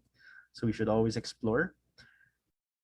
We have viewers from Batangas, Naga City, Legazpi City, Albay, Region 8, Pasig City, Zamboanga City, Makati, Laguna, Calamba, Binyan, Region 4A, Singapore. So aside from being nationwide, we are international. We have viewers from Singapore, Manila, Pateros, Cebu, Subic Bay Freeport Zone, Zamboanga City, Bawan, Batangas, Marikina. Shoutout po sa mga taga Marikina dyan. Parañaque City, Cavite. Thank you very much for being with us today. We also have viewers from Bandung, Indonesia. Good afternoon. Negros Occidental, Zamboanga City. Thank you very much for being here with us today. Mariveles, Bataan, Romblon. Thank you very much. We'd also like to ask, again, what are the things that have been keeping you busy during this pandemic? Aside from our plantitos and plantitas, let's see if there are other communities here with us today. Good afternoon again from Batangas. Yes, welcome to our event. Are there any singers here? Any musicians, artists? We'd like to online teaching. They say that online schooling is more convenient for some because you don't have to travel or commute going to school, but also we know that online learning, online teaching is also a struggle. So big salute to all our teachers, to all our education providers. Thank you very much. Learning from Sparta of DOST makes me busy. Yes, again, we have different skills initiatives, different virtual trainings offered by different government services, so you might want to check them out. DOST, DICT, DTI, learning Python programming through the ICT, conducting virtual training. Yeah. That's the beauty of virtual training and online learning, though. Even though at the beginning it may be a struggle, once we learn and once we pick things up, once we get familiar and familiarize ourselves with the different learning systems and learning ways through online, it really helps us grow as individuals. Online teaching on catechesis as church volunteers. Thank you very much. Thank you very much for being super supportive and interactive during our event. Again, we'd also like to thank all our representatives from the Logistics Services Philippines. I'd like to give back the floor to ASEC Jean Pacheco to continue the presentation. The floor is yours, ASEC Jean.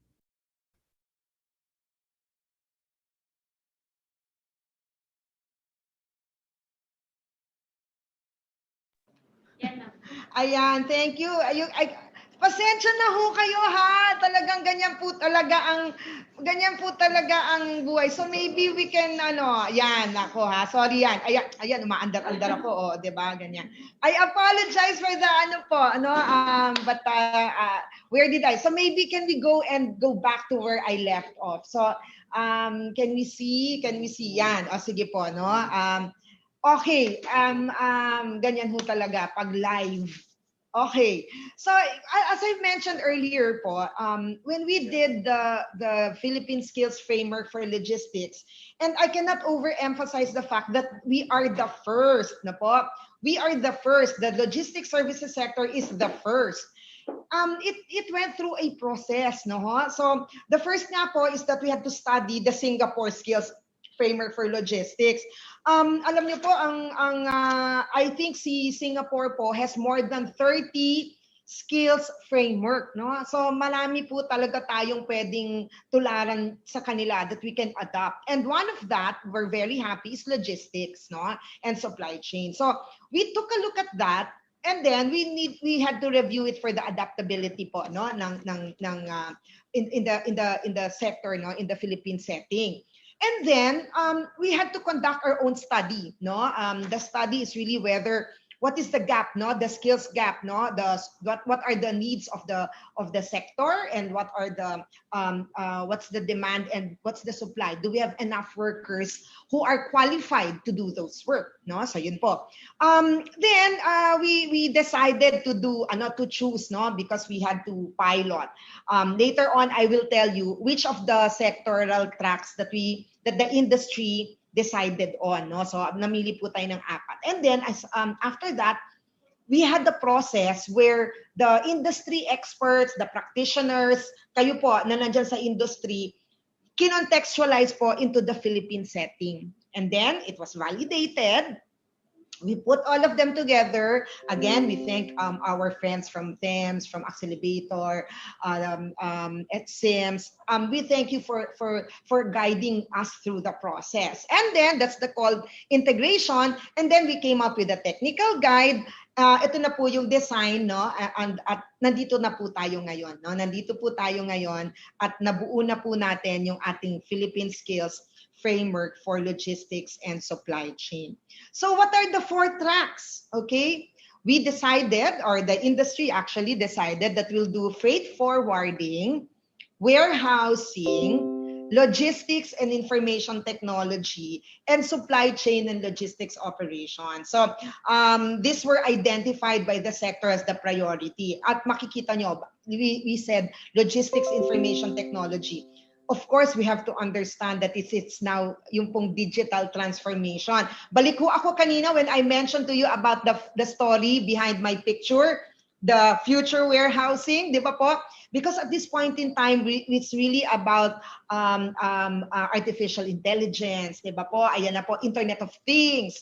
All of those things, we need to make sure that we have people who understand how to do this. At sila po yung magmamanage ng ating mga services na yan na needed ng ating sector. So apat po, and later on when Director Nelly will now present the framework, ayan po, yan po ang ating magandang ipapakita sa inyo kasi we're very very excited.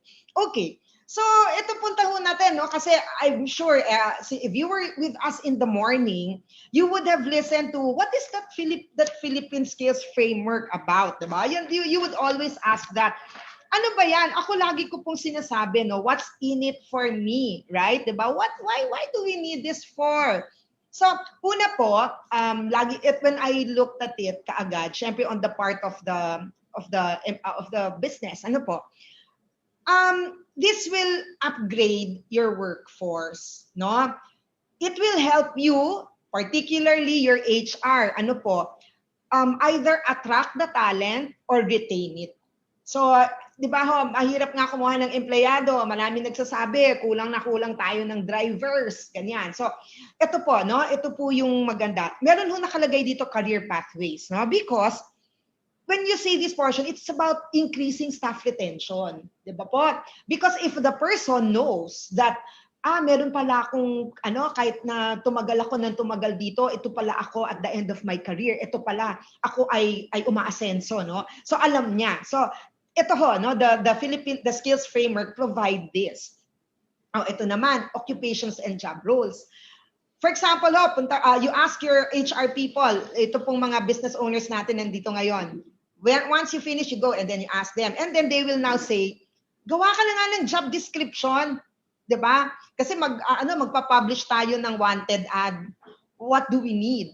You know? If you look at the Philippine Skills Framework for Logistics, there is already a listing there of the job roles. All you need to do is to cut and paste, copy it.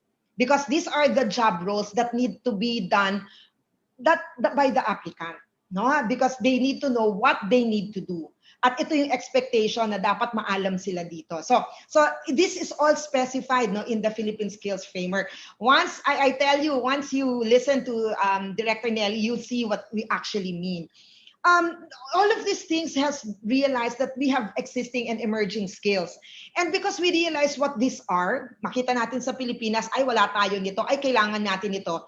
Now we came out with training programs. Dahil ginawa natin ito, we were able now to, malami pa po. And one of the things that we are looking at is for the private sector to tell us, ay kulang tayo ng ganito. Testa, tulungan naman natin to. Ang asosasyon natin, alam na itong these are the gaps that need to be filled out. So that's what we need to do. If we need more people to do warehousing, then we need people to do that. No? So yan po ang maganda dito sa Philippine Skills Framework. Now, okay, so syempre ho, we understand what the Philippine Skills Framework, but let me just, maybe articulate in very simple terms, what is the impact? Okay, what's the impact? If you were to do the impact, we decided to show you ang mga nandito ngayon in the Zoom today. You can either be an employer, or you can be an academe or a member of a training institution, or you simply are working in the logistics services sector, no? Individuals, na you are working in the sector. So, unahin ko na po muna, no, kung kayo po ay employer. If you are an employer, as I've mentioned, you can use the tool, no, the Philippine Skills Framework for Logistics, to use as reference material. There's so much information there, no, about the needs of your company relative to people. Yung mga people needs po ninyo. So you can use this, no, to, as I said, to upgrade your workforce. You can use this to check the types of competencies that your company needs, di ba? Kasi baka mamaya pare-pareho lang pala sila ng ginagawa. Hindi pala. Pagka ganitong company ka, dapat marunong kang ng ganitong klase, may level 1, level 2. Yan po ang makikita ninyo sa ating Philippine Skills Framework. Now, if you are a member of the academe, no, I hope that we have a lot today. We have training institutions, and this is something that TESDA and the DTI are working on, because we really do need a lot of training institutions that will provide training on logistics, no, and supply chain.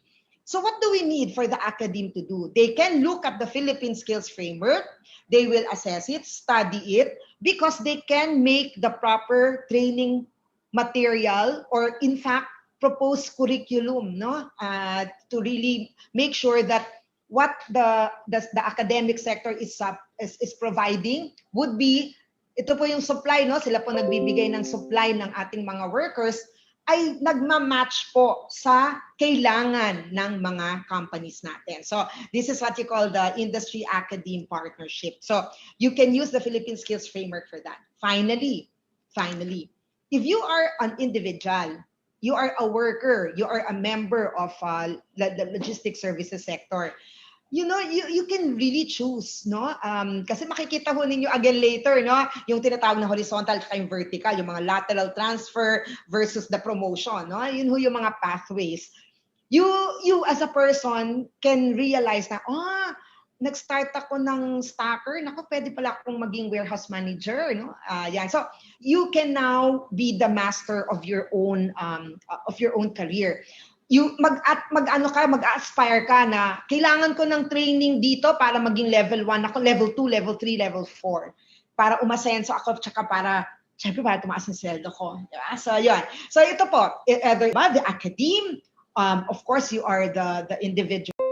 Excited na kasi nandito na, no? We really have nandito po ang ating TESDA peers, and I'm very, and I'd like to do a special shout out, Director Lincoln Centino, and talaga dun sa memorandum of agreement is that TESDA will provide, no, training, no, and scholarships, either with existing training regulations that they have, or those na wala pa, yung wala pang TR na tinatawag, at they are asking the full support of the industry associations to help, no, kung ma-identify.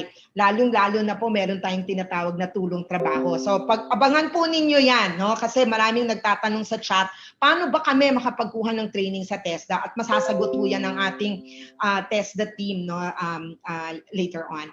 Okay, so yan ho yung moving forward, makakaasa ho kayo that the DTI will start working on this right away.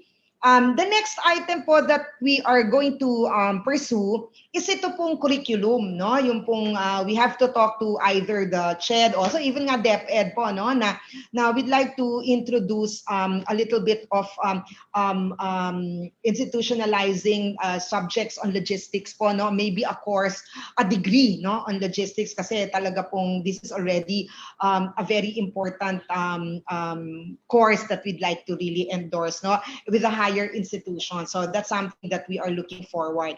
And finally, moving forward, I know I said it before and I'm saying it again, to all our partners in the LSPH, we thank you that you've nagbigay po kayo ng interest sa form na sabi nyo ay gusto talaga ninyong mag-participate dito sa mga training initiatives. So for you to tell us as we also will work with TESDA on what your respective sector or members need, no, in terms of addressing the gaps, no, and not only addressing the gaps, no, but identifying yung future requirements, no, kasi yun ang sinasabi ho natin ating commitment. So as you can see, the Philippine Skills Framework is only a first step, but it's a step that has provided many fruits that to harvest. No, we need to do more, but it's really a very good start, and a lot of already marami na pong matutulungan po kayo na mga members ng ating logistics services sector. So there, okay, this is my next slide. So unahan ko na lang si Edinelli. Habang nakikita po ninyo sa screen, ito po ay ang aming QR code. Pero bibigay din ho ito mamaya ni Edinelli. Pero just in case, hindi is the book of the skills framework for supply chain and logistics. If you look at that, go to your site, to us DTI Logistics Observatory, where really everything, all things that I've said, makikita nyo dyan in greater detail. But you need to listen to Edinelli so that she can explain in greater detail. So again, I'd like to thank everybody for listening. I'm really sorry for the interruption, but I'm so happy, I'm proud, and I'm thankful to our Singapore partners. Thank you so much to SEMS, to all the validators, the contextualizers, the industry associations, to the team of the PSF, SEL. Thank you at naipanganak na po natin ang kauna-unahang skills framework ng Pilipinas, which is on the logistics services and supply chain. So thank you very much for the time, and I look forward to listening to our next speakers. Maraming salamat po. Thank you very much, ASIC Jean, for bringing us along the journey of the Philippine Skills Framework for Supply Chain and Logistics. Our next speaker has started her career in media, moved to DTI Region 12, and spanned a career from Information Officer, Chief of Business Development, and Provincial Director. She then joined the Department of Tourism in Soc-Sargen as a Regional Director, where she helped realize the increase of domestic tourism arrival from 800,000 to 3.9 million when she left. The LGUs and private sector tourism stakeholders were inspired by her leadership and joined the bandwagon in developing tourism sites. And in 2019, she joined the DTI PTTC and has been behind the international events, program expansion, and alignment to the demands of the times. To present the Philippine Skills Framework for the Supply Chain and Logistics, let us welcome the Executive Director and Project Director of the Philippine Skills Initiative, Edinelli Deliera. Thank you very much. Edinelli. Yeah, thank you very much, Alo, and good afternoon to more than 300 participants in our Zoom account this afternoon. And thank you very much, ASIC Jean, for providing us with a prelude to the explanation of the Philippine Skills Framework on supply chain and logistics. Tama po, ASIC Jean, when you were mentioning early on, pandemic, no amount of pandemic has actually stopped us from doing this. In fact, it was because of the pandemic that compelled, a lot of people to go and make use of the services of the logistics and supply chain. Tama, di ba? Because we've seen people started, buying and purchasing products and services, and the very sub-tracks and the very sub-sectors in the logistics and supply chain, from warehouse to freight forwarding and all that, are the very ones who were really very active during the pandemic. So what I'd like to say is also, this is really very important, okay, because it's not only about talking about the increase in the use of the services of the logistics and supply chain, but we are also looking into the quality of the services that this particular sector is providing. So, ladies and gentlemen, join us as we present to you the journey, not necessarily the journey, but actually navigating the Philippine Skills Framework for Supply Chain and Logistics. As ASIC Jean was mentioning, this was not an easy thing to do. Although, of course, we know that in Singapore, it took them 5 years to do this, but we're really very happy for them to allow us reference on their existing Singapore Skills Framework, and that's why we were able to shorten the process in the Philippines. And it's not, of course, the government just doing all these things, because as you see, we have total, I think, 30 public-private sector, okay, institutions coming from private and public sector joining together, joining their hands for the skills framework to be developed. Okay, the early activity that was done as early as March in 2021 was actually bringing together the different stakeholders. So different stakeholders underwent a training. It's actually a workshop that was conducted by Singapore. Okay, particularly I'd like to mention Anderson Tan, of course, and Roger Lee, and some partners from TEMS. Okay, to orient and to make our stakeholders, the industry associations who were intended to be part of the validators, understand the skills framework. And then from there, from 50 industry validators, it went to about 30 because the industry validators, the ones that are included in the 30 are the ones who already who chose what in the skills framework are applicable or should be adopted in the Philippine setting. Okay, just to inform you, actually in the Singapore skills framework for supply chain logistics, they actually have 6 sub-tracks. Okay, they have 6 tracks. But when it was contextualized in the Philippine setting, we only had what was considered as applicable in the Philippines and eventually was adopted was only 4. I think that was also presented by ASEC Jean early on. And of course, it's also very important also for this particular skills framework to be piloted. Okay, we would like to find out if it really works. And I think the group was really very happy because there were 3 companies: Gothong, Southern Shipping, One Stop Warehousing Solution Incorporated, and Producers Connection Logistics Incorporated, who allowed our validators, our contextualizers, and the ones who are developing the Philippines, the PSF SCL, to pilot the particular framework in their respective companies.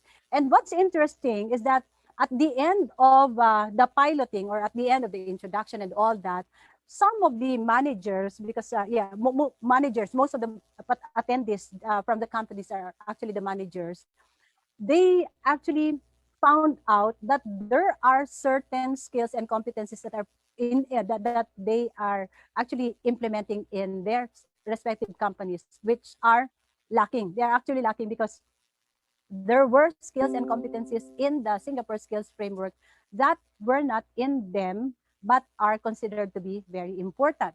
Okay, so it actually became a refresher. And another thing, it became useful to the HR and even to the manager because there were a lot of things that they learned from the skills framework, as you will see in a while. Okay, I think this was already presented to you by ASEC Jean early on.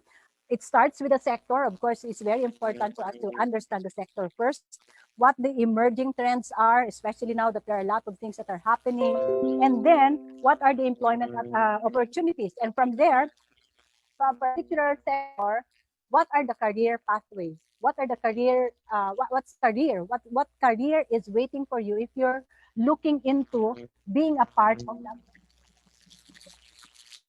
The occupation and the job role, what particular things or what particular activities or occupation will you be doing, and given the job and competencies are necessary. And finally, part of the picture should be, because you know, the workforce or people working in or may not have that skill yet, and there has to be an institution that will address or that will provide or that will fill in the gap.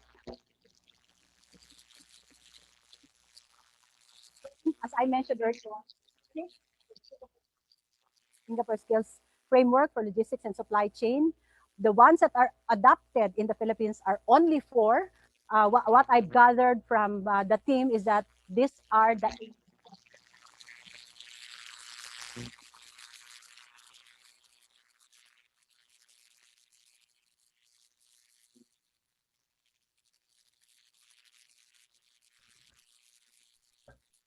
Ladies and gentlemen, we'd like to apologize again for the technical difficulties.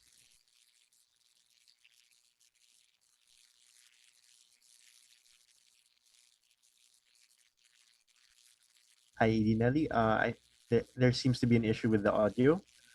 While our tech team is fixing the audio, hello, hello. Can you hear me now? Yes, we can now. Yeah, okay, I'm sorry. I think, okay, thank you very much. Where was I? But okay, anyway, picking up from what I left, I think we were talking about the six Singapore skills frame subtract for logistics and supply chain. But in the Philippines, what was adopted was that together with the help of our Singaporean partners,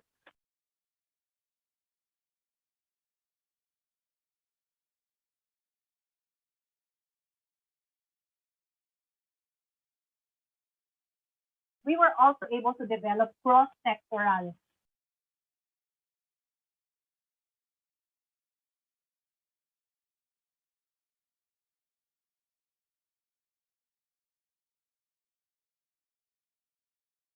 cross-sectoral track under business development. When we talk about cross-sectoral, it does not pertain only to one sector, but this is a skills framework that is applicable to any sector.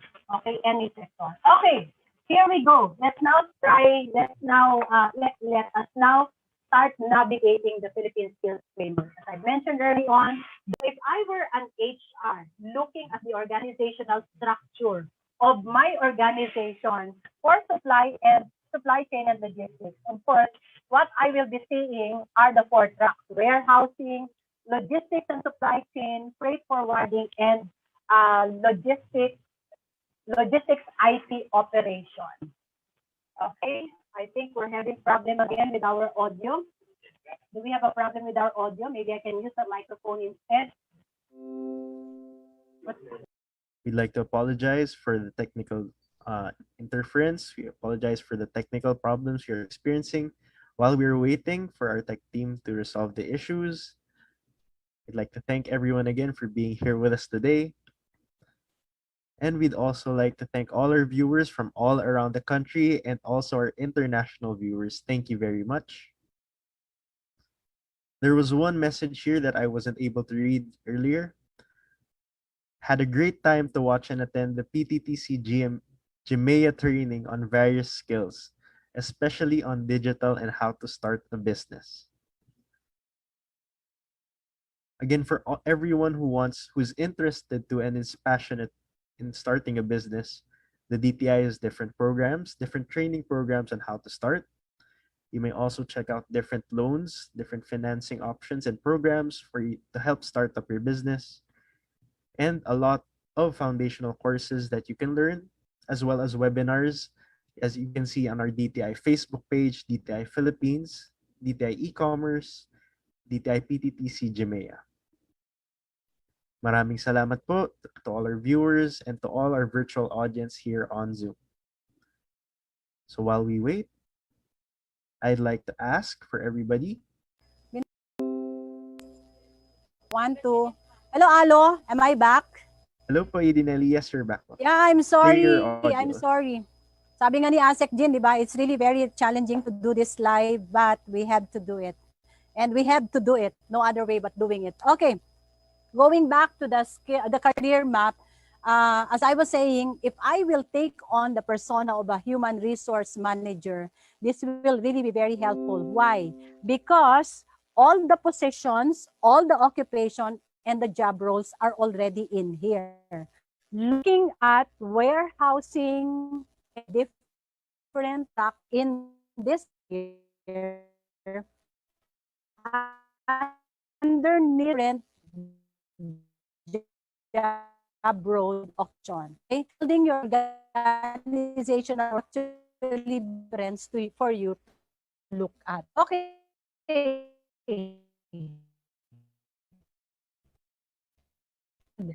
In addition to the career map, the skills map are the different job roles. Okay? Tingnan yung skills. Let's focus one page. And page identify is house operations and technology. Get I am someone who would like to work in this particular career. The information that we have here are really helpful. Number one, we have the descriptions, okay? So kumbaga, there's no need for us to guess what description will include, what skills will include, what technical and enabling skills will include. So they're all here. Description of this particular occupation are all there. You just have to copy it or maybe contextualize and look at how it becomes, adaptable in your company. And then in addition to that would be the work functions, okay? So again, this is a very good reference material because talking about, ano yung sabi natin kanina na trabaho, warehouse operations technicians, from the description, what's provided to you also under the skills map are the work functions. What are expected if your position is warehouse operations technicians? They are all listed here. So in addition to the work functions, it further tells us what are the specific key tasks. Di ba ang galing? Di ba ang dali? Di ba? Kung HR ka, titingnan mo na lang to, maring kopyahin mo lahat. Pero mas maganda nga, di ba? If it becomes a standard throughout the Philippines that we adapt, for example, under a specific perform warehousing task or work function, if you adapt those 5 key tasks, and all of us nationwide are actually making use of this as guide, it becomes uniform. And it becomes easy for the HR and even for the individual or the person who is trying to, is part of this career, can also assess herself or assess himself whether or not he has that particular key task. Okay, so 5 work functions and key tasks, and in addition to that, still talking about the skills map, are the functional skills and competencies. Nandyan na po, ang dami, di ba? Ang dami kasi nga what we also wanted to emphasize here is that if you're hiring a person in your company, we want as much as possible to have or to possess that person, to possess all the skills and competencies necessary for the job role or necessary for the occupation he's holding. So nandiyan na siya lahat. And in addition to that would be the enabling skills and competencies. Let's go further and discuss the functional skills and competencies. Ano ba yun? Anong kaibahan nun? It's still part of the skills map, but this time the functional skills talks about the different levels, okay? It covers knowledge and it covers abilities. And in addition to that, it also covers proficiency level. So my level 1, my level 2, my level 3, my level 4, and level 5. I think this is the one that we're looking at the Philippine qualifications framework, yung PQF na sinasabi sa Pilipinas, which we can, ano ba siya? Pwede natin siyang ibangga. This is that part. Okay, naglagay lang ako dito. I just placed some verbs just to differentiate each level. Halimbawa, sa level 1, follow. Yung staff whose exercising, yung staff pala whose proficiency level is on level 1, just follows, for example, just follows instruction. For level 2, support. Nagsusupport na siya to develop the guidelines na susundan ng umaasa lang sa instruction or ginagawa lang instruction. Level 3, pwede na siyang mag-deploy. So, ibig sabihin yung guidelines, okay, pwede niya nang i-implement, and pwede niya nang bigyan ng instruction yung mga kasama niya. So, that's a higher proficiency level. And finally, level 4 or even level 5 will be ang proficiency level on instructions. Ano instruction yung pinag-usapan natin kanina is prepare documents or prepare instructions or prepare guidelines. So if you look at it, functional skills, for the different skills and competencies, it comprises of proficiency levels and it also addresses the knowledge and abilities. So magkakaibang level. Ito nagpa-follow lang, yung siya nagsusupport na siya, nagbibigay na ng mga instruction, ito nagde-deploy. And yung isa nagpe-prepare na talaga ng instruction. Okay, further, yung enabling skills naman, iba naman to. Yung enabling skills is also cross-sectoral. Cross-sectoral meaning applicable not only to one sector but to all sectors. But I think for logistics and supply chain, they only identified the top 5. But anyway, again, dito sa enabling skills, it's parang broken down into different levels again. One is basic, then intermediate, and advanced. Again, I made use of some verbs I made use of some verbs for us to be able to differentiate the different levels. For example, ang pinaka-enabling skill natin dito ay problem solving. Problem solving. So, basic, pag basic lang yung competency niya, ang ginagawa niya, na-identify niya yung problem. Na-identify yung problema, di ba? Sa isang halimbawa, sa warehouse. Enabling skill, that particular staff was able to identify na dahil hindi dumating yung supply, siguro, may problema, hindi dumating yung supply. Parang ganun siya. Okay? Sa intermediate, hindi dumating yung supply, but alam niya, he knows na bakit hindi dumating yung supply. Okay? Sa warehouse, example. Okay? So that's an intermediate level. And finally, sa advanced, hindi pa nangyayari, but he was already able to anticipate the problem. So you see, we see now the difference. It's enabling skill for problem solving, but there are different stages, basic, intermediate, and advanced. Okay? So again, the HR is the one who will determine what level of proficiency that particular individual for a certain job role has for him to be able to be accepted or considered for that position. Okay, let me just show you further information about enabling skills. In the Singapore Skills Framework, they divided it into 3. Yung una, critical thinking. Thinking critically. Sa sarili muna natin, di ba? Tingnan muna natin yung sarili natin and let's try to develop what we have, like, ano bang meron dito? Creative thinking, problem solving, transdisciplinary thinking, decision making, and sense making. Internal. Thinking critically. And then from there, interacting with others, okay? Interacting with others, these are also a part of the enabling skills. And finally, staying relevant. I think staying relevant is, very interesting, especially that it's a fast-changing world. So enabling skills. So just to sum it up, okay, yung functional skills, example, management skills, marunong siya sa operations, marunong sa procurement, marunong siya sa supply management, okay? Management. But he should, yung staff naman, some of the staff skills are the ones who can use. Nakikita niyo, driving, custom brokering, work with operation, forecast management. Again, very useful. These are very useful to the company manager and even people who are wanting to. Excuse me, Nelly. I think there's an issue again po with the audio po. My apologies. There's also a buzzing sound. Thank you, everyone. Please, thank you for being patient with us as our tech team is currently fixing the errors and fixing the issues. Again, thank you very much for being here with us today. All right, now, can we ask for a copy of the presentation? I think Asik Jean showed this earlier, but I won't. But there's going to be a QR code at the end of the presentation. So I won't. Let's just wait for the end of the presentation of ED Nelly. Thank you very much, everybody.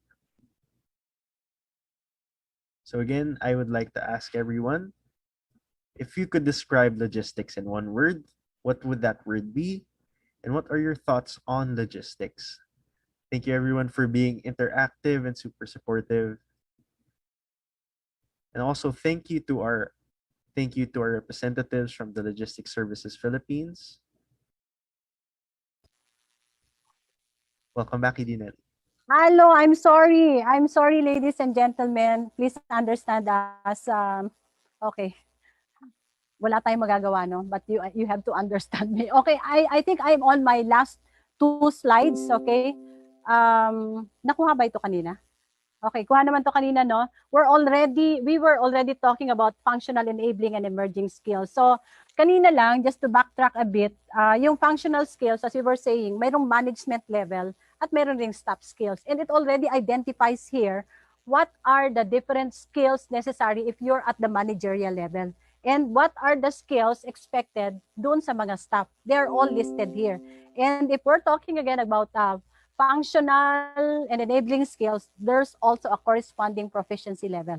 Kaya may level 1, level 2, meron tayong sinabi kanina, basic, intermediate, and advanced. Okay, sabi ko nga, finally, ito, yung mga yan, this is cross-sectoral, applicable to all sectors, but I think this is really very important, diba? Ito rin yung siguro sinasabi nating staying relevant because these are the emerging skills. Kaninang umaga, Yusek Fita, Secmon, and all the Secretary La Peña, etc., we're actually talking about Industry 4.0, talking about the future of work, future jobs, etc., etc.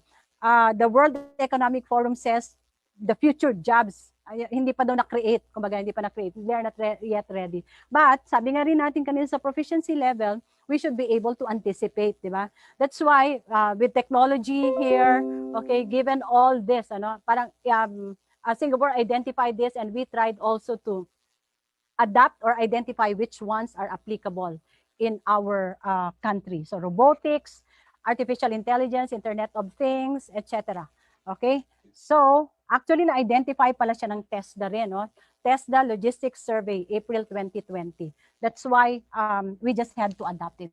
Okay, yun po yung sa supply chain and logistics. And kanina po, I also mentioned that we were also able to develop a skills framework, this time for business development, marketing, and sales and partnership. That's through the Philippine Trade Training Center. This is cross-sectoral, meaning this is applicable to any sector. So, ito po siya, marketing, dalawa lang yung subtract niya, marketing, sales, and partnership. And these are the different job roles or positions available or should be included under this particular track. Okay, under this particular track. And these are also the same positions and job roles and occupations under the sales and partnership track. And we'd like to inform you that under the 2 tracks are 9 skills map. When we talk about this 9 skills map, it talks about functional, the critical work functions, the key tasks, etc. And the 132 functional skills and competencies documents tells us about the different skills and competencies and the proficiency level for knowledge and abilities. Yan po. And we'd like also to take this opportunity of thanking our partners. I think there were about 50 of them coming from marketing organizations, marketing association, from academe, who also cover marketing and sales and partnership, who were part of us when we developed the skills, business development and marketing and sales partnership for eventually this will be open and this will also be shared to everyone. Okay, and finally, okay, again, just to sum it up, sector, di ba? Sinabi natin sector. We're talking about supply chain and logistics. Career pathway. Ano yung career pathway? Merong 4. Okay, sa career pathway, kung doon kayo, tingnan nyo yung 4, pero, ang tawag dito, maidagdag nyo pa rin kung ano yung mga occupation. The map actually tells us, it's also a reference that tells us what are the occupation, what are the job roles under this career maps, the career tracks rather. And it also tells us about the existing and emerging skills. And finally, papasok si educational institutions. Sabi nga natin kanina, di ba? Pwedeng TESDA accredited, pwedeng formal, yung mga certified or accredited ng CHED or ng DepEd or even training institutions that are offering, okay, para ma-address yung gap na nakikita natin dito if it's not yet part of the skills that are practiced by the ones that are holding the job roles right now. Okay, yun po. So mabubuo natin. So again, it's an industry validated framework. Okay, the HR, everyone the workforce can actually make use of it. Academic and training institutions can come in because they should help reskill and retool the workforce, and the government will be there to lay down the policies that all this, activities are taking part of. Okay, finally po, tapos na rin po tayo. Pasensya na po ulit kanina, nawawala-wala tayo. Pinakita na rin ito ni Asek Jean. Gamitin lang daw po ninyo yung cellphone ninyo. Okay, tapat nyo dito sa QR code. Makukuha po niyo yun, dadalhin kayo doon sa link.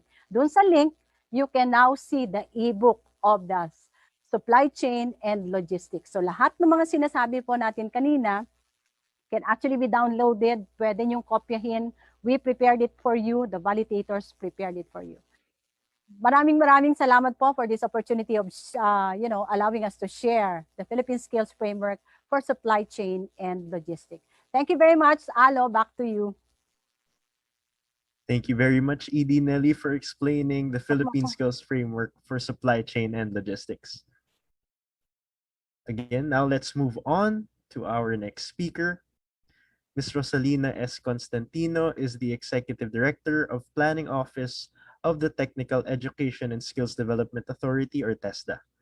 As the authority of the technical vocational education and training sector in the country, TESDA exercises its leadership in the areas of providing the overall policies and direction, developing systems and getting standards, supporting TVET provision, and building capacity and capability of TESDA and its partners in their different programs. Ms. Constantino finished her undergraduate degree in the University of Santo Tomas and eventually earned her master's degree in government management in the Pamantasan ng Lungsod ng Maynila in 2014. She rose from the ranks and has been serving the government for 20 years now. Her extensive career in government enabled her to gain significant knowledge and experience on technical vocational education and training, management, and quality management systems. To give the TESDA's presentation on the results of the industry consultation on the priority skills requirements of the logistics sector, let us give a warm welcome to the TESDA Planning Office Executive Director, Rosalina Edie Ling S. Constantino. Good afternoon, Edie Ling. Thank you, Alo. Yusek Ireneo Vismonte of DTI, Asik Jean Pacheco of DTI also, Edinelli Deliera of PTTC, Ms. Nenet de Gondon, the Chairperson of PRCPRB for Customs Brokers Professional Regulation Commission, the Logistics Service Philippines Associations. We have 16 associations under this, with Mr. Samuel Bautista, President of Academy of Developmental Logistics Incorporated, Ms. Connie Tino, Director of Alliance of Concerned Truck Owners and Organizations, Mr. Patrick Ronas, President of Association of International Shipping Lines Incorporated, Mr. Alexander Ong, President of Association of Off-Dock CSF Operators of the Philippines, Mr. Roger Torres, Director of Alliance of the Container Yard Operators of the Philippines, Mr. Anthony Dizon, President of Cold Chain Association of the Philippines, Mr. Adonis Carmona, President of Chamber of Customs Brokers Incorporated, Ms. Maria Zapata, President of Confederation of Truckers Association of the Philippines, Mr. Alfredo Yatco III, President of Customs Bonded Warehouse Operators Confederation Incorporated, Mr. Teodorico Hervasio, President of Inland Haulers and Truckers Associations Philippines, Mr. Herino Batallones, President of Philippine Institute of Supply Management, Mr. Mark Parco, President of Philippine Liner Shipping Association, Ms. Marilyn Alberto, President of Philippine Multimodal Transport and Logistics Association Incorporated, Colonel Rodolfo de Ocampo, President of Port Users Confederation of the Philippines Incorporated, Mr. Pierre Carlo Curay, President of Supply Chain Management Association of the Philippines, Mr. Nelson Mendoza, President of United Port Users Confederation of the Philippines Incorporated, who is being represented today by Ms. Florderiza Leong, and to all present in this virtual launch, good afternoon. In behalf of our Director General, Secretary Isidro S. La Peña, we would like to thank DTI for inviting us today in this virtual launch to provide the results of the industry consultation on the priority skills requirements of the logistics sector in support to the skills development, upskilling, and reskilling of the Filipino workforce. Next slide.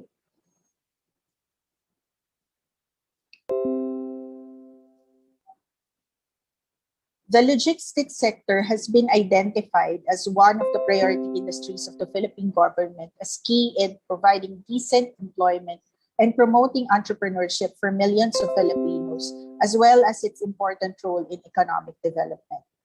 TESDA, as the TVET authority in the Philippines, has the mandate to ensure that we are responsive to the economic and labor market changes and needs by developing programs and standards that are aligned with industry standards. The works on this sector started last February through an initial meeting with DTI to discuss the development of logistics skills framework, which was followed by a consultation meeting with the Logistics Service Philippines member associations to discuss the process on skills mapping. Then on April 7, an online consultation meeting was conducted to validate the skills requirements of the logistics industry. The DTI, TESDA, and the various industry associations in the logistics industry work together in assessing current and future skills, as well as initiating training programs to develop skills requirements needed by the logistics service sectors. Next slide. The April 7 consultation was, we were able to collect information on the current situation of the logistics sector, the challenges and opportunities, and determine the priority skills requirements for the sector in order to develop the appropriate training-related support and programs for the sector. 16 associations participated in the industry consultation, and all of those were mentioned earlier during the first part of my presentation, so I will not mention them one by one again. But we would like to give a special thanks to them for being very patient with us and giving us all those inputs so that we'll be able to validate the skills map that we have prepared. Next slide. The consultation covered the requirements of the 8 subsectors. So these are container depot, customs bonded warehouse, domestic and international shipping lines, inland haulers and trucking, land, air, sea freight forwarding, off-dock CFS operation, supply chain management, and wet and dry warehousing.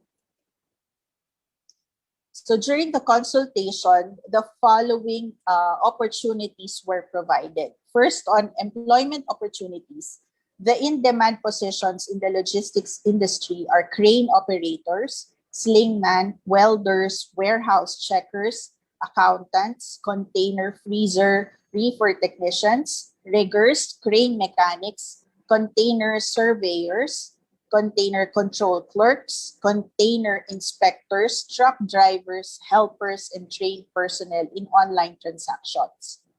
On training opportunities, worker reskilling and upskilling, such as digitalization and paired courses, are also needed. As the new normal shifts toward digitalization, it's apparent that workers and third-party providers will need to upgrade their skills. And one of the training opportunities in logistics is the DTI TESDA Tulong Trabaho program partnership. So third would be on upgrading of facilities and warehouse system. Investing in the development of new and modernized warehousing systems such as custom bonded warehouse and facilities, as well as in the servicing of import for MSME re-export requirements, export network expansion, market growth in food and pharmaceuticals and other essential goods and services, managed services in logistics and procurement skills, high peak hauling truck requests, and early delivery. And the fourth opportunity is on digitization and automation. In response to the fourth industrial revolution, digitalization and automation are important. Automation of shipping procedures and processes is necessary for more efficient operations in the logistics sector. Next slide. Likewise, it provided the following challenges of the sector. So first is on the shortage of qualified, experienced, trained workers. There is a shortage of qualified and experienced workers such as truck drivers, helpers, and slingman in both technical and non-technical jobs. One of the reasons is a lack of applicants for the position, and the turnover rate is high. Second challenge is on the lack of technical and soft skills. The industry identified the lack of technical and soft skills as one of the constraints in filling hard-to-fill jobs and as reasons or causes of shortages. Third challenge is the lack of training or access to required training. Fourth is transferring to other job opportunities or migrating to other countries for higher compensation. Some drivers have shifted to other jobs such as drivers for taxi, cabs, tricycle, angkas, and motorcycle food delivery. And the other challenges cited by the industry included unattractive position, undercompensation, virtual reality, machines take over the work, and commission-based positions. So as the next steps to cope up with the needs of the logistics industry, here are our proposed ways forward. First is the review of existing training regulations and provide a sector-specific training regulation, such as those for refrigeration. As currently for refrigeration, what we have are at the domestic level. So what the logistics industry is requesting is for industrial refrigeration, as well as crane operation. Second is standardize and realign course contents and modules. Most industry associations already have capacity building measures through in-house training.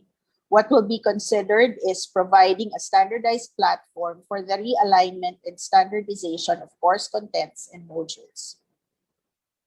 Third, enhance the TVET capacity of existing training regulations by focusing on skills requirements identified as critical to the industry, such as welding-related and crane-related training regulations. TESDA will also prioritize on improving the training regulation for those with few or no assessment centers that are accredited or competency assessors available, few or no registered programs in the area, and also the trainers, which are national TVET trainer certificate holders. Fourth, prioritize logistics industry skills requirements, which met the requirements of TESDA. These are first parts pricing, shipping line personnel, airline staff, ground handler, export brokerage clerk, e-commerce, social media specialists. Fifth, develop competency standards, particularly for conductor, courier, and slingman. Sixth is prioritize skills scholarship allocation for existing programs or with those with training regulations, as well as programs for prioritization and for those for competency standards development. Seventh, wide dissemination of trainings. Due to the anticipated high shortage of truck drivers, there is a need to widely disseminate the training and encourage females and unemployed to take the program. 8, paired courses for drivers, which may include defensive driving and road guidelines and regulations. 9, digitalization training should be provided for rank and file members, as well as supervisory and managerial positions. Third-party providers must also have the necessary digital skills. And last is integrate the soft skills or the enabling skills in training, such as critical thinking and analysis, emotional intelligence, problem solving, quality control and safety awareness, attention to detail, resilience, management and organization skills, technology use, monitoring and control, trustworthiness, stress tolerance, and ideation.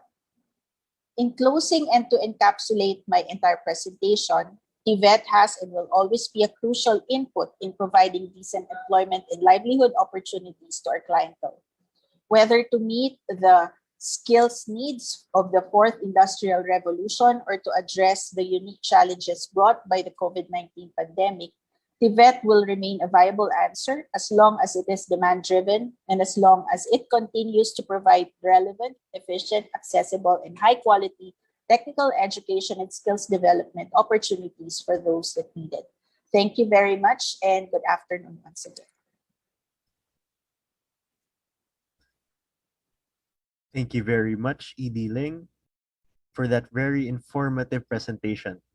Determining the skills requirements needed by the logistics sector through industry consultation is a good initial step in order to address the skill gaps within the industry. Now to introduce the TESDA Tulong Trabaho Scholarship Program, may I introduce our next speaker. Director Angelina M. Carrion started with a technical position in 1992 during the National Manpower and Youth Council years and earned recognition for her leadership, technical capabilities, and commitment over the years, making her one of the youngest directors of TESDA since 2008. From high school at the UP Rural High School, gained bachelor's degree at the UPLB for BS Statistics, up to gaining her master's degree in UP Diliman in the School of Economics. She has been a constant scholar at the University of the Philippines. Aside from her postgraduate scholarship, she was also sent to foreign training in Japan, Germany, Indonesia, Korea, and Vietnam.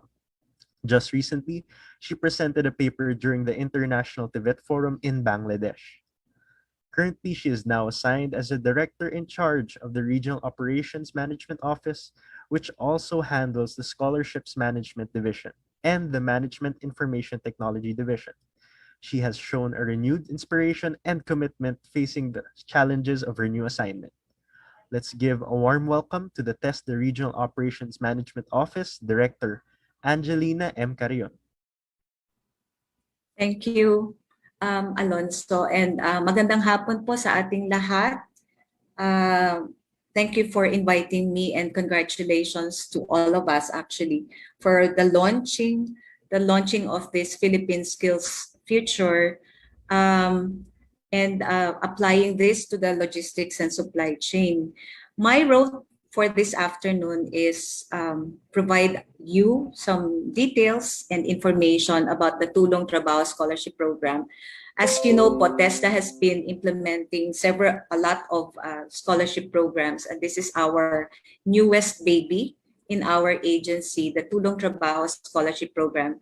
This was actually mentioned by our Senator Joel Villanueva this morning during the morning's opening ceremony. And actually, the Tulong Trabaho Scholarship Program is really for the upskilling and retooling of our workforce. Next slide.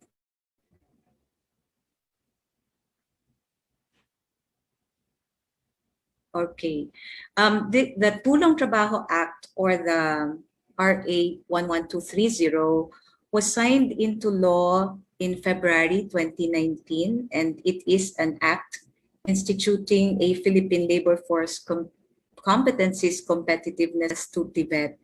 The Tulong Trabaho Act aims to strengthen the qualifications of the Filipino workforce to meet the challenges of the rapidly evolving workplace and work structures, provide for more innovative approaches to Tibet linked to the requirement of industry to primarily address unemployment and job skill mismatch, facilitate access to quality Tibet, and encourage the participation of the industry and communities in competencies formation and upgrading towards a more competitive workforce.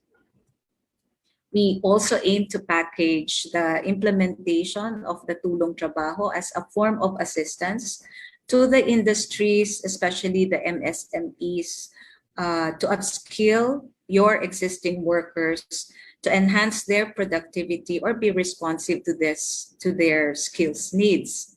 It is also a means to retool displaced workers to provide them new employment opportunities in the new normal environment. For this year's implementation, I think this will be our first time that we will implement the Tulong Trabaho for 2021, and we follow this framework. I know you have been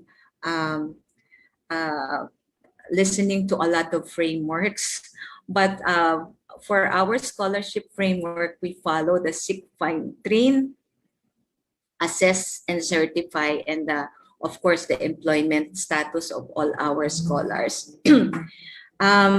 Under the Tulong Trabaho, we seek the job opportunities in the global market down to the national and local levels. These are identified and approved by TESDA as selected training programs for implementation under the Tulong Trabaho Scholarship Program. Then we find the deserving individuals and qualified industry groups who are eligible to avail of the Tulong Trabaho Scholarship Program. For the train, new entrants to the labor force are trained as additional workers while existing workers may be upskilled to improve productivity or enhance their 21st century skills. On the other hand, displaced workers may be retooled to allow career shifts. For this particular scholarship program, we allow the training for the supervisors and even the team leaders, and they can be tapped as in-company trainers to guide and monitor the training of the workers in the enterprises. Next, of course, right after training, we need to assess and certify them. Graduates of the programs are assessed, and those who shall pass the competency assessment will be issued a national certificate or an NC from TESDA. And accordingly, we must ensure that the program will result to employment or livelihood after the training to ensure the availability of qualified human resources to support the economic recovery of the country. Next slide. Okay, the Tulong practically everything that you saw in the slides of the previous speakers, we will be able to cover under this scholarship program. For TESDA, we have available and approved existing training regulations, and within the training regulation or the training regulations that are addressing a specific qualification or job in any industry sector, the scholarship program can also cover nano trainings or shorter trainings or the clusters of competencies, and even the unit of competencies that are included in the training regulation. We're also covering the new and emerging skills. These are skills that are really needed by the industry, or there are training programs that are very specific to some communities or area-based skills. So this scholarship program is very flexible, and we want to encourage more participation, especially from the industry sectors. We want industry sectors to do the training for your workers because you are the best providers of skills development and retraining and reskilling of our workers. Next slide. Just to provide us very available training regulations, test the training regulations that are related to the logistics sector. So we have parang 2 years ago we have this container stacker NC2, customer services NC2, driving NC2 to NC3.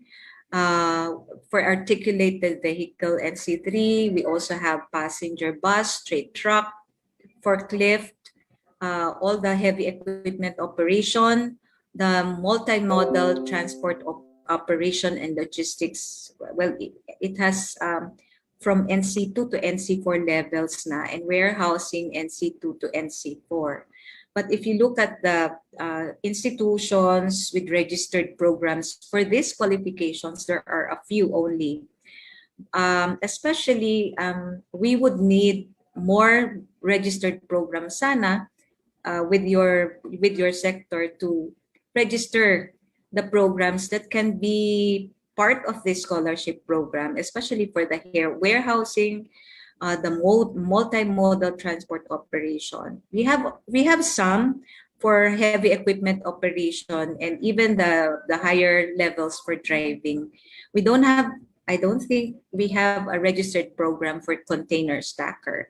But if you look at, these are registered programs within the that are aligned with available training regulations. But if you look at the list of programs that are recognized through an apprenticeship or learnership or enterprise-based training program, that's another list that we can look into. Next slide. Through okay, basically our scholarship program we cover everyone, but we have a certain commitment to the national government and even the United the UN development goals. We need to reach out to these people, Filipinos or individuals who are at least 15 years of age, who are not in education, not in employment, or not in training. So that's NEET individuals. We're also covering employed workers, except those who are currently trained by their employers. So for scholarship programs, we want to reach out to the existing workers. I know you have workers that are in furlough or on call. So while they are waiting for your go signal to be to report regularly, then we can have them trained under the scholarship program. Because for this scholarship program, we want the industry, the companies actually to participate in this scholarship program. This is our one way of expanding the network of those providers. Kasi for a long time, for this year, we have 10 billion worth of scholarship programs, and most of these are funded or are provided by our institutions with registered program. Very few are participated by the industry and companies yourselves. So we want you to really be actively participating, and nagmamakaawa na kami ni ASEC Jean to get hold of this possible assistance for our workers. Next slide. Ito po yung scholarship coverage natin. Since last year po, of course, we have been providing free training, free assessment and certification, and even to your workers, we want to have them certified. But since last year, all our scholars are given the training support fund of 160 pesos per day. I know this is maliit. For our scholarship program with DOTR, the Chuper Scholar, ang binigay na scholarship training support fund is within the minimum wage, but that's a special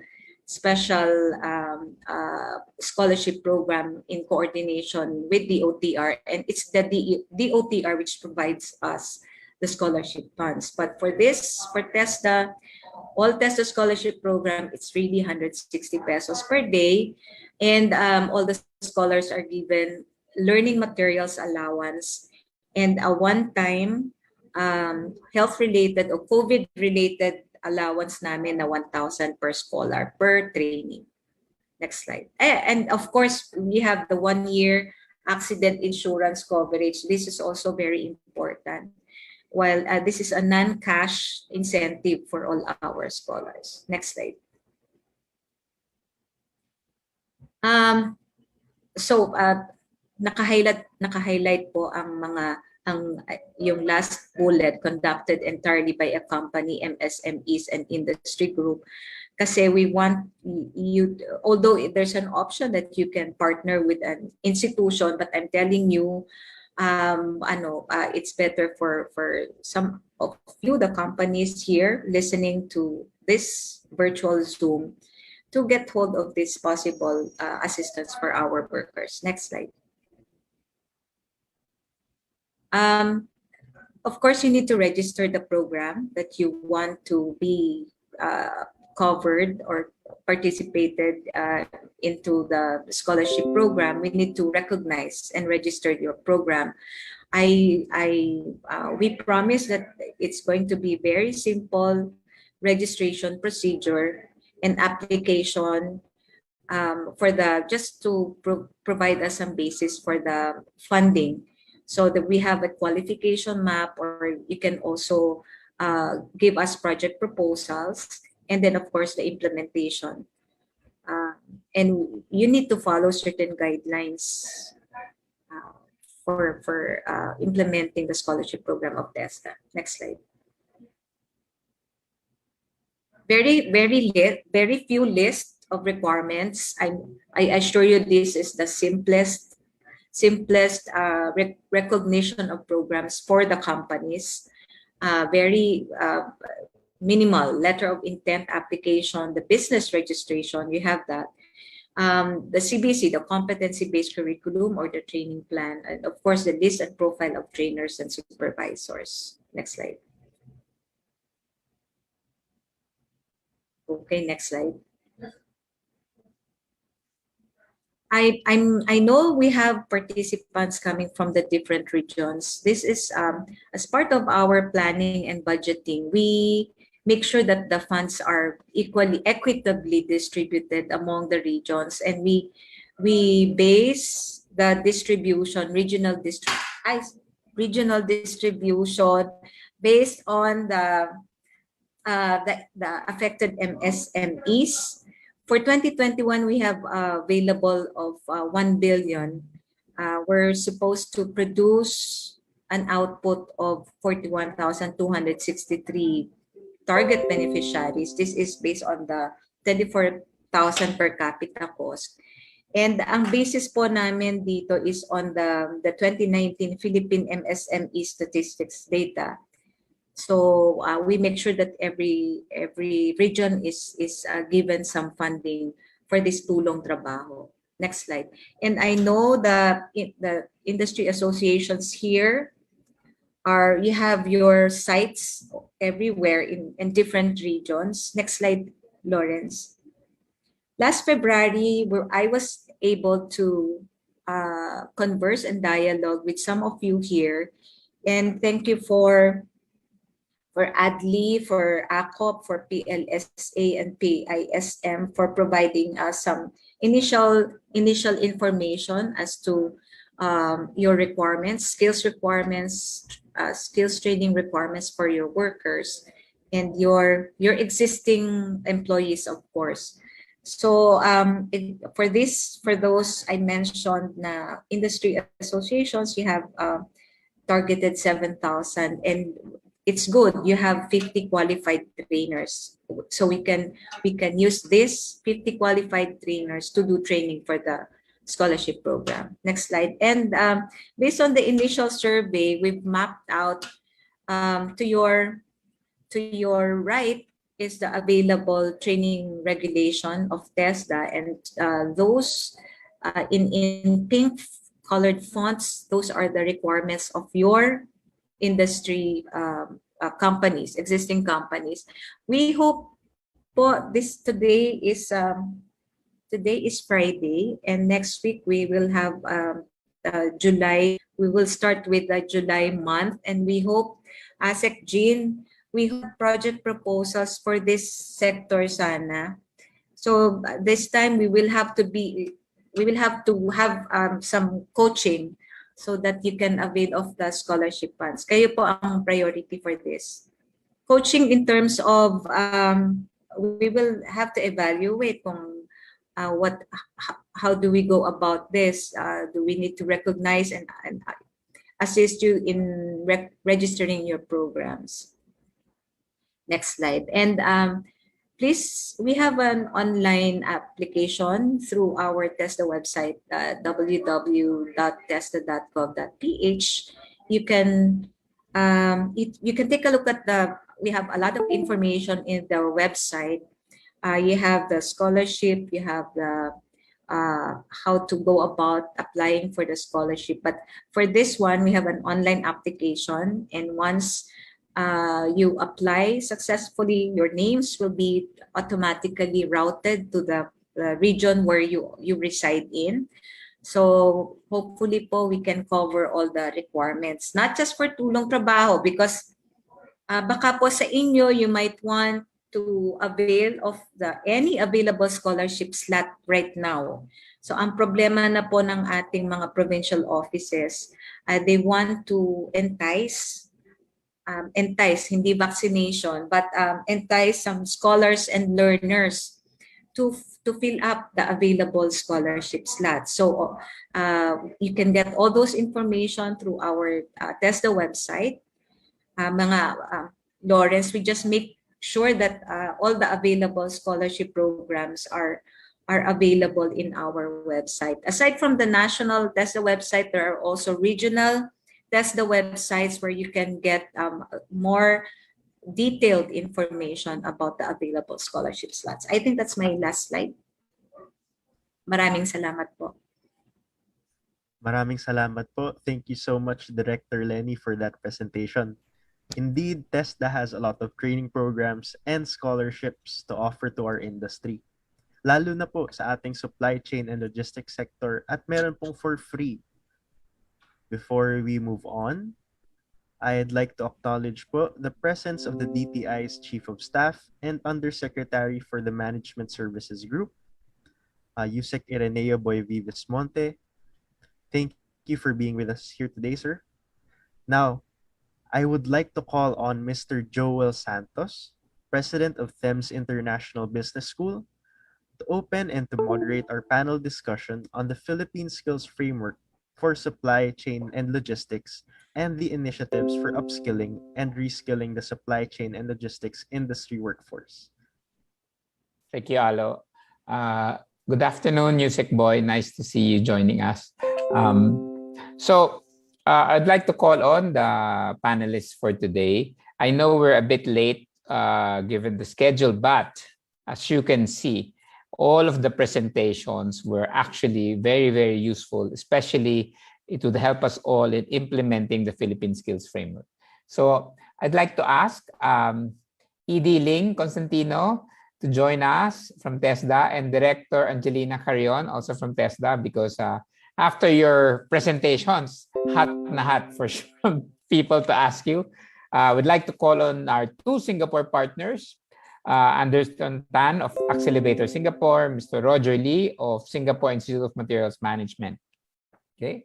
On the Philippine side, we're going to call on two of our contextualizers, Mr. Norman Adriano and Mr. Nilo Pomaloy, and our implementors, the ones who piloted it first, like Maria Teresa Rowena Abad, the Chief Exponential Officer of Gothong Southern Shipping.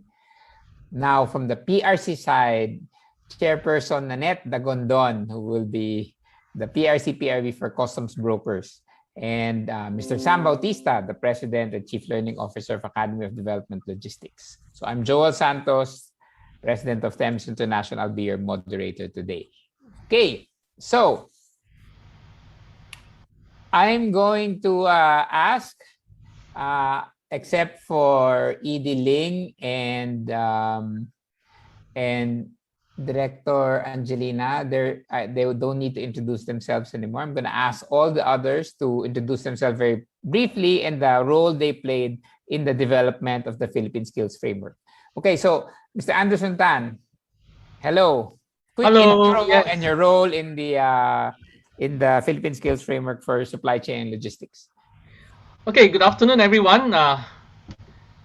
It's really a great honor and a great pleasure to be working with the Philippine government, particularly DTI, all right, in rolling out the Supply Chain and Logistics Philippine Skills Framework. It has really been a journey because this is the first time that Singapore actually share its skills system with other countries, and also it's also the first time that we try to integrate, right, a skills framework into an existing qualification framework in Philippines. It is really a learning journey for everyone involved, and I think my role was really to help people differentiate the difference between a skills framework and a qualification framework. Right? It had not been an easy task in the beginning because many people think that the qualification framework and the skills framework are the same thing, you know, just change wordings. But actually, the key difference is shifting the power from institutions, which is more of a qualification framework model, all right, to the industry. All right, that's why when we introduced the skills framework to the industry was so happy, you know. Some of them, in fact, through the various sessions, told us that finally, the voices of the industry can be heard and can be put into use, right, in terms of skills development. All right, so it's very exciting and really enjoy working with the team. I think DTI, PTTC, SCLMD, they have such wonderful teams, okay, and this would not have been possible without their strong support. Of course, the industry, the validators who came on board to share their insights, validate, contextualize, and validate the Singapore Skills Framework to the Philippine Skills Framework. I think they have done a tremendous job, and they have really contributed, right, into making a truly Philippine Skills Framework for the supply chain and logistics sector. All right. So thanks a lot for this opportunity. Thank you, Anderson. And now I'd like to call on our expert on logistic and supply chain from Singapore, Executive Director of SIMM, Roger Lee. Quick introduction of SIMM and, of course, the role you played in developing the Philippine Skills Framework. You're still on mute, Roger. Sorry, I will speak to myself in Zoom. Okay. Okay. Hi, everybody. It's actually, what Anderson has mentioned is indeed a very challenging task.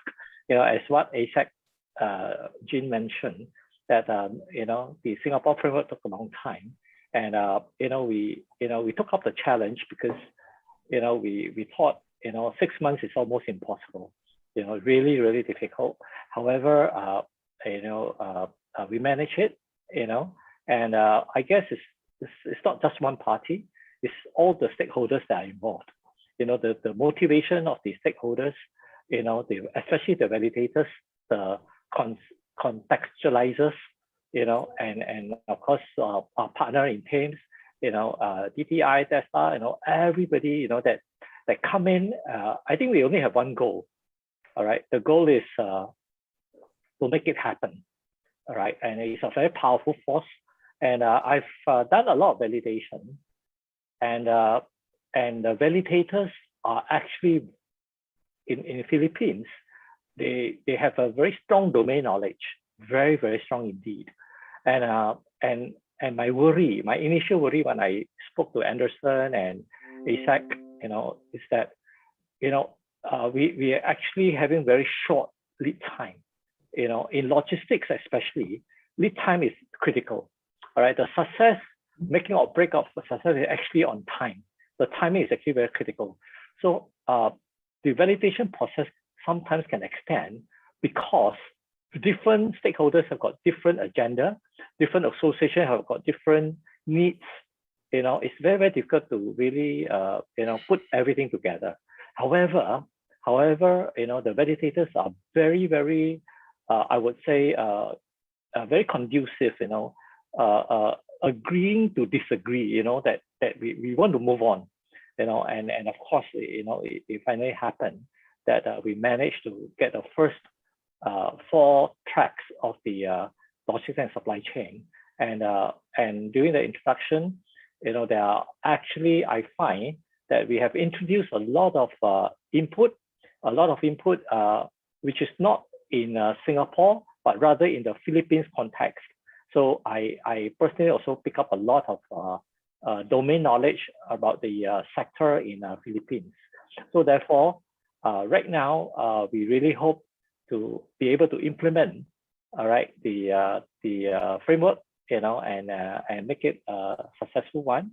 And as mentioned earlier on by the speakers, a framework will not be successful if there's no participation. All right. So now we need to get a buy-in. All right. Thank you very much. Thank you, Roger. Thank you very much. Roger and Anderson, working with the Filipinos, I think they became more Filipino than infecting Filipinos to be more Singaporean. So I don't know if that's good or bad, but the point is we finished it in 6 months. Thank you, Roger. Thank you, Anderson. Now let's go to the contextualizers, Mr. Norman Adriano and Mr. Nilo Pumaloy. Can you just share a little bit about yourself and then also the role that contextualizers did in the Philippine Skills Frameworks? Who goes first, Nilo or myself? You can go ahead. Ano ba? Age or beauty? Mamili ka. Ako na. Sige, go ahead. Asian Beauty. Of course, thank you very much for attending today's event. I am Norman. You can call me, of course, Norman. I've worked with a lot of you. I am the program chair of the business administration in Thames International. I also do. I lecture there. My experience is in end-to-end supply chain, and I do freelance consulting on supply chain management and training. Okay, so I am one of only two contextualizers together with Nilo, and I was the one who contextualized warehousing and supply chain management, supply chain management and operations, logistics operations.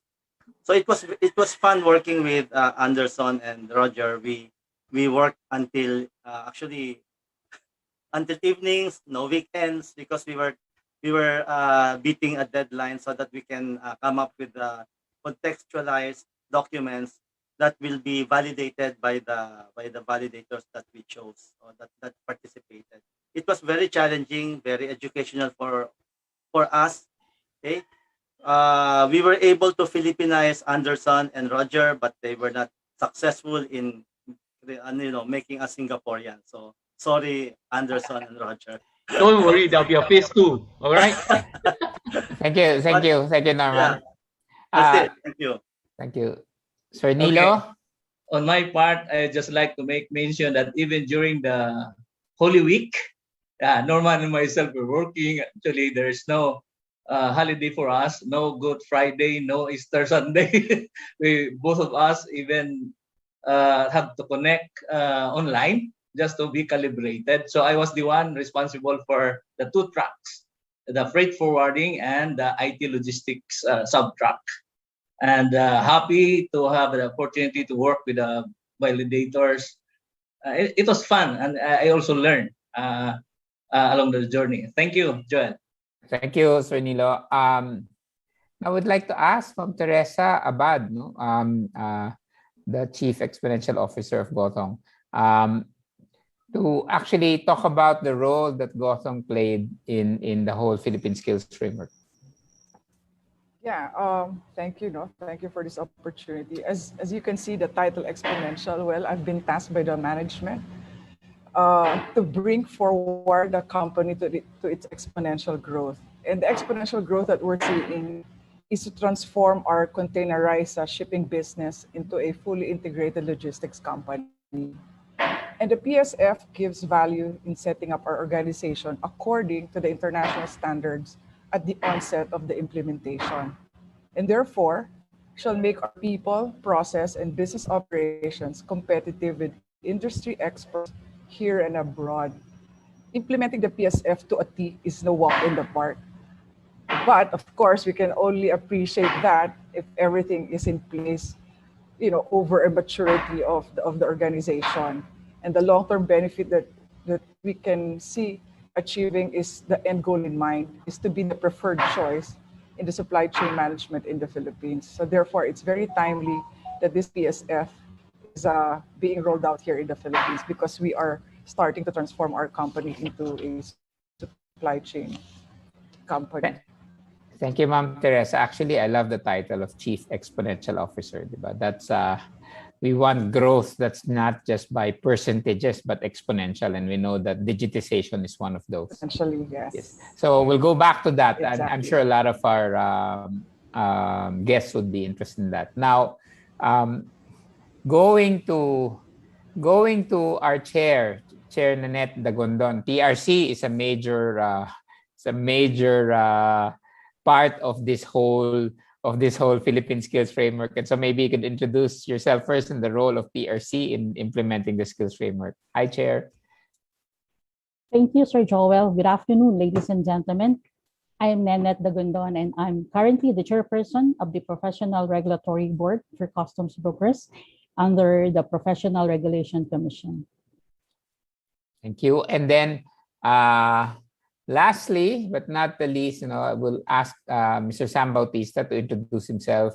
And he is the president and the learning officer of the Academy of Developmental Logistics. Thank you, Joel, and good afternoon. So I'm Samuel Bautista. I'm the president of the Academy of Developmental Logistics, and I'm also participating here representing the academe. I'm a member of the CHED committee on Customs and Logistics Education, and I'm also teaching in the Graduate School for Supply Chain at Lyceum of the Philippines University. Okay, great. Thank you. So I'll start with the first question since we just finished a presentation from TESDA. And I think both ED Ling and Director Angelina Carrion actually, gave us such great news, right, of what's available for the industry. So quick question lang. We saw that there's a big budget for everything, but do you actually say that, okay, for this total budget that you posted a while ago, how much of that is going to go to supply chain and logistics? Biglang ngumiti po ang ating mga TESDA directors. Yes. Actually, Sir Joel pa? Yes. Hi, Joel. From our available funds for scholarship, that's 10 billion, we allot certain priority industries, and 30%, so that's about 3 billion, is for agriculture, agri-fishery, and its supply chain. Another 30%, another 3 billion for construction. I think logistics, warehousing, and everything will join in this construction sector. Another 20% for IT/BPM related qualifications, another 10% for health related qualifications, and another 10% are the other sectors. So some of our workers would need tourism related qualifications, so that will form part of the 10%ers. Some manufacturing related qualifications should also be included in the 10%. So logistics as a separate sector, we feel that it's a subsector under the construction. So yeah, and of course the logistics sector for tulong trabaho, I promised ASEC Jean that this sector should be the first one to avail of the Tulong Trabaho Scholarship Program. And I think Sir Sam and some of you here, we met you during via virtual also, and we presented to them possible partnership and participation through this scholarship program. Okay. Thank you. Thank you, Director Carrion. Actually, that's good to hear. Actually, THEMS is a partner of the DTI for e-commerce training. And a big part of it really is the supply chain and logistics side, because the selling actually is the easy part. Getting the goods to the actual customers has been the choke point. And so, because of the lack of expertise, diba? Particularly for e-fulfillment. So we really welcome that we can upskill a lot of our people into one of the fastest growing industries, which is e-commerce, and the supply chain provides the backbone. I go back now so that we can move on beyond test. ED Ling, because there's a lot of when you think about TESDA, you always think about diploma programs, but you mentioned actually about micro certifications. So what's now the difference of this one to the other TESDA credentials? And then will the supply chain and logistics sector be able to avail of this new modality of microcerts? Yeah, Joel. Thank you. Actually, we have part of our strategic direction is to develop technicians and technologists. So that would be for the higher level qualifications, and that includes diploma programs. However, given the disruptions in the economy, we also have to offer micro or nano programs to ensure that those who are existing workers who would be able to still avail of these programs to upskill or reskill themselves so that they would be able to do the vertical or the horizontal progression in their careers. That is why EDI ni Taganas and Anderson Tan has communicated and they collaborated so that TESDA will be able to develop the guidelines for micro-credentialing. And finally, it was already approved by the Secretary. So the logistics sector is one of the pilot sectors that will be implementing the micro-credentialing. Just like what DDG Rose mentioned earlier, we also have the area-based and demand-driven TVET framework, which was approved and promulgated by the TESDA board.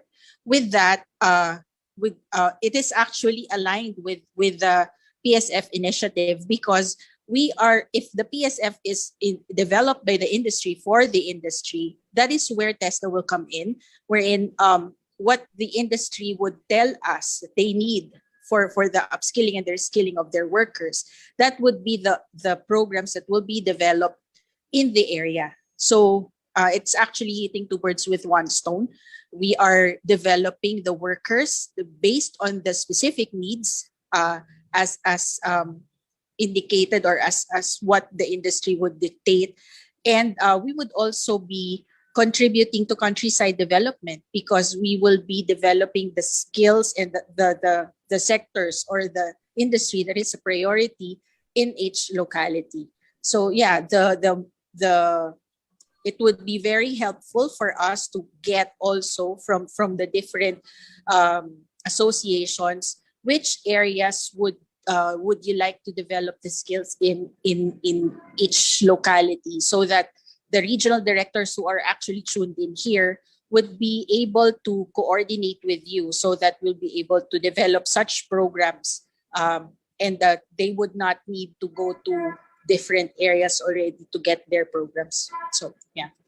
Thank you very much, Ediling. Actually, that's so welcome for us in the coming from the industry sector, because when we retool our employees, we can't let them go for a diploma program. And the skills framework is actually giving us a menu of the gaps and the things. So at least now we can choose what are the priority ones, because all of our people are actually busy now. If there's any sector that's super busy, it's actually the supply chain and logistics.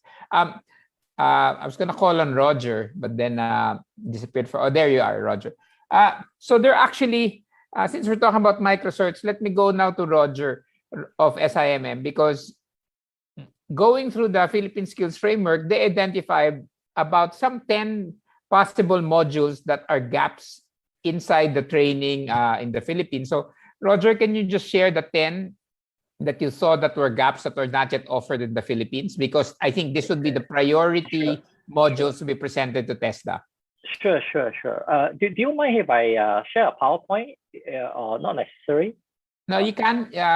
So it becomes easy for people. Okay, yeah, easier for people to take a look, because 10 is not easy to digest, and as we do. You can just show, you can just show the 10 very quickly. Yeah, I just show the 10 quickly. All right. Okay, here. All right. Let me just flash the 10. All right. Okay. First one. Okay. One slide, please. Do you have a slide for all the 10 or? Yeah, just one. Okay. The first one, quick one. All right. We talk about performing logistics and transport operation. The key objective will be for learners, I would say the rank and file, to understand the level of logistics operations. All right. The second one would be perform vendor and supplier relationship management. This is actually a very important part of logistics. Ability to work closely with supplier base. How do we transfer some of the our own requirements with the supplier? Okay, quick one. Perform delivery operations. Provide the learners on performing delivery tasks, loading and unload products, and so on. And perform warehouse operations. Talk about warehouse operators' ability to function in receiving, picking, staging, and shipping. Very what we call practical part. And of course, you have perform inventory and stock control. cycle counting, ABC analysis will be covered. And of course, 6 will be perform process improvement operation in logistics. We will cover process improvement as one part of the important, I would say, dimension to ensure productivity. All right. Another one will be digitalization and transformation. Earlier on, ASEC mentioned about digitalization. How are we going to transform logistics? The 8th one will be apply Kaizen and 5S in logistics management. Workers have to understand the importance of continuous improvement. And then you have perform warehouse and information flow. How information flow becomes a critical part, smart warehouses and so on. And last but not least, apply quality systems in supply chain management. All right. So basically, I stop share now. Okay. Basically, these are some of the areas that cover a wide perspective, from operations, all right, to vendor management, supplier management, to what we call, quality systems. So with a basis of understanding lifelong learning, understanding continuous improvement as part of logistics. All right. Thank you, Roger. So Thank I you, guess, Joel. yeah, so that came out of working with the contextualizers and seeing the gap. So I guess ED Ling and Director Angelina, those are some of the proposed, new course, new modules that can be added to the supply chain and logistics inventory kasi marami na pong available sa TESDA. Okay. With that, as these microcerts and all of these other credentials is really part of maintaining the quality standards of the industry. So, Chair Nanette Dagondon, how will the PRC now maximize the utilization of the Philippine Skills Framework? Well, actually, in the PRC, particularly the professional regulatory boards, has an ongoing formulation and implementation of what we call the career progression and specialization and the career accumulated transfer. So we are actually, in fact, the PRC has a resolution to this effect, particularly that is Resolution 1117, 2018. So all the professional regulatory boards are being tasked to formulate their own and implement their own career progression and specialization program for every regulated profession.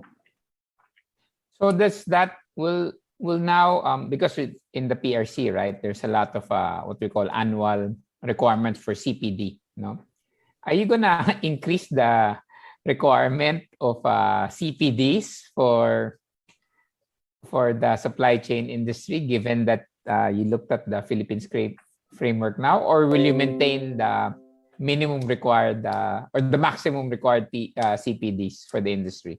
Well, right now, we are offering 15 CPD or continuing professional development credit units for all our customs brokers. That is actually as our operational guidelines, as part of the operational guidelines, in the advent of the RA 10912, that is actually the CPD Act of 2016. So that is actually right now 15, and across all the professionals, we have actually 15 credit units, except for some. We have the real estate service and also the social workers. They have stipulated in their regulatory law, they have 45 CPD credit units. And as a validator, what do you see is really the most important value of the Philippine Skills Framework? Well, the most important thing here is if you are a professional, particularly this skills framework for supply chain and logistics is very essential and extremely relevant. Why? Because it provides the latest and the appropriate information on your career pathways. And of course, as an individual or as a professional, you can actually adapt to a new demands and bring relevant skills across different jobs. And aside from that, you can actually align. You can assess yourself. What are the lacking competencies you need to address the gaps, if there's any. Thank you, Chairperson. Thank you, And Sir actually, Joel. that one of self-assessment is so important. No? Sometimes course. say we don't know what we don't know.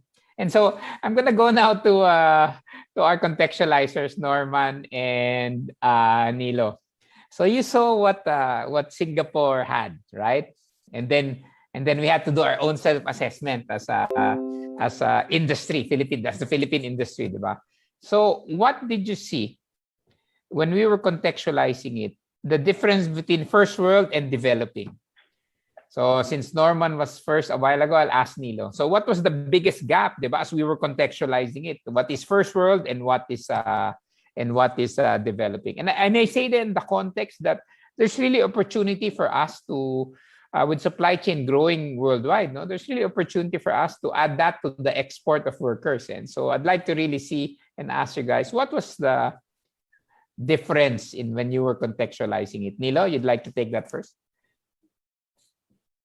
You're on mute. Yeah. What's good thing with me is that I retired in Singapore. I had been there for less than 7 years.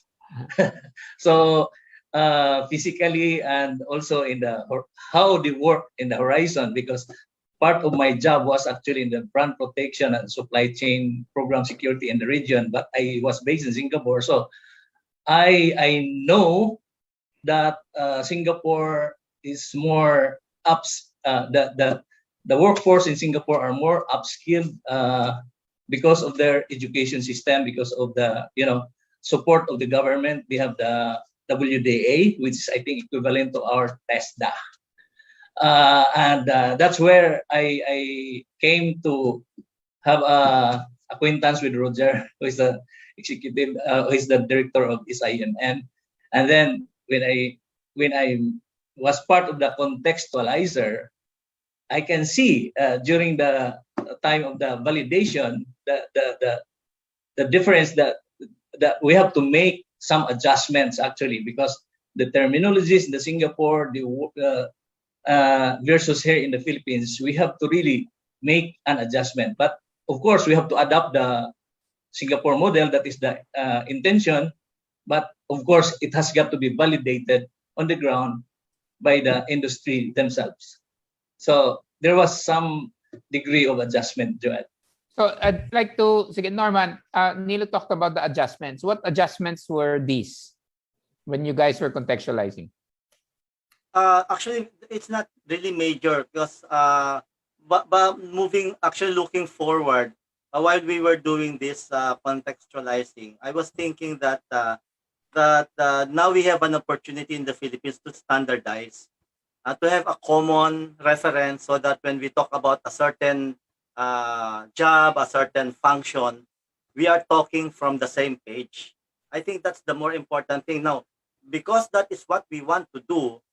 That will take a lot of time, so that the level of standardization will be become a reality. That I think is the challenge here. Will industry be serious enough to use what we have now? Okay, so we have this opportunity to standardize so that we have a common language. The challenge is now with industry. Are we going to use this or not? I think that's a very good point about having a common language on qualifications and skills. Anderson, can you just share with us how this standardization and how this common language has really helped, all the sectors in Singapore when they started deploying the Singapore Skills Framework? Okay, in fact, inherent in the skills framework construct, right, is to actually build a skills language, right? As much as possible, we want to have a construct that the industry is comfortable with. And as you can see from the sharing, it's actually based on organizational chart, for big companies, right? And now the other key thing is that based on this construct, that's where the contents of the framework comes in. And the contents are actually contributed by the industry. All right, this is very much different from a qualification model, right? Because in a qualification model, the contents generally come from the institution itself, okay? From what we call the body of knowledge. But in this case, the contents of the skills framework actually come from the industry. Now, this is important because as the various validators come together and they discuss, all right, and they are aided by facilitators, all right, and I think this is a very important point. The facilitators will help them to dovetail some of the terms, terminologies, and even certain thinking. And that actually becomes the baseline. We are not saying that this becomes the standard of the industry. Rather, we say that it becomes the baseline. It becomes the reference point from which all the different stakeholder groups in the sector can make references from. And that helps actually to bring the industry on this path and journey of standardization. I really don't like to use the word standardization because it feels so straitjacketed, all right? But it is more of creating that kind of a skills language, all right, to enable the sector to think in a certain manner, in a very structured manner, all right, such that we can, over time, help to codify some of these explicit knowledge, tacit knowledge into explicit knowledge, and then into a documented structure. Yeah. Thank you. And actually, so going back to that, we have our last two panelists. We're running out of time. But I wish I had so much time to chat with everybody. This is such an interesting discussion. So Sam, can you please give your advice on how the training institutions can now, and higher education, DepEd, can actually use this Philippine Skills Framework in developing the programs that's needed by the industry? Okay, thank you, Joel, for mentioning that. Actually, for example, with the work we've been doing in CHED, in 2013, we started reviewing the curriculum for the graduate studies for customs, and we already added the supply chain management courses to that. And we have a pending PSG, or program standards for the BS and Customs Administration, and we also included 15 units already for supply chain and logistics management courses, because those are the things that were identified also during consultations with the industry. So we are just waiting for the NBank to finally issue the PSG. And you mentioned a while ago, and Director Ling mentioned a while ago, about micro-certifications. Actually, these are the things that we've been doing already in corporate trainings. We've been issuing a lot of certificates for every small courses or modules that we deliver to our trainees. And it's good now that with the PSF, for example, myself, I have a lot of certificates for the trainings. Some of those I attended because I work in a logistics company based in Singapore in the late 90s. And these certificates can be stackable now, right? So it can be stacked, and based on the referencing it with the PSF, we can now identify which part of the modules a trainee or an employee has completed already, and probably that leads to diploma or further comprehensive certification under the PSF. So I will encourage the learning institutions to take a look. It's now available in the DTI Logistics Observatory. I think it was shared already. In fact, I got a lot of feedback already, especially from HR people, because this will help them not only in setting qualifications for new entrants to the industry, but also in developing talent development courses for the existing employees. Thank you. Thank you, Sam. Actually, whenever I give a talk on the future of education and learning, stackable credentials is key. This is really where it's going. Stackable credentials leading to a diploma, stackable credentials leading to a degree. But the most important part is now you can tailor fit your training requirements to the specific job or role that you'll have. So we'll end with, actually, we're going to end with the most exciting title, Chief Exponential Officer, because you hear everything. So how, so Teresa, yes, how will you, given the ambition of Gothong, Southern Shipping, to become an exponential company, tawag nila dyan, 10x and all of those things, right? When you go to all of these international workshops. So how will you maximize the use of the Philippines Skills Framework to make sure that you achieve your objective of being an exponential company? Well, first and foremost, the value of the framework to us is, having a tried and tested framework used in Singapore. That would surely give us the confidence, the assurance and guarantee that we'll be gaining advantage by having, well, at some point following this framework, the skills development, the training design, the organizational setup, the performance-driven goals, which is very important, the defined career pathways, and clear job roles. So hence, having this in place will give our people program a more robust future, kumbaga, in our HR organization to be more resilient in making sure that the needed skills for our work are all in place, and that will give our management their priority to focus more on expansion and perhaps, of course, create new businesses that will give us that exponential returns at some point. So, and when we have that in place, there will be synergies and alignments with other industry experts in the supply chain industry and logistics. And that's how we see the exponential growth that we're seeing since the Gothong is operating nationwide in Luzon, Visayas, Mindanao. And if there's anything that we would like to ask the DTI is to bring those expertise outside NCR, because I'm based now in Cebu. So we would like to see this exchange of expertise to be, trickled down in the countryside, not just in NCR. Although, syempre in Cebu, like NCR, there's a lot of movements here. There's a high demand for supply chain logistics, but very limited talents in place. So Thank you. Thank you, Teresa. So, we look forward to how Gothong will be a good case study, diba, of actually, diba, applying the the Philippine Skills Framework. So with that, I'm sorry, everybody, we don't have time for questions kasi nga, we had to make sure that we cover all the topics today. So thank you, Edie Ling, Constantino. Thank you, Director Angelina Carrion of TESDA. Thank you, Anderson. Thank you, Roger. Our friends, our partners from Singapore. Thank you, Norman, Adriano, and Nilo Pumaloy, our contextualizers.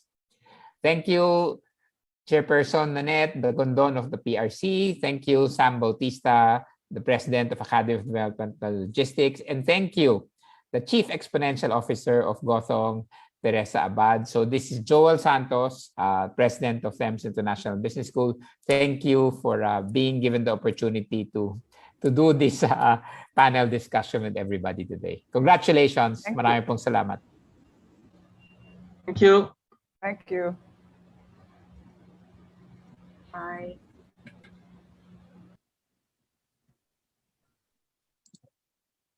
So I now introduce our next host.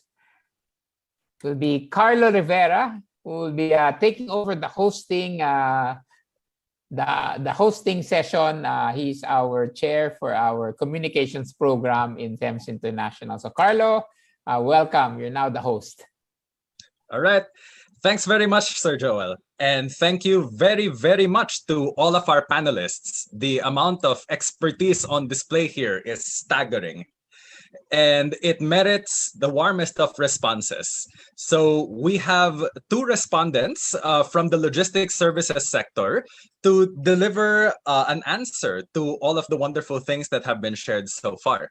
The first of our two respondents is the first president of the Philippine Multimodal Transport and Logistics Association Incorporated. She is an active member of the import-export community with no less than 30 years of international cargo industry leadership. Ladies and gentlemen, Marilyn Cruz Alberto. Good afternoon, everyone. On behalf of all members of LSPH, we would like to give profuse thanks to the Department of Trade and Industry, TESDA, and all the people behind the agencies and offices that made the launching of the Philippine Skills Framework for Supply Chain and Logistics possible. We cannot thank the Department of Trade and Industry enough for its recognition of the importance of the logistics services sector in the country's economic development and competitiveness, and for including it as a priority industry under the Inclusive Innovation Industrial Strategy, and for identifying logistics as a key employment generation sector. This feat would have been more difficult to accomplish if the Department of Trade and Industry has not initiated the formation of LSPH.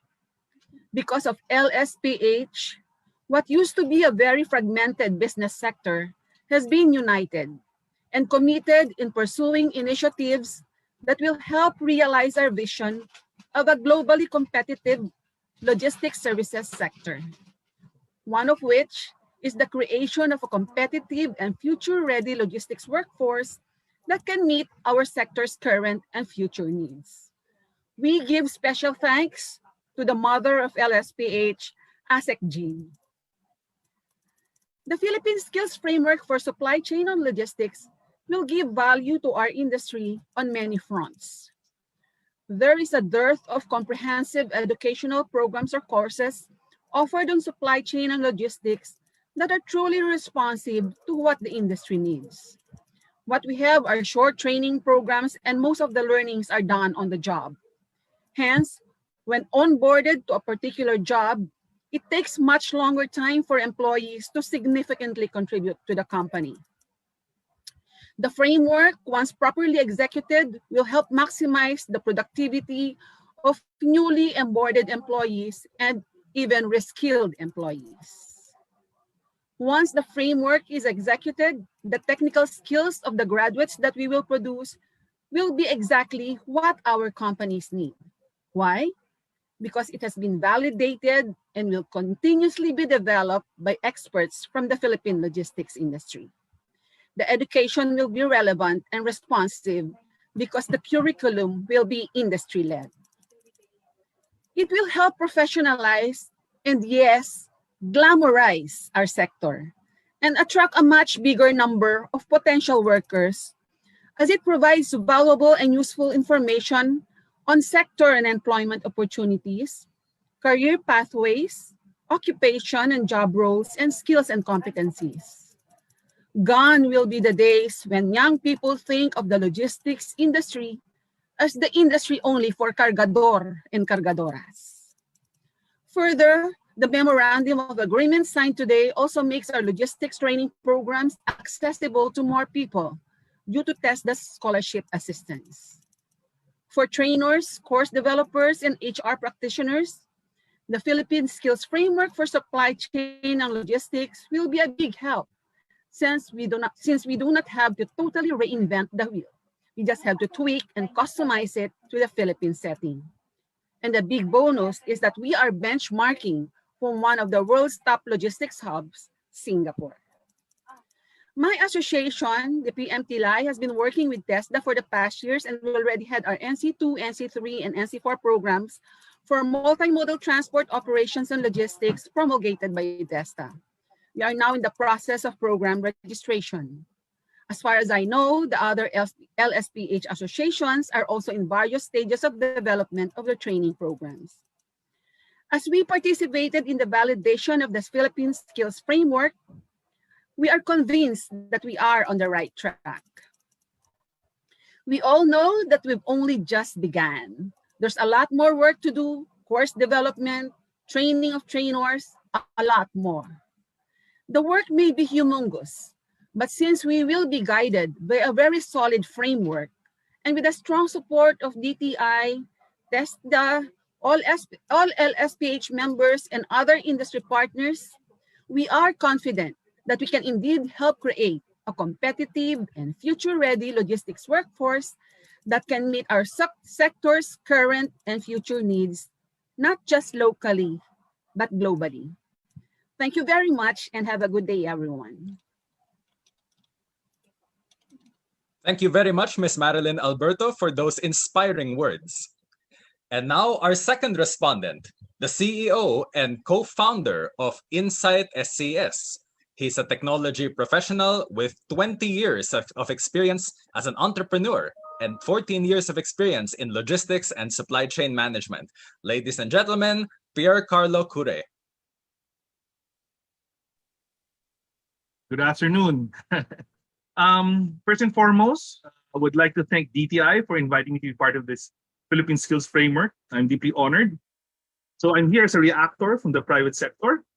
And the first thing I can say is wow. The insights from the panelists and the speakers are very insightful. And I'm very hopeful with this type of initiative that we have. So just to start with, let me share some context. Let me put out a picture. Have you ever seen a duck on a pond moving around? Okay, visualize it. Imagine a duck, or I'm sure you've seen a duck on a pond moving around, right?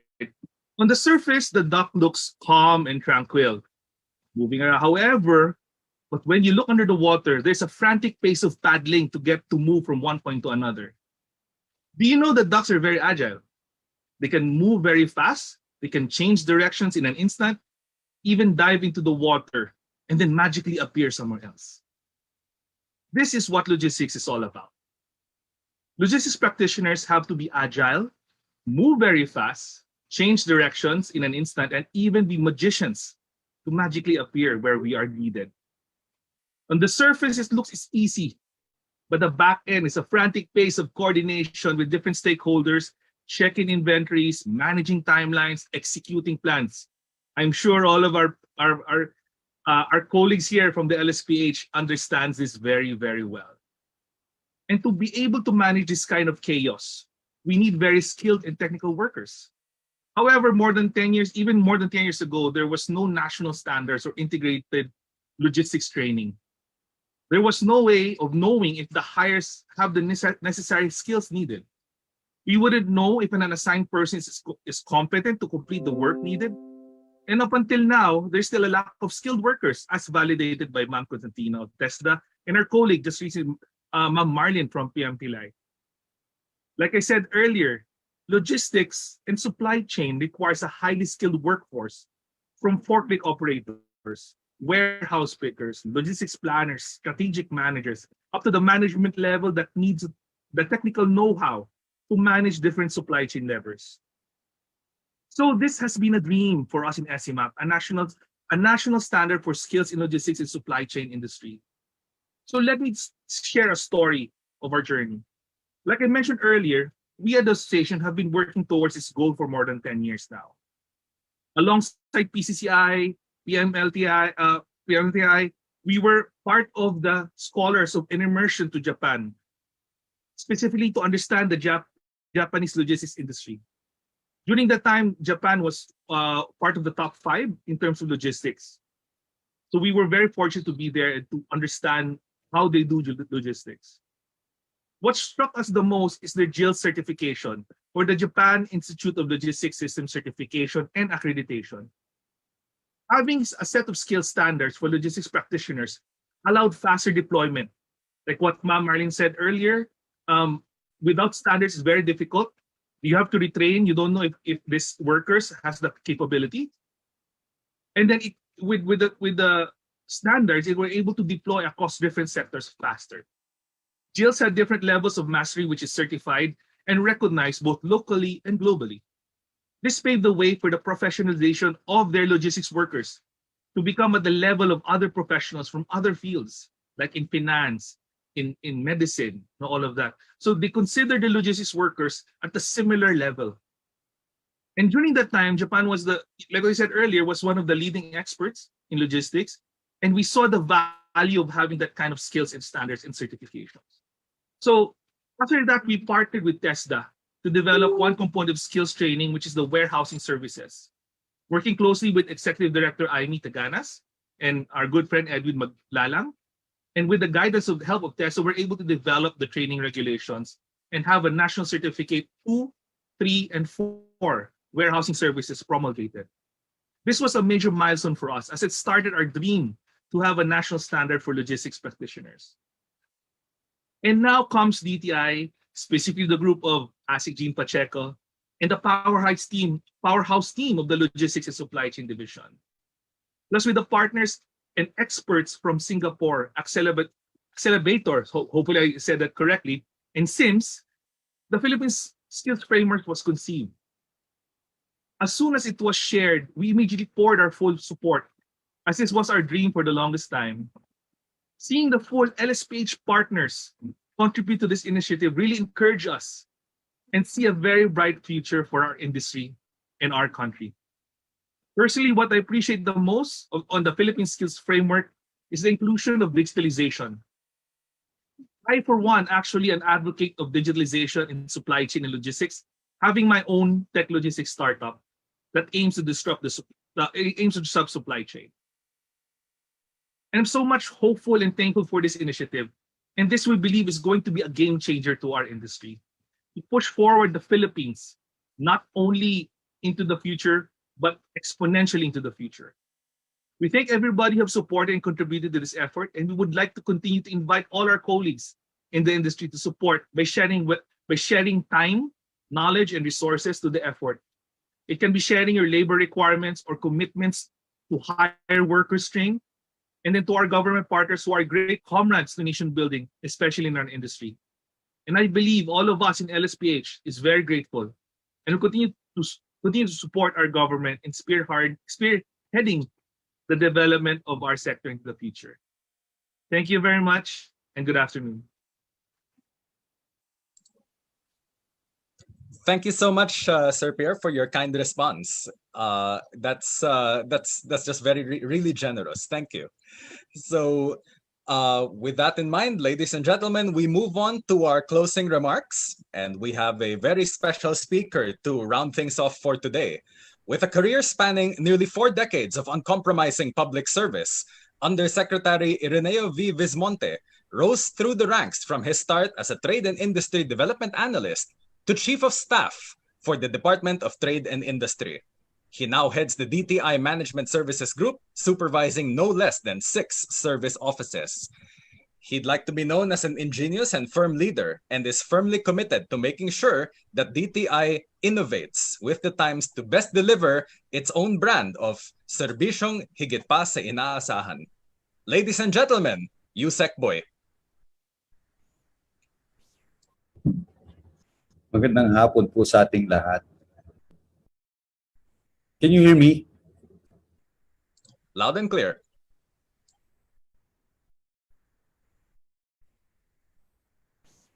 Good afternoon to our logistics service providers, off-dock CFS operations, land, air, sea, freight forwarding, domestic and international shipping lines, customs bonded warehouse, container depot, container terminal, customs brokers, inland haulers and trucking, wet and dry warehousing, and supply chain management. Parang kulang pa ito.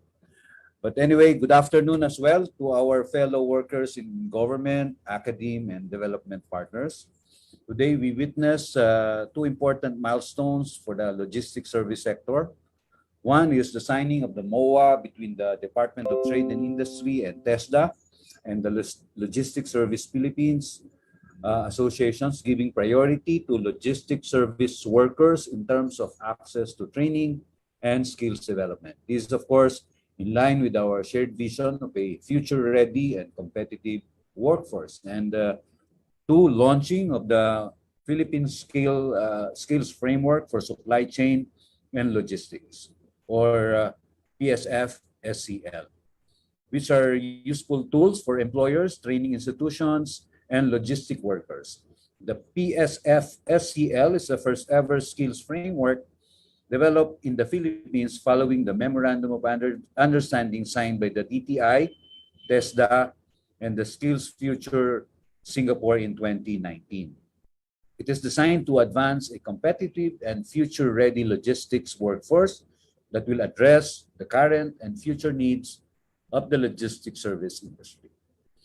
Both these efforts would not be made possible without the strong collaboration between the government and the private sector. And thanks are in order. On behalf of the DTI, we wish to acknowledge the support of the following industry captains of the logistics service sector, the 16 associations that continue to grow in number: ACOP, ACTU, ACUP, ADLI or ADLI, AISL, CBWOCI, CCAP, CCBI, CTAP, INHTA, PISM, PLSA, PMTLI, PUCP, SCMAP, and UPC. Palagay ko kulang pa po yata itong asosasyon na ito, no? Dahil lumalaki po talaga ang pamilya ng logistic services. Anyway, of course, the Skills Future Singapore and our strategic partners, Mr. Anderson Tan of Accelerator Singapore, and Mr. Roger Lee of Singapore Institute of Materials Management. Of course, Mr. Joel Santos and the team of TEMS International Business School, all the contextualizers, validators, and pilot testers who contributed in refining the PSF-SEL. The Technical Education and Skills Development Authority, headed by Director General Isidro S. La Peña, Philippine Trade Training Center, PTTC, led by Executive Director Nelly Nita Diliera, Project Director of Skills Initiative. These initiatives to upskill and reskill the logistic workforce is part of the Inclusive Innovation and Industrial Strategy, or IQBES, designed to build an innovation and entrepreneurial ecosystem, remove obstacles of growth, and strengthen domestic supply chains and global regional participation. I encourage everyone, most especially the logistics service providers, to study the supply chain and logistics skills framework and use it as a guide for the enhancement of your workforce. Finally, as a member of the IATF, the DTI also wishes to thank the members of the logistics and supply chain industry, its workers, our frontline services, for the invaluable contribution to the economy, particularly during the time of the pandemic. Kayo po talaga ang may tuturing na mga bayani at ramdam ng mga mamamayan ang kahalagahan ng inyong industriya. Kaya po, makakaasa kayo na ipagpapatuloy po ng DTI ang pagtatayo, pagpapalago ng sektor ng logistics. Let us continue to work together to attain more efficient and competitive logistics service sector. Maraming salamat po sa inyong lahat at mabuhay po tayong lahat. Thank you very much indeed to Sir Yusek Boy, to all of our speakers. In a time of such great change, it gives me hope to see your passion and expertise placed in the service of a better future for the industry and for the country. Improvise, adapt, and overcome. I'd also like to take this opportunity to recognize and thank our validators. Without your passion and expertise, this enterprise would not be possible. We're just so grateful to have your expertise, your tender loving care here, and bringing things into a better future for the industry and all of us. Now, before we continue, I'd like to announce once again that there is an ebook. Let's just take a moment to pick up the QR code. Everything you need is in here. And once we have the ebook all set up, we're going to have to ask you to please fill out a customer survey form, because you haven't seen The Last of Us, and we'd like to keep getting better with your help. So please take a moment to get this link and or the QR code. So you may scan the QR code in your screen. Right, so let's take one minute for that. And in the meantime, everyone fix up your outfits, because we have a photo op in 1 minute.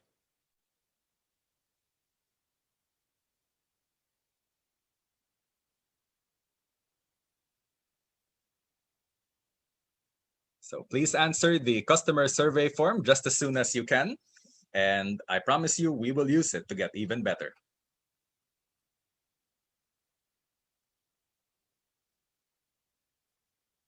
All right. And now for the mandatory and inevitable photo op. Everyone, please turn on your cameras. Let's immortalize this, because in 20 years, they will remember us as the pioneers. All right, so tech team, let's get ready with the photos. So gallery view, I think. There you go. See, it's just not fair. We're also experienced and yet also good looking at the same time. So everyone smile for the camera, and tech team, let's take a shot.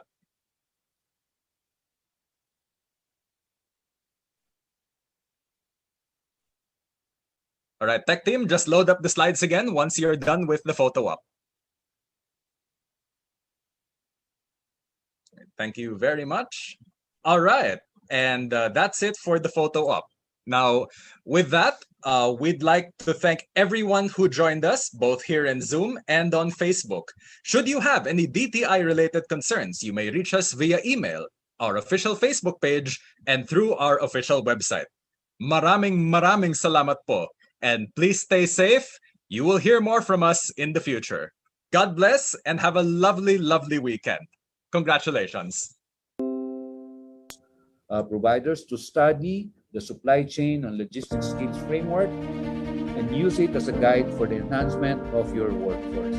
Finally, as a member of the IATF, the DTI also wishes to thank the members of the logistics and supply chain industry, its workers, our frontline services for the invaluable contribution to the economy, particularly during the time of the pandemic.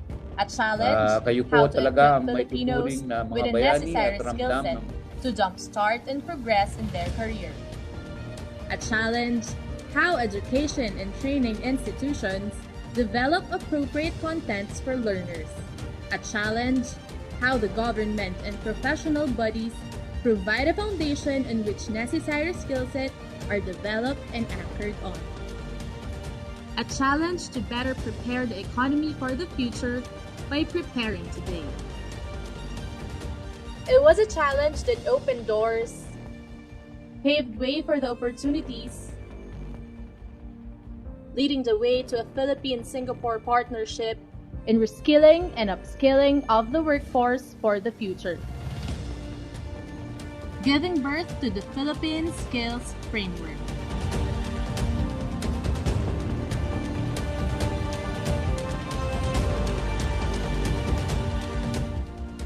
The Philippine Skills Framework is an integral part of our inclusive innovation industrialization strategy. This is because it will equip our workforce with the required skills, mastery, and lifelong learning to prepare them for the work of the future. This will also ensure that our workforce will have the right skills in answer to the demands of the time, especially as we aim to refresh this framework every 2 years. More importantly, our highly skilled workforce will help us become more competitive in the global value chains and generate more inclusive growth for our nation. Major Philippine agencies came together, bound by a common interest of working together in addressing the recurring skills challenge. Alongside Skills Future Singapore, true to its commitment, stayed on to orient, provide directions, and training. Presentation to major agencies and organizations. And the commitment to develop the first ever Philippine Skills for Supply Chain and Logistics and the first ever Business Development Skills Framework for Marketing and Sales and Partnership. Investing in human capital always reaps rich rewards. When we develop people, we develop the nation. As the training arm of the Department of Trade and Industry and the main proponent of this project, this is another way of realizing our mandate, but beyond the usual service. Laser focus in developing the needs of the industries, the workforce, and learning institutions. The Philippine Skills Framework is an initiative developed for the country's workforce to promote skills mastery and lifelong learning. With skills being recognized as the global currency for the 21st century, the framework adds more value. For employers, it helps with recruitment, staff deployment, training and development, and performance and rewards management. For individuals, it helps plot their career paths. Education and training providers can better compose their training programs, and government, together with professional bodies and unions, can better craft policies. Together, we will develop the Philippine Skills Framework for priority sectors with continued support from Skills Future Singapore. Singapore will continue to provide the technical expertise in the skills framework development as well as sector-based subject experts to work alongside the various Philippine stakeholder groups. We will also share our experience in the quality management practices which are needed to ensure the credibility and scalability of the Philippine skills framework. For the PSF to work well, all the stakeholder groups comprising of the Philippine government agencies, industries, academe, unions, and skills content developers will have to work together to continually improve and utilize the system. The PSF should also be connected to the Philippine qualifications framework, yet retain its full agility to respond quickly and adequately to the industry needs. It has to be a system developed by the industry, for the industry, to be always relevant to the industry. The Philippine Skills Framework also hones in one holistic skills values or 21st century skill as the foundational skills. Together with our partners from the education sector, we are confident that this will be articulated within the PSF, building up students to become universal students, who in turn become universal citizens. We, as a learning partner of the Philippine Skills Framework, has been a very fruitful and useful exercise. One, and the main reason is that traditionally, academic institutions would actually create programs based on research and know-how of what industry needs. But with the Philippine Skills Framework, it takes a reverse approach. Industry will now map out in detail the job roles and the specific skills needed for every position that's available in the industry. And this now becomes the blueprint and the roadmap for us in the academic industry or academic institutions to actually develop and design our programs. What's the result? The result is now a graduate who has the knowledge, technical skills, and the clarity on the roles he will need to fulfill the minute he enters industry. And from the industry perspective, they are very welcoming because it lessens the training requirements when they have a fresh graduate, and the graduate is work ready the minute they enter the company. This makes it more efficient. It allows less costs, less training costs for the company, and it also makes our graduates more effective immediately after graduating. So this kind of industry-academe partnership is the way of the future. And the Philippine Skills Framework is the main reason for that. So we look forward that more industries will go through the same process and work with academe so that the end result is a work-ready, effective, and global Philippine workforce.